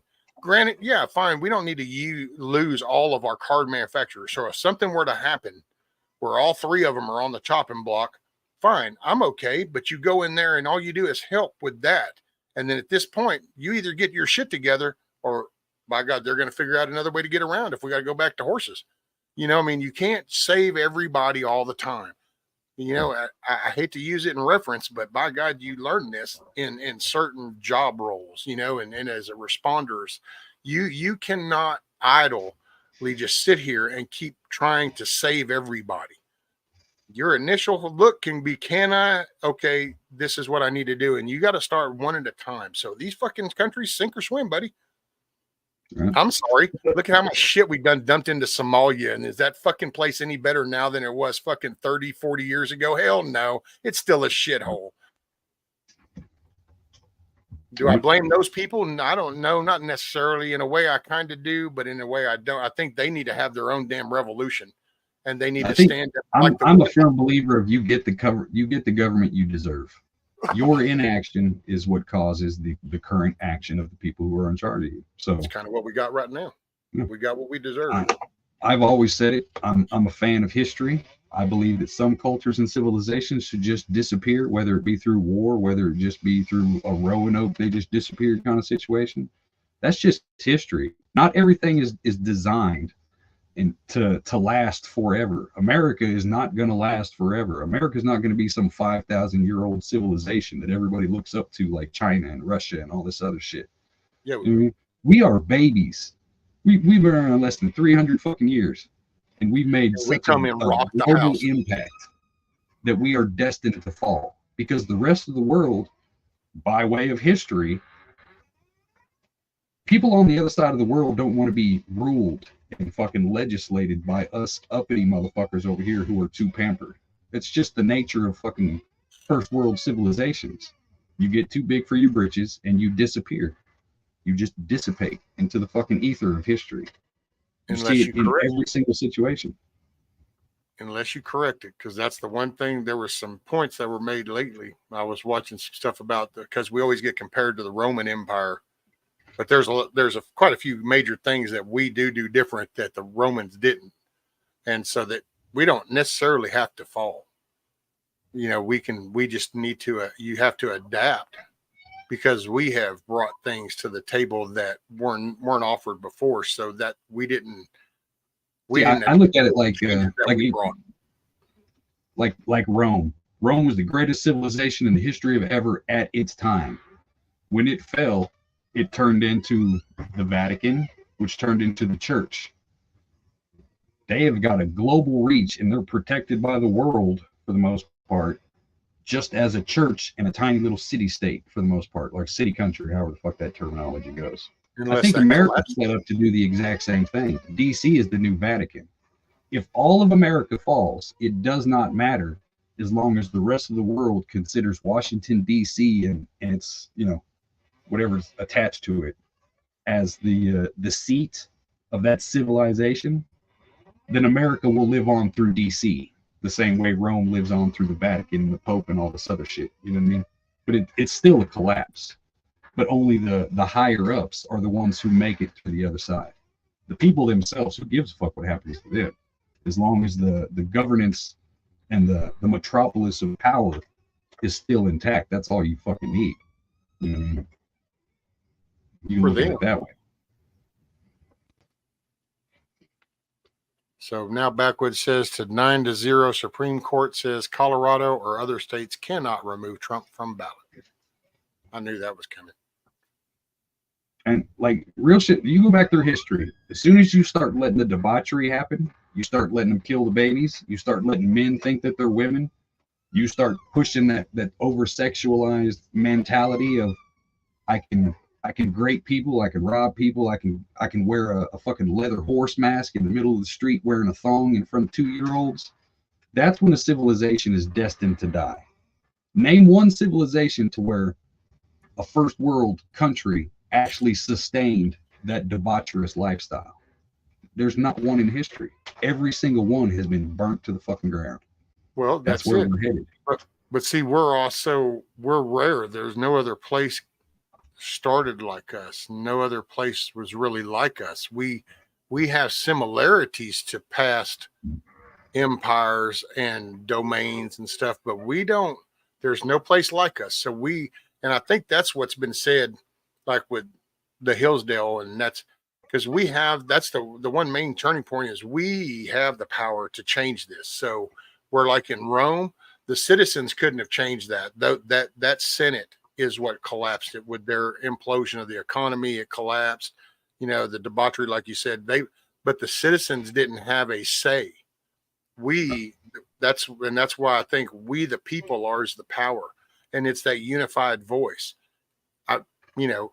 Is it high percentage that we recover? I don't know, man. To be honest, see, see, that's the thing, though, is they change strategy and they realize that.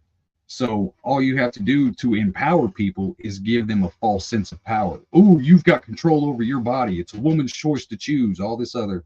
If you want to have 100 bodies on your sex list, that's fine. It's your body. You can do what you want. So they're empowering the person and making the person the god of their surroundings instead of the other way around. It's the same thing, just a different strategy. You know what I mean? You're just giving them false power because they think they have control over their own body, but yet they don't. You know what I mean? Hey, G-Mom Merkel. Damn, brother, I gotta go. I just realized it's 9:09. What the hell, man? I know. I can't believe she hasn't come in here chewing on me about calling someplace. She probably slipped in then. Because, yeah, I got to do the dentist thing, I guess. It's 9 o'clock in the fucking morning. I didn't realize. Well, I'm going to do some editing. Good day. Hey, appreciate you, brother. All right, guys. Yeah. I just realized, sorry, mid-conversation, we were having a good one, too. So I have to maybe pick this up later. Get this done. I don't know if I feel like talking afterwards, but if we don't pick it up later today, we can pick it up tomorrow. Anyway, hey, I'm gonna go. Y'all make it a good day. I'm going to go get this tooth handled. Or at least I'm going to make the phone calls and we'll see what happens. So make your day a good day. Keep your head on a swivel. Pay attention to your surroundings right now, man. And if you go to the store, pick up something extra. Roger that. Hey, I appreciate y'all. I will see you soon. Make it a good day. I appreciate y'all.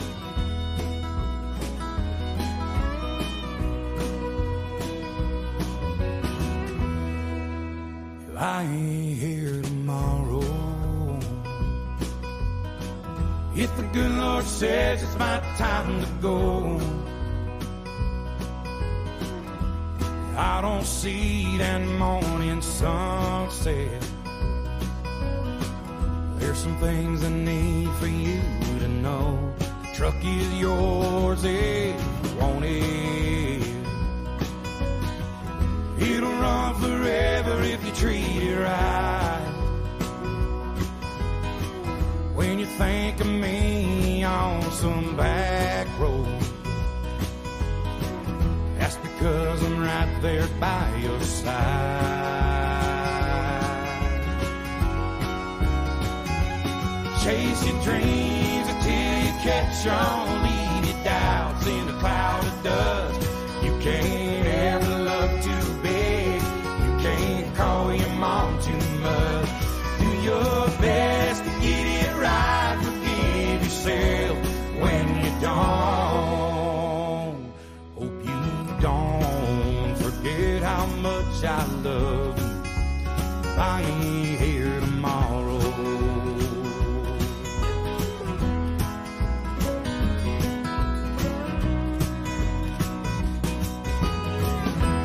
Don't let life turn bitter. Don't be ashamed about your head. Take it easy on the liquor. Remember what it did to your granddad. Yeah, you're gonna get your heart broke, but a couple of tears don't make you weak. Gonna find that girl God made just for you. Knows what he's doing, wait and see.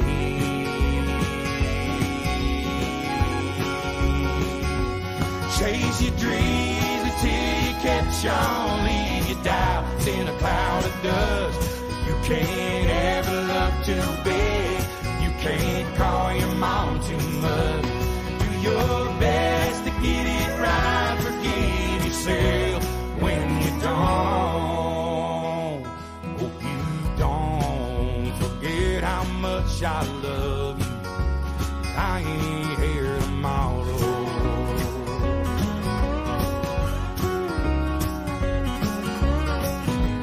Hey, I appreciate y'all very much. And I was sorry to cut it off so short in the middle of a good conversation. I appreciate everybody hanging out. I'll try to get this dentist thing knocked out. I will see y'all later on or in the morning. I appreciate y'all. I really Keep do. the shotgun in the family. Raise your babies by the book. And keep my picture in your wallet. Keep your car keys on a hook. Do your best to get it right. Forgive yourself when you don't. Please don't ever forget how much I love you. I ain't here tomorrow. Take care, everybody. Make your day a good day. Go to the store, pick up something extra. Hey, you get out and about. Pay attention to your surroundings. You gotta be paranoid. Pay attention to your purpose. I appreciate y'all hanging out. Hopefully you had a good time. Start your Monday off good. Peace.